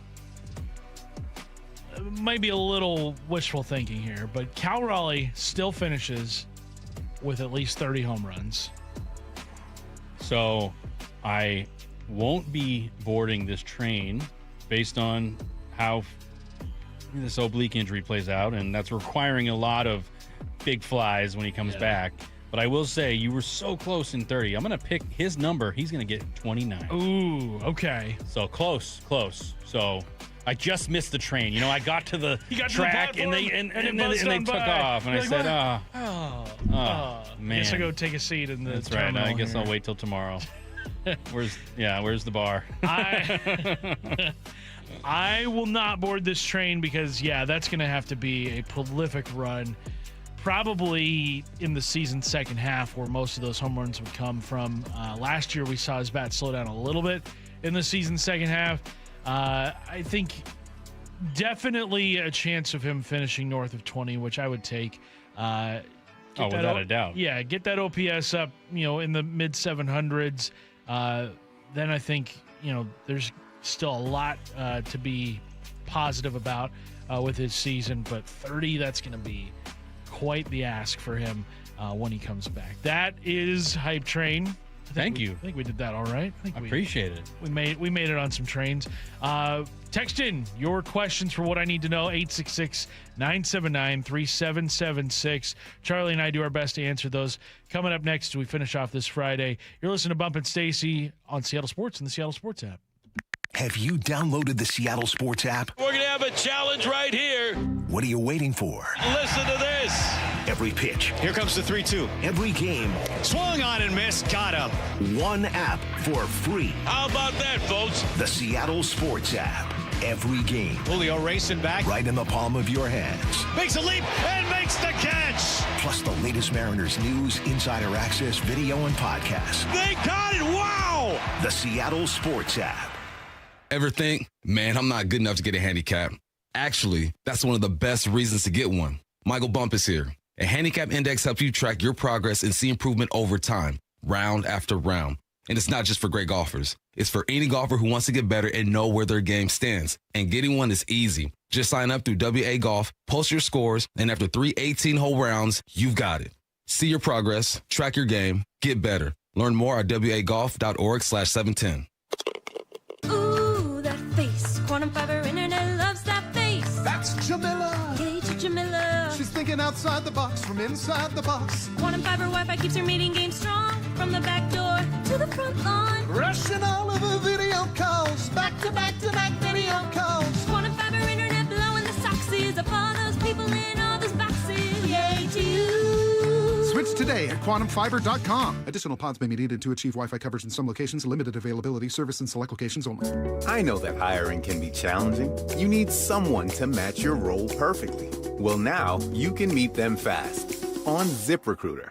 Build your team. Build it sooner. Meet your match on ZipRecruiter. Just head to ZipRecruiter.com/free right now to try it for free. That's ZipRecruiter.com/free. Need your match on ZipRecruiter. Try it free. At University of Maryland Global Campus, we know you're no stranger to setting big goals, whether in school, at work, or in life, and you're ready for more. At UMGC, we offer the skills-based education you need to move your career forward. Learn how to apply AI, data science, and other emerging tech, plus gain skills in leadership and critical thinking. You've come far. Succeed again. No application fee if you apply by June 1st. Learn more at umgc.edu. Certified to operate in Virginia by Chev. Memorial Day at Lowe's is the perfect time to lock in and get your landscaping right. After all, your garden's only what you make it. Save on Miracle-Gro 0.75 cubic foot garden soil, 5 bags for $10. Plus, shop select 1.5 gallon red, white, and blue annuals hanging baskets, 2 for $20. Our best lineup is here at Lowe's. Valid through 5/27, excludes Alaska and Hawaii. Selection varies by location while supplies last. Hey, Mom, now that I have an after-school job, I think I want to buy a drum kit. Okay, Rockstar. Let's look at your account. When kids start making money, Chase has easy-to-use tools and expert bankers to help them learn how to manage it. And next month, I'll buy the bass drum and the cymbals. Oh, and maybe some noise-canceling headphones for you. Aw, you've thought of everything. Help kids save, budget, and build financial independence, all with Chase. That's good for kids and good for parents. Visit your local Chase branch and get started. Account subject to approval. JP Morgan Chase Bank, N.A. member FDIC. Hey, Mike Salk here for all my friends at Snoqualmie Casino and Hotel. And the show lineup is pretty sick. You like comedy? Chris Tucker, Friday, June 26th. And David Spade on Saturday, August 15th. For music, Hinder is going to be here Friday, July 3rd. And then a little country music, Mitchell Tenpenny on Friday, July 10th. You can go to snocasino.com for all those details. Remember, it's Seattle's closest. It's Snoqualmie Casino and Hotel. Please game responsibly. Mariners and Padres tonight at T-Mobile. First pitch at 6:40, pregame at 5. Listen live for free on the Seattle Sports app. Here's a tale of Becky. Didn't know what to do with new meds prescribed and no real cost clue. She squinted at prices, that can't be right. Then tapped GoodRx and saw the light. She could get a deal, book telehealth if she feels. Learn about those meds without any stress. That one little app does all the rest. Even my horse downloaded it. Dang, save time and money on prescriptions. Check GoodRx. GoodRx is not insurance. Finding great candidates to hire can be like, well, trying to find a needle in a haystack. But not with ZipRecruiter. Its powerful technology actively finds and invites qualified candidates to apply to your job. So while other companies might deliver a lot of hay, ZipRecruiter finds you the needle in the haystack. See why 4 out of 5 employers who post a job on ZipRecruiter get a quality candidate within the first day. Try ZipRecruiter for free at ZipRecruiter.com/free. That's ZipRecruiter.com/free. ZipRecruiter. For those diagnosed with anxiety, depression, or PTSD, Northwest Ketamine Clinics wants you to know there is hope. After only 3 weeks of treatment, 86% of patients report a reduction in symptoms. Northwest Ketamine Clinics was the first ketamine clinic in the Northwest, opened 9 years ago. They now have locations in Seattle, Tacoma, and Bellevue, with more than 50,000 treatments given. Find reviews and video testimonials from real patients on their website, including Brandon. To anyone thinking about giving it a try, if you have depression, ADHD, bipolar, any of those things feel like they would vastly benefit from it. Everyone's path to healing is different. Schedule a free consultation today to find out if ketamine therapy is right for you. They have immediate availability, so you can get started this week. Welcome to the Pacific Northwest's most experienced ketamine center. Book a free phone or video consult at nwketamineclinics.com. Healing starts here. From the Quantum Fiber Studio. This is Bump Stacy. Weekdays 10 to 2. On Seattle Sports and 97.3 FM HD2. What I need to know, 866-979-3776 is where you want to text your questions. This one comes to us. They say, what I need to know. Stacy said earlier a few days ago that she was an excellent speller to the point that teachers would have people come to her to help her with their spelling. If you could star in professional tournaments that are academic or something that's not sports related, what would it be? That's a good question. I'm pretty good with geography. Okay. I think if you put a blank map of all 50 states in front of me, I could correctly place all of them. Yeah. Which shouldn't be hot take. Fair. That should not be as big of a challenge as I think a lot of people think it would be. Could you do Europe too? No, I don't think No. that would be tough. Because there's some really tiny countries in Europe. Yeah, I'm trying to think. Academically, I am, I think back in the day, was it called like the math minute? Where how many like multiplications you could do in a minute? Your times tables? Times tables, yeah. Banging those out. If it wasn't academic related, I don't know. I mean, I'm pretty good at parallel parking. Maybe a parallel parking. You do driver's ed? Oh yeah, I can teach. What was your score on your driver's test? Well, I failed the first one. Same. And it was I had a pedestrian ran out and I late braked and everything was fine, right? But that was what put me over the edge. Well, what's actually funny now, if we have a minute, one of my friends, his sister, she did the test, and as she was pulling back into the parking lot, like the guy was like, "Oh, you passed," and she parked into the parking lot, hit a car, still passed, still got her license. I was like, "Wait a minute, I didn't even do anything, but you got your license." So the first time I passed, it wasn't any like. There was no like near accident miss or anything like that, but I didn't go 35 in a 35 zone. I went lower than that, and because I didn't see the speed limit posted, so I was kind of like, I don't know if this is residential or if this is actual like. They'll fail you for going under the limit. They'll dock you for that, okay. And then I did not parallel park well. It definitely took like 5 or 6 tries. Second time was much easier. I mean, can you imagine now with the cameras that the cars have? Everything's going to be so much easier. Yeah. Back in the day. Kids these days. Oh man, they don't know. You know how to drive a stick? If you give me a day. If you give me a day, okay. That's how I learned to drive. Was a stick. So yeah. I learned to drive in a '98 Ford Taurus. Okay. Yeah. I had a light blue Dodge Caravan. Oh, there you go. The family car. But with the middle seats taken out, so there was only seats in the back, felt like a limo. Amazing. Wow. Yeah. What I need to know. This is an actual pitching question for you, for Charlie here. What I need to know: what is the difference, both physically and mentally, from pitching 6 innings as a starter versus pitching 1 inning many days in a row as a reliever? That is a very interesting question. Physically, I think you're conditioned to throw 6 innings as a starter. So doing that once every 5 days isn't as taxing as you think. It is the pitching 6 days in a row and that recovery and having to be on, that is physically more demanding because you're running into situations each night that are probably different, right? So the stress level and the tax on your arm is more. Mentally, I gotta say, the bullpen is probably a little more difficult mentally because you have no room for error. As a starter, you can give up a run or two and like salvage the outing and get through it. As a reliever, you come in and you better get the job done right away. So that to me adds another, mental aspect that the starters don't have to deal with is how short your leash is. Well, and I think too with relief pitching, it's more max effort. Oh yeah, like every pitch, pretty much. Oh, you're leaving it all out there. Whereas with a starter, you're not going max effort in the first inning, second. Yeah, I mean you're close, right? Yeah, occasionally, you'll dial it up. You can see it on the radar gun when guys, put a little extra on it. But yeah, you're not gonna, how important it is to come out with your best stuff in the bullpen, and you better come out firing. So that to me, mental and physical, is a little more challenging out of the bullpen because of the unpredictability. Yeah. What I need to know, what are some real-life scenarios where the ABS system would prove helpful?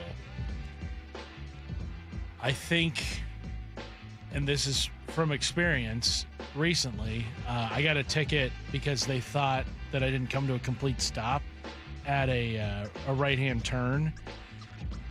I feel like ABS would have shown that I did.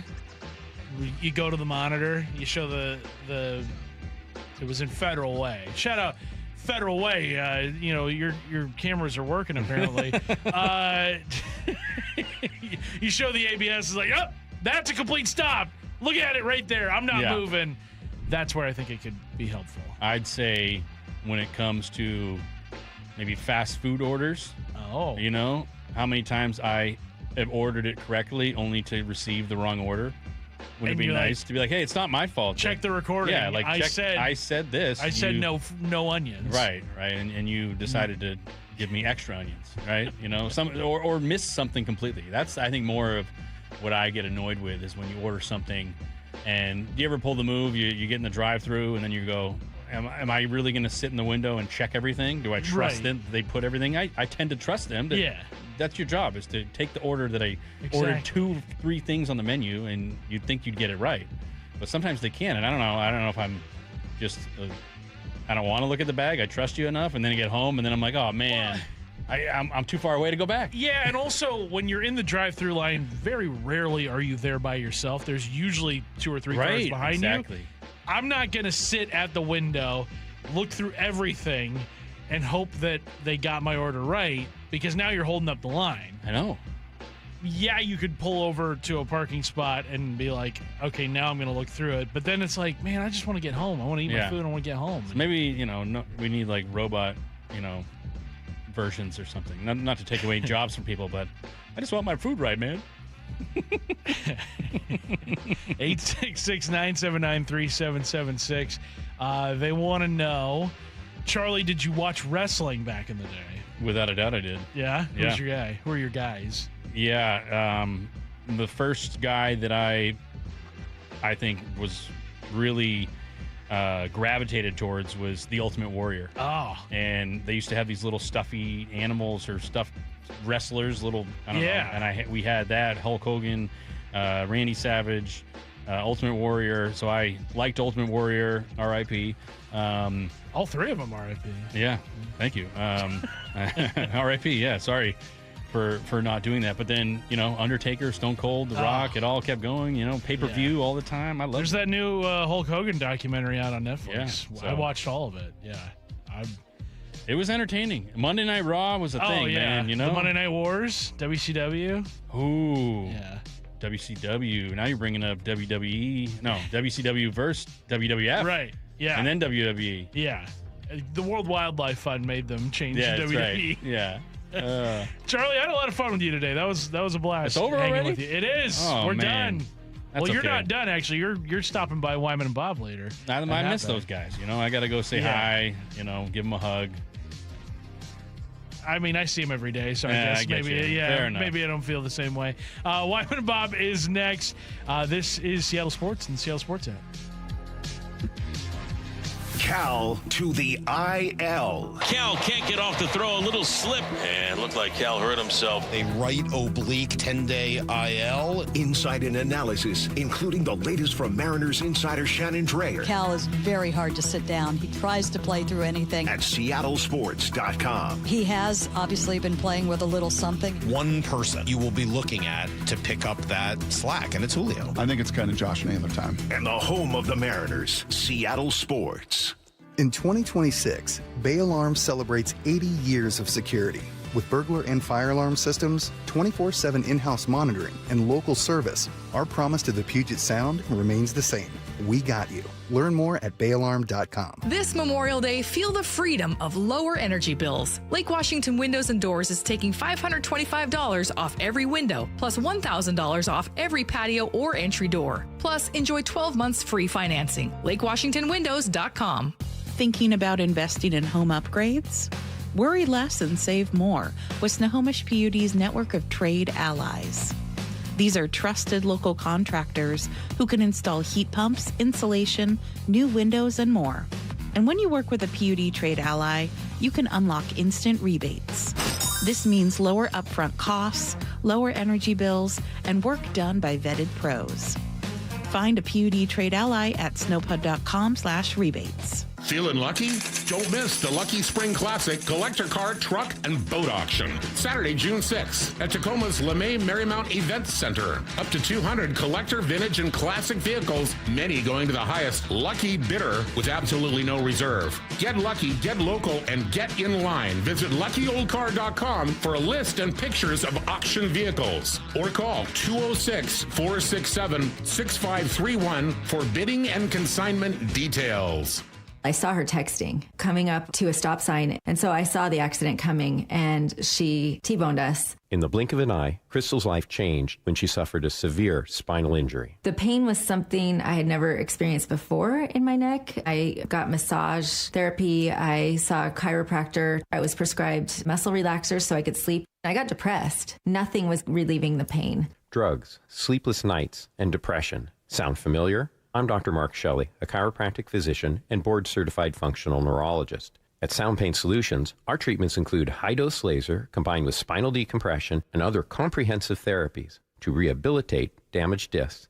We use treatments that are non-surgical, FDA-cleared, drug and pain-free. I was able to get off my pain medicines, and I was able to sleep through the night, and that was what I was desperate for. To learn if you're a candidate for our treatment, call us. Sound Pain Solutions. 855-996-0025 or click soundpainsolutions.com. 30 years ago, Davis Law Group was founded to be the best law firm for our clients and our community. Our core values are to win, help, and serve. It means our success is defined by the difference we make in our clients' lives and the impact we can have in our community. Not by giant settlement checks or shiny offices. Our mission to lift up the vulnerable extends beyond the courtroom to our charity partners, promoting safety, uplifting students, accident victims, foster youth, and the elderly. If you've been injured and want better results for your claim and for all of Washington, call Davis Law Group today. Snapshot from Progressive wasn't created for just anybody.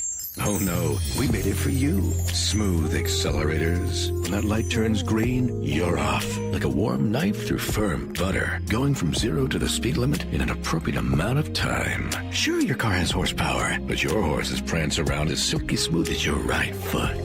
Fancy Prancerton. With Snapshot, safe drivers like you get personalized rates based on your driving habits. Sign up today at Progressive.com. Progressive Casualty Insurance Company and Affiliates. Snapshot not available in California or from all agents. The Camping World Ultimate RV Show is coming to Angel of the Winds RV Resort in Seattle. Parking and admission are free. Join us May 14th to the 17th to shop special show pricing on over 200 fully staged new and used RVs. Get an exclusive first look at new models. Check out the latest gear and accessories. Bring the family to enjoy our Kids Zone and enter to win a new RV. Don't miss the Ultimate RV Show in Seattle, May 14th to the 17th. We'll see you there. Hello, my friends. It's DeGraws here, encouraging you to golf local. Our region is blessed with a ton of golf that isn't very expensive and can accommodate all types of skill levels. Check out the premier courses at Bellevue, Bill Wright, Cedar Crest, Inner Bay, Jackson Park, Lake Padden, Legion Memorial, Linwood, or Walter Hall. You know, wherever you are in Western Washington, you're not far from a premier course. Why not book a tee time online or play Top Tracer at the range at Inner Bay, Bill Wright, and Jackson Park? So what are you waiting for? Play the courses. Play Premier. Hey, Mike Salk here for all my friends at Snoqualmie Casino and Hotel. And the show lineup is pretty sick. You like comedy? Chris Tucker, Friday, June 26th. And David Spade on Saturday, August 15th. For music, Hinder is going to be here Friday, July 3rd. And then a little country music, Mitchell Tenpenny on Friday, July 10th. You can go to snocasino.com for all those details. Remember, it's Seattle's closest. It's Snoqualmie Casino